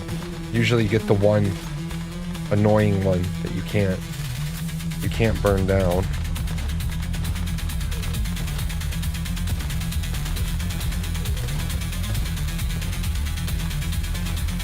God, there's so much trash in here. Rings of Power was somewhat doomed to fail. Making a TV series spanning hundreds of thousands of years is not a good idea. I disagree with you. I think that you can have a TV show that spans thousands of years if you do it right. Because I would hate to say that you can't do a TV show well if it has to span thousands of years. Because I really, really want them to do a Way of Kings TV series at some point. But the problem with Way of Kings would be whoever decided to publish or produce Way of Kings would have to understand right from the beginning there's no combining characters in that series. You can't do what they do in a lot of TV series and try to combine ideas so that they don't have as many actors. Way of Kings would need each of the characters. They're all so important.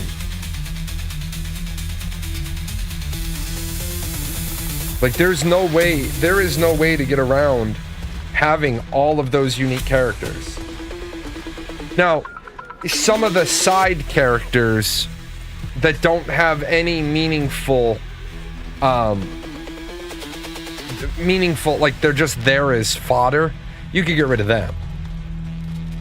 You just started Last Valor, Lone Wolf, and Scout sets. Yeah.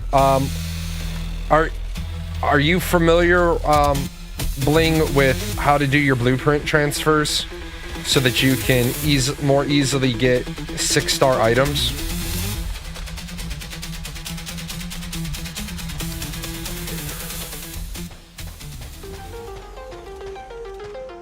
What did I think of the last book?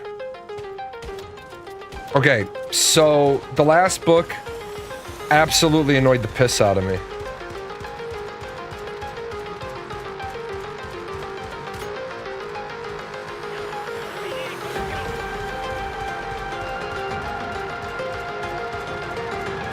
If you've not read the Way of Kings series, I'm not going to spoil the last book. Books I don't like to talk about for about a year until they've been out. But it annoyed the piss out of me. I read the majority of it in 2 days. Because I wasn't feeling well, I just went to bed and I laid in bed for like 9 hours and read, and then the next day I read the other 300 pages.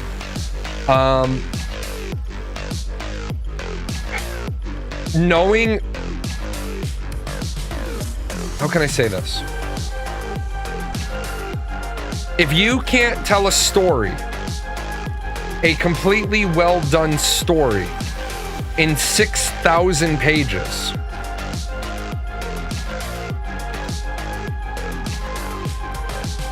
I understand that Brandon Sanderson has another 5 books in the Way of Kings series. I get that. Break. If you can't tell a good story, and it was a good story, I'm not trying to, if you can't put a break into the story, into the narrative, in 6,000 pages, which makes me feel good about where we left off, then there's a problem there. I think each of the books when they came out left the story in a good spot, except the last book. I don't think the last book left the story in a good spot. I think the last book leaves us in a fuck you spot. Right?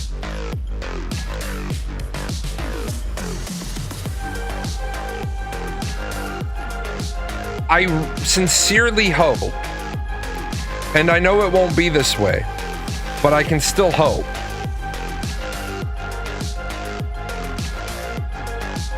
I would like him to not release any more books until he has them all basically lined up, ready to go. Like, I don't think he should release the first book of the next set. The first book should be done, the second book should be done, the third book should be at the editor, and the fourth book should be mostly written before he releases the first book. Because the last thing I want is another one of these scenarios where we're reading, and oh, now we have to wait. It's like George R.R. Martin. I want to slap George R.R. Martin, be like, dude, stop working on 15 side projects and just finish the fucking story. You know what I'm saying? Like, it's been long enough, George. George, what are we doing, George?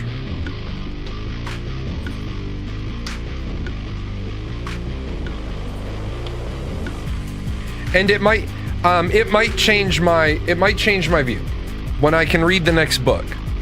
It might change my view, absolutely. The problem is, every day between now and the time I start the next book, it's going to be festering in me that this is the direction he chose to go. And again, it's his story. Go whichever way you want. But you left me in what you did is you left me in a place that makes me not want to pick the series up again. You kind of left me in a spot where my natural inclination is to be like, you know what? I enjoyed the first 5 books as a series, and I can leave it there. It's like in Gail Z. Martin's Chronicles of the Necromancer, which is also on my Amazon store. It's a great set. It's a great series. The first 2 books are part 1 and part 2. The third book's not a standalone. You have to have read books 1 and book 2. But what it is that if you've read books 1 and book 2, the third book is a self-contained story. You need to know the players from the first 2 books, but it's got a beginning, it's got a middle, and it's got an end. It's complete. And then the fourth book is the same way. And then she did another add-on series, which was irritating because You have to read both of those books. And I don't mind when books sequel. Like, I think, and I know this individual irritates some people. I really like how J.K. Rowling did the Harry Potter books, because she broke them up by school year, right? Where the fuck? Oh, there you are. She broke them up by school year. So you know that you're on a cliffhanger. Yeah, the cut between the first part and the second part of Mistborn.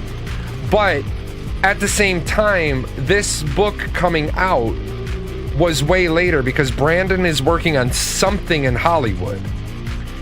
I don't think he's ever said what he's working on. I believe, if I had to guess, it was Wheel of Time.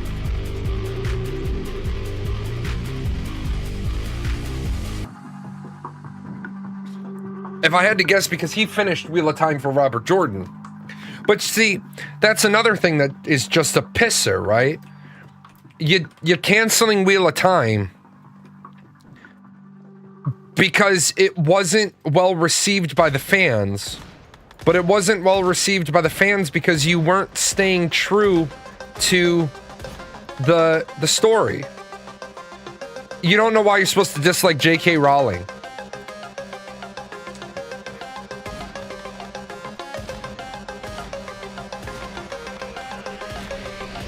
Because you're not supposed to like You're not supposed to like J.K. Rowling because she's transphobic. But she's actually transphobic. Which is why I want transphobic to not be called transphobic anymore. Because she is legitimately transphobic. She has a phobia of transgender people. She is not a bigot. She is legitimately afraid of transgender people. She speaks out against transgender people because transgender people keep speaking out against her. It's one of those scenarios where you didn't want to listen to the original viewpoint, so you went in a really bad direction with it, and now you can't get detached from it. It's stupid shit. It's just stupid bullshit. We're falling into the category of you can have whatever opinion you want as long as your opinion agrees with me. To which my response is no thank you. I will take the unpopular opinion.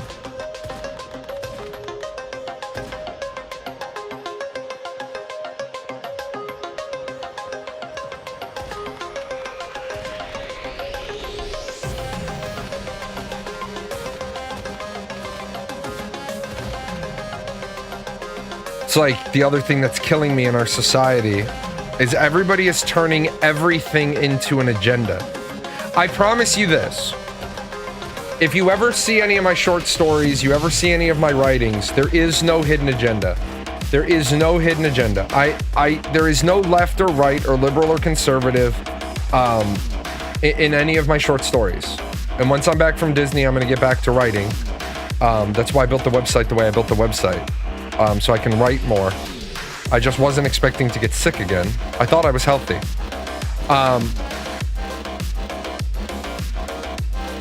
The trick is, not every author has a secret hidden agenda in their writing. I will never have a secret hidden agenda. Nobody is going to be representative of Adolf Hitler and the Nazi movement. If I have Nazis in one of my stories, then I have Nazis in one of my stories. Have I read the entire Wheel of Time series? I have. And in my opinion, Brandon Sanderson did an amazing job. He did an absolutely amazing job finishing up the series. Robert Jordan is a difficult author to emulate. I think Brandon did an amazing job closing up the series. What hurt my soul was right from the very beginning. You could tell that the writers of the show didn't actually know shit about the Wheel of Time because they were trying to make it mainstream. and it's not designed to be mainstreamed. The Wheel of Time is not supposed to have like hidden agendas in it, and you're trying to put hidden agendas into Wheel of Time. It's not supposed to be like, I think it's the Bechdel test is where you determine the success of a TV show or a movie based on if two female characters have a conversation that that doesn't involve the main male character. Like, who fucking cares? Like, Ender's Game would by default fail the Bechdel test because there aren't two female characters of any relevance in the first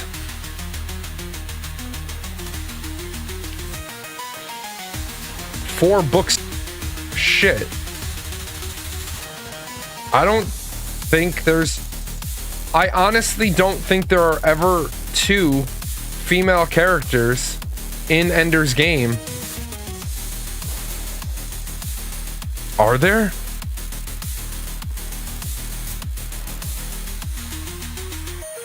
Maybe in like the 6th book of the Shadow series where Teresa talks to Petra.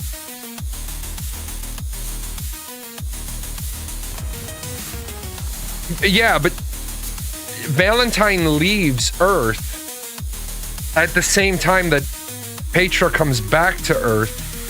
I honestly don't think Ender's Game can pass the Bechdel test. Because I don't think there's ever a point where there's 2 female characters having a conversation that doesn't involve Ender.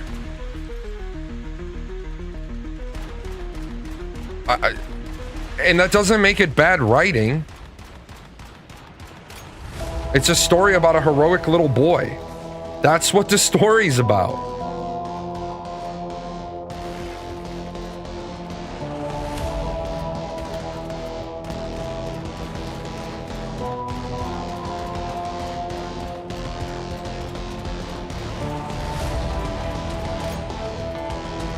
That's too much damage.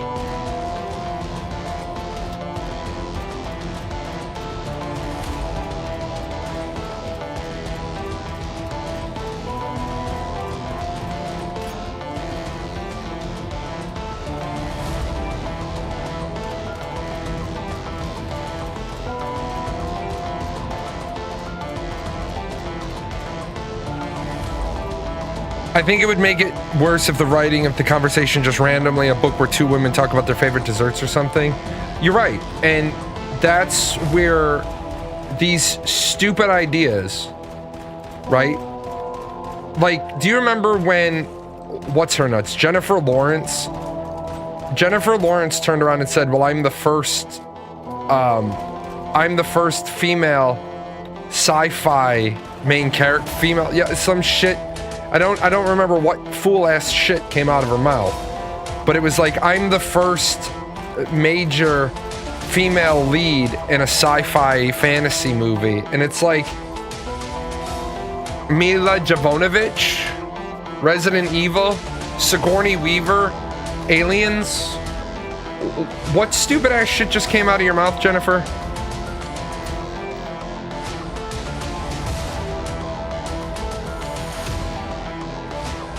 Sometimes you just have to wonder what the fuck these people are thinking when they open their mouths and they talk. I agree with you. And I'll say this, and I'm about to shit on Brandon Sanderson because something I noticed. Can you please tell me where to get the parts to enchant my gun? The wish machine. This thing right here. You have to either go into the shop and buy blueprints for what you need, like unlocking armor, or you go into the wish machine and you open up. I've already opened mine today, but there'll be categories over here that you can open. If you go to my YouTube channel, I actually have multiple videos on understanding mods, understanding blueprints, how to upgrade. I actually just put out videos on how to use wish stones, how to get 6-star armor, and how to get 6-star weapons very quickly. But yeah, the only place that you can get the blueprint fragments is through the Wish Machine, and then you can get lower grade ones at all of these places where it says look for the mystical crate. If you open up the mystical crate, you can get blueprint fragments that you'll get the lower grade ones like the blues and some purples, and then you can level up your weapons that way. Weapons and armor.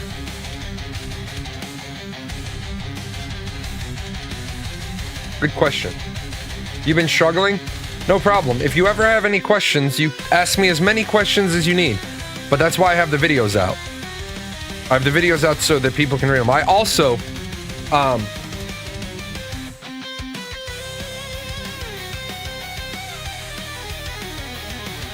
in order to help people, because not everybody likes videos, and I understand that.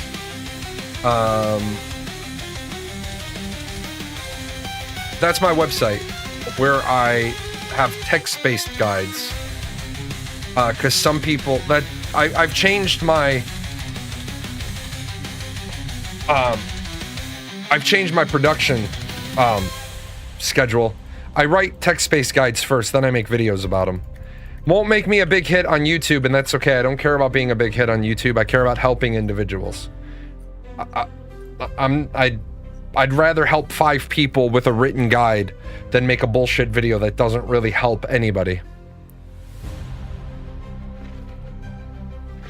Oh, did you see that YouTube is gonna stop paying creators for AI generated work? That's fucking crazy. If your video is all AI generated, you're not gonna get paid no more. That I thought was crazy nuts. I'm not totally against it. I'm not totally for it, because I do the videos with Gale and Daisy. But I thought that was crazy.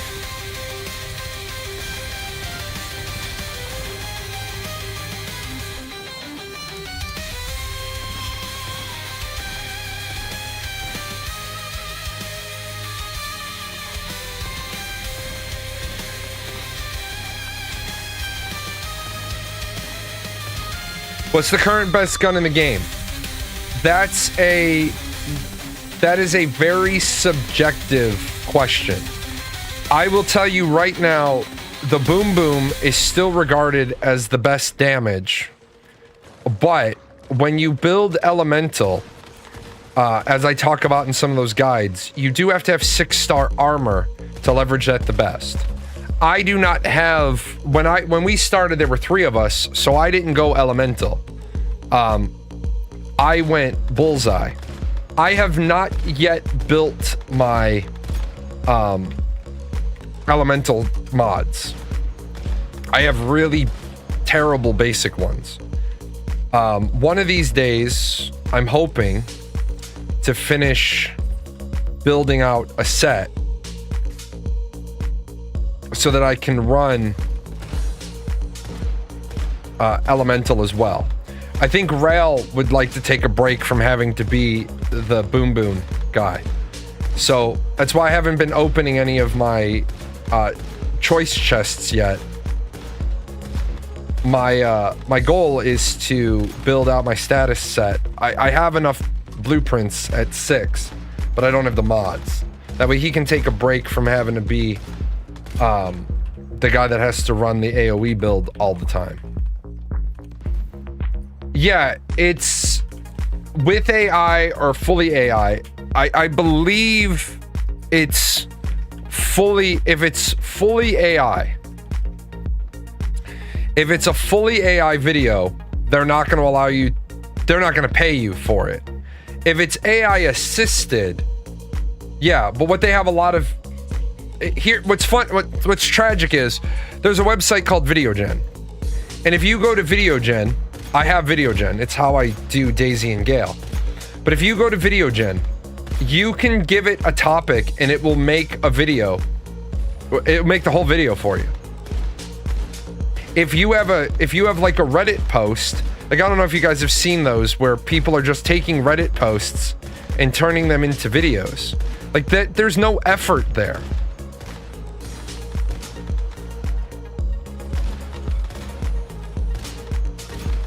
And the problem is, advertisers don't want their shit advertised on that low effort stuff either. You're about to get run over, son.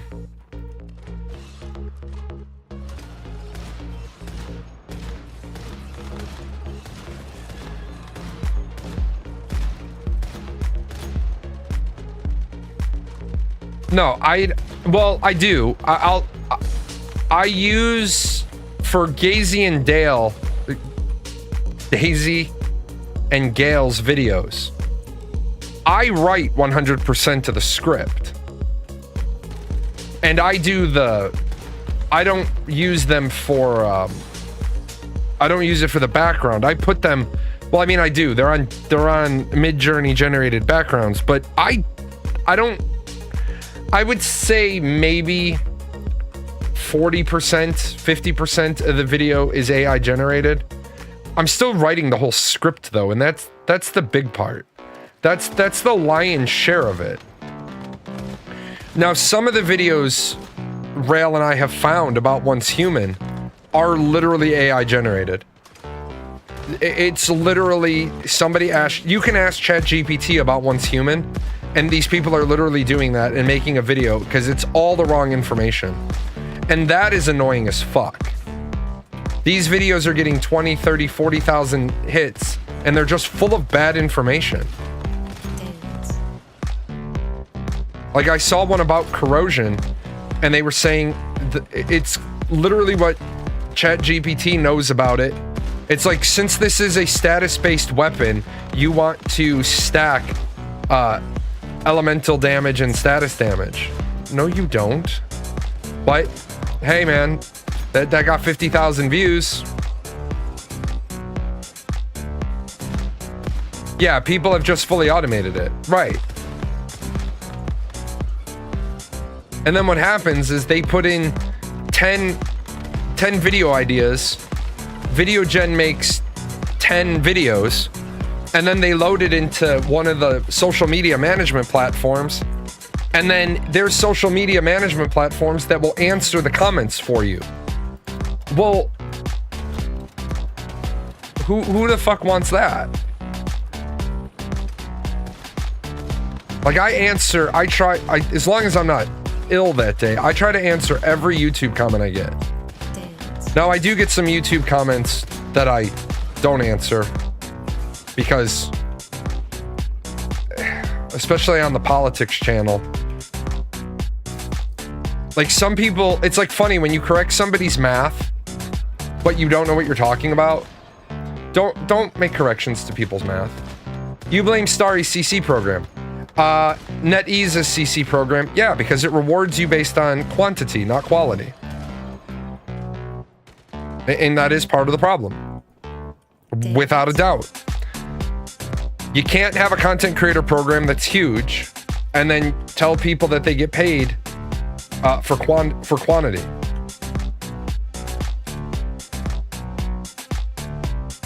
But as you saw with Smurg, it's so hard for creator programs to figure out who's legit and who's not, because there's so many people buying embedded views. I wonder if podcasts or people only making videos on one game will be hit hard, since this policy change is not only about AI but also repetitive content. Well, yeah, part of it is going to be they don't want you making clips of your own video. Even though that's, I have no idea why, because if you make a clip of your own video, that's great for driving traffic to the long form version.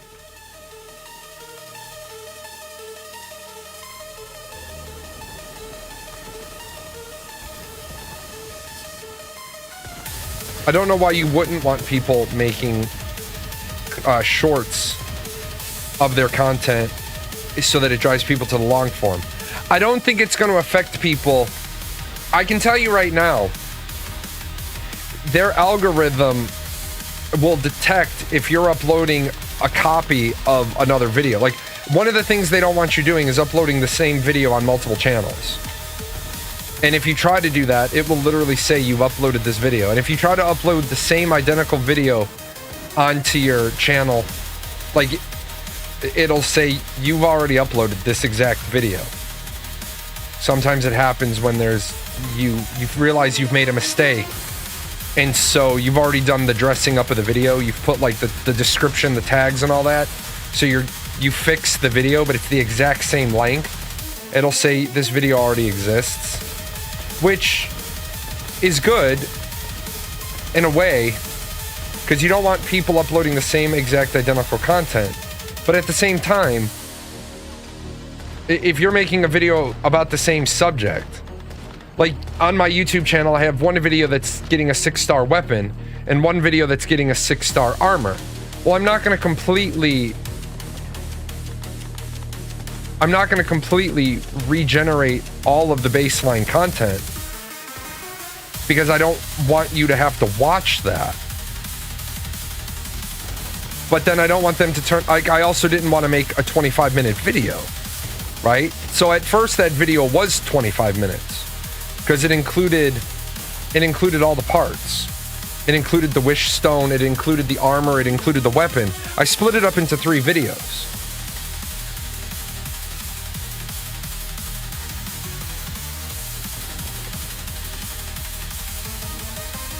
I wonder if it will take audio into account as well.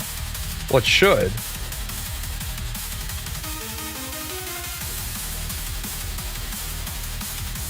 Well, since when can these fuckers get in here?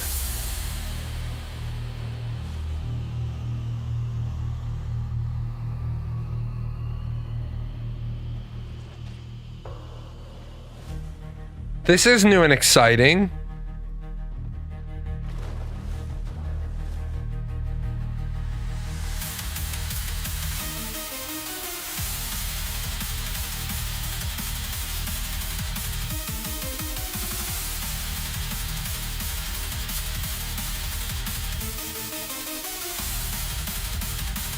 Yeah, it seems like they fixed all the cheese spots. I'm good. I'm getting myself up.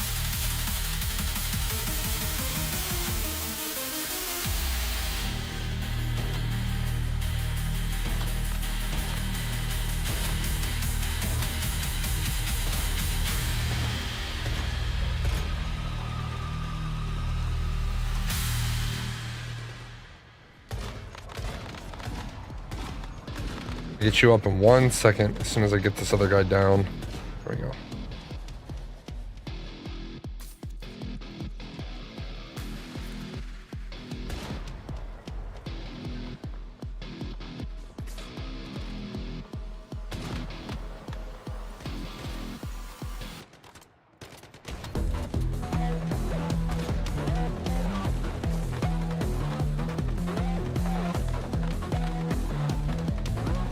See, this room just sucks because you take damage from her.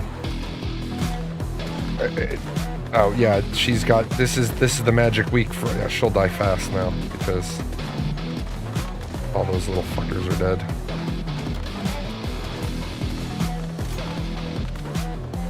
This room you just take damage in for no reason. Well, you can't call your dog out here.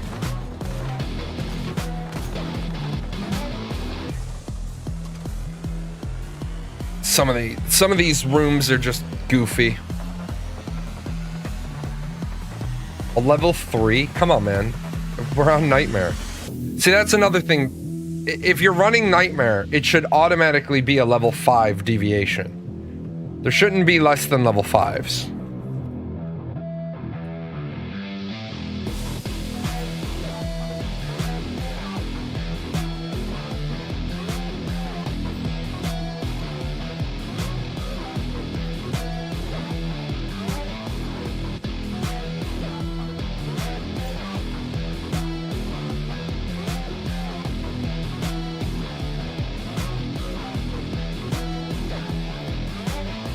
It does take audio. If it does take audio into account there, then it probably won't get rid of the crappy story shorts with the same video in the background. Well, it will. It depends. It's going to depend on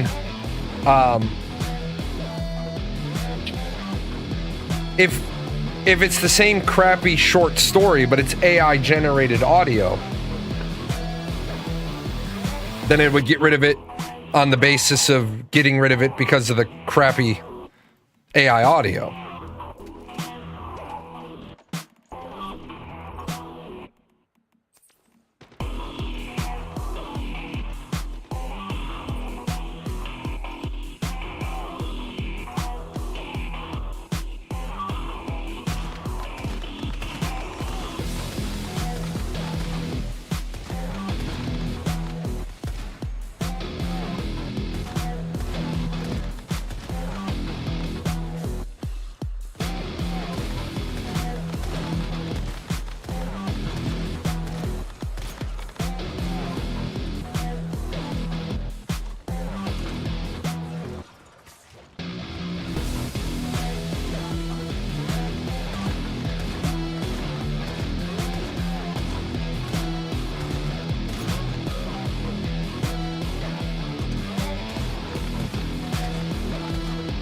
Oh, you did your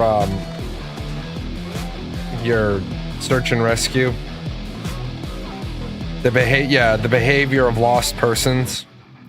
If only lost persons would behave in a logical manner. If only people were smart. You can't get the dog out here either. You mean your Beastmaster one or your standard deviation? If it's your standard deviation, I'll put it back in the cradle, and sometimes it gets bugged. Mine was bugged in the other one. It said that I couldn't bring it out, so I put it back in the cradle first, and then I was able to bring it out.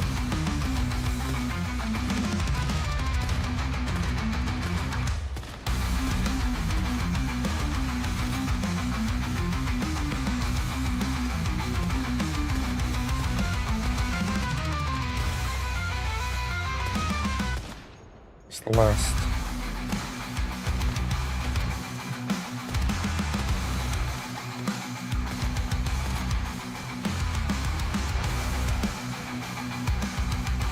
Oh, this is our last one, isn't it? I don't think we have any other ones to do.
This is my fault. I caused this fucking mess with the bounce sniper rifle. I pulled 3 mobs at the same time. Pulled 3 elites. So that's my fault.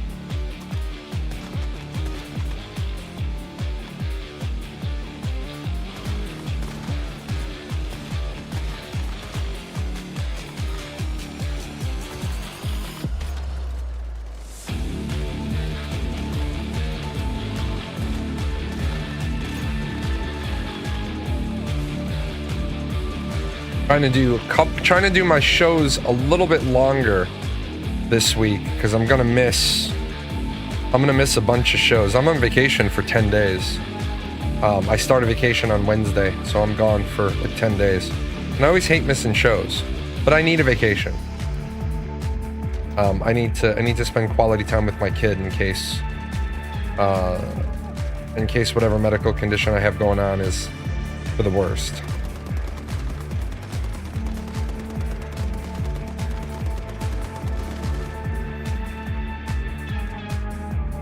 always have to appreciate a doctor that's a straight shooter.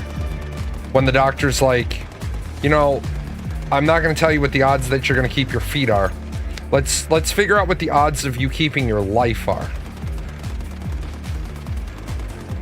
Like, oh, okay, doc.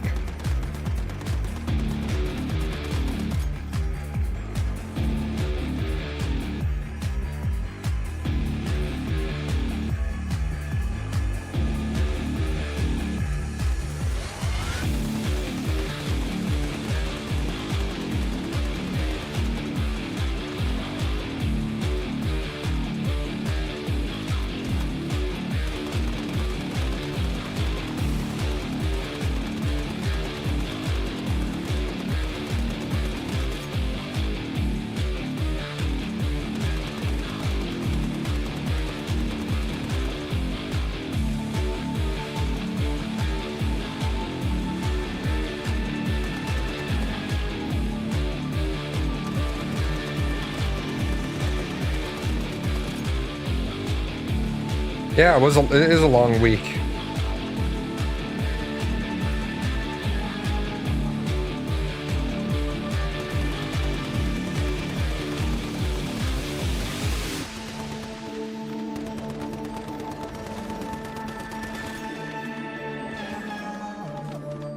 Where the fuck are all these guys coming from?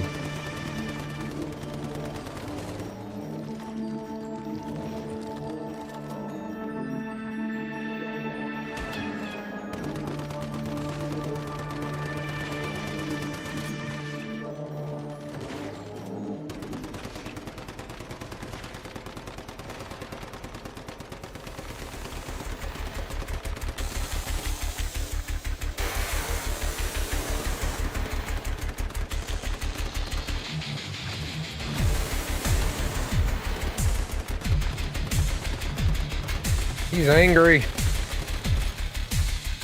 The dogs, oh. The dogs are all gonna die in a second here when I...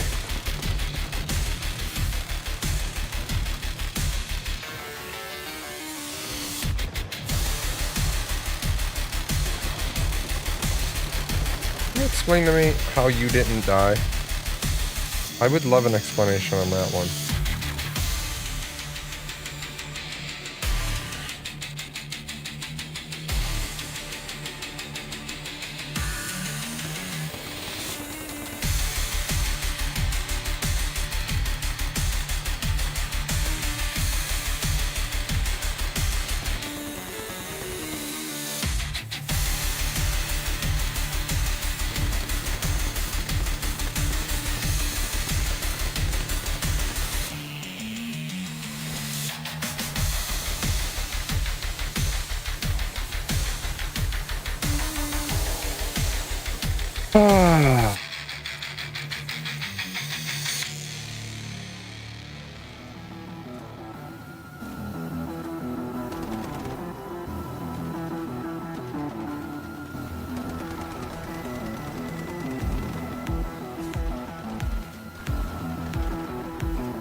They bugged it out again. When they stomp, you're not seeing the blue line.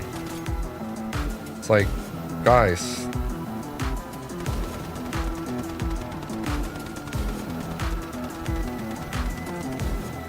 Stop touching stuff that works and making it not work. That's a lot of adrenaline shots. Yeah, it is. Part of that was I missed with the Mr. Wish rocket launcher. The other one is I didn't notice that my whims had fallen off. So my living armor has been off. That's why I've been dying.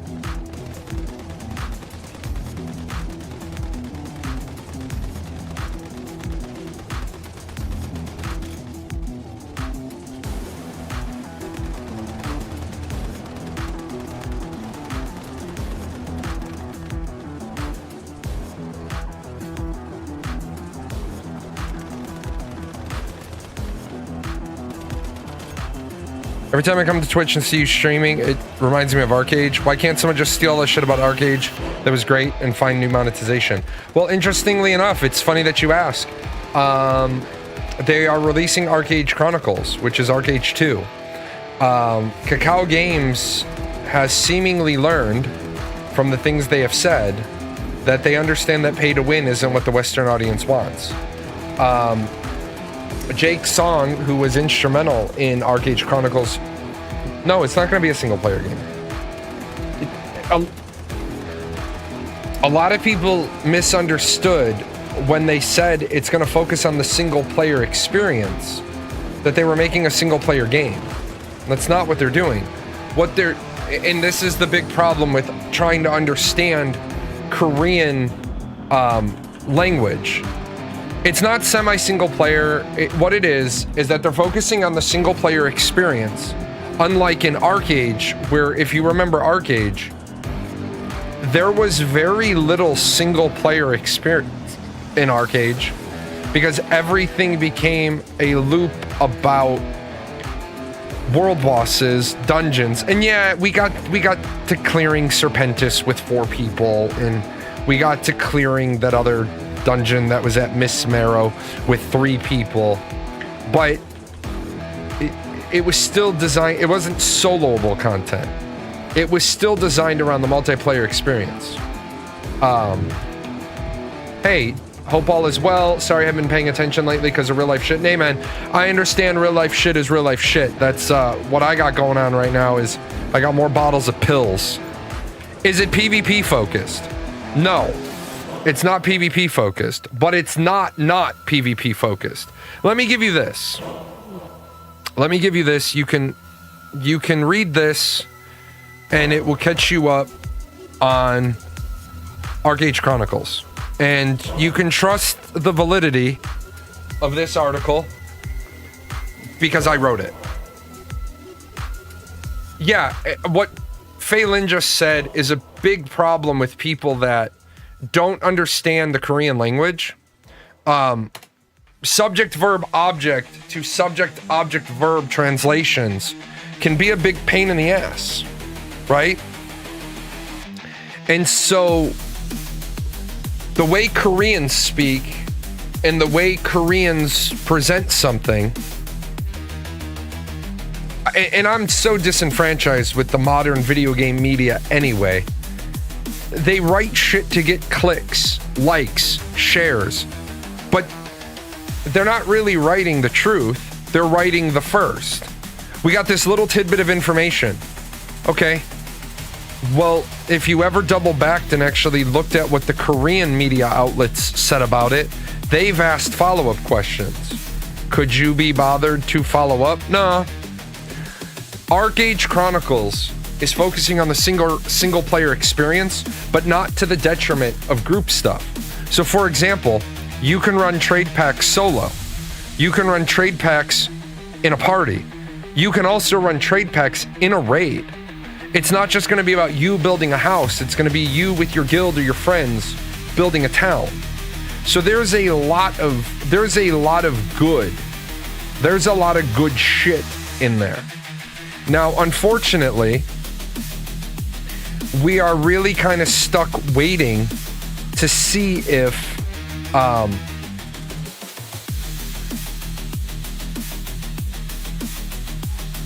Kakao Games holds true to their word, because what they've said is they understand that monetization isn't what the Western audience wants anymore. And we're going to see this in Chrono Odyssey. But one of the things they've said about Chrono Odyssey is that there's pay for convenience. Well, that right there means I'm not holding my breath, because what you call pay for convenience, I call pay to win. That person calls pay to keep up. That person over there calls pay to get ahead. I would rather not have any pay to ... I would rather you charge a box price, have a monthly sub, and then move on for there. Like, one of the things I remember Stephen Sharif saying with Ashes of Creation is that they guesstimated that they would have an average revenue per paying user of $23. Well, if the monthly sub is 15, that means they're guesstimating that the total amount of money they bring in divided by the total number of active players would be 23. That's a lot of cash shop purchases. And as we know anything about the cash shop, in order to get people to spend money in a cash shop, you generally have to make it worthwhile to be spending the money. That usually results in pay to win. Now, Karthos is the person who changed my viewpoint on this. I never thought storage space was pay to win. I used to think storage space was just an annoyance. But what he said to me was, and this is years ago, he said if he can go out and mine for an hour and not have to go back to his bank, and I have to go back to my bank every 10 minutes because I haven't swiped for more backpack space, he's going to end up having a more lucrative hour than I will. His hour of going out and gathering will generate more wealth for him than mine will. Because I can, in an hour, he gets an hour of gathering and then has to go to his bank, where I only might get 40 minutes of gathering because I have to spend time going back and forth to a dump-off point. And after we jammed about that, I was like, you know what? Then it is pay to win. It absolutely is pay to win. You created the problem to sell me the solution. And that is then the cornerstone of pay to win. I wish game companies would just... I wish I could put everybody into a room, sit them down at a table, and say, look, you have to be willing to pay a monthly subscription. Gamers, you have to be willing to build a game that brings in players. Like, in one of my favorite franchises is Final Fantasy. And what they do is they have a box price, a cash shop, and a cosmetic shop. Well, why do you feel the need to have a cosmetic shop? Do you not make enough money? Are you not making enough money off of the monthly sub? If they would come out and say the reason why Square Enix has a cash shop is because it allows our company to fund other games that we might not be able to fund without this revenue stream, I would probably be more okay with that. For example, Harvestella, cute little game. I played it a couple of years ago during Extra Life.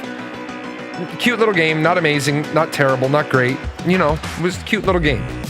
It made for a good game to play on Extra Life Day. It was good. Like I said, not great, but good. Okay. Average, middle of the road, whatever you want. If they said the only reason why we were able to do this game was because of the extra income from the cash shop from Final Fantasy, I would be way more okay with that then. I would be like, oh, that makes perfect sense. That makes great sense. With that said, I'm gonna get out of here. Appreciate everybody who's always here.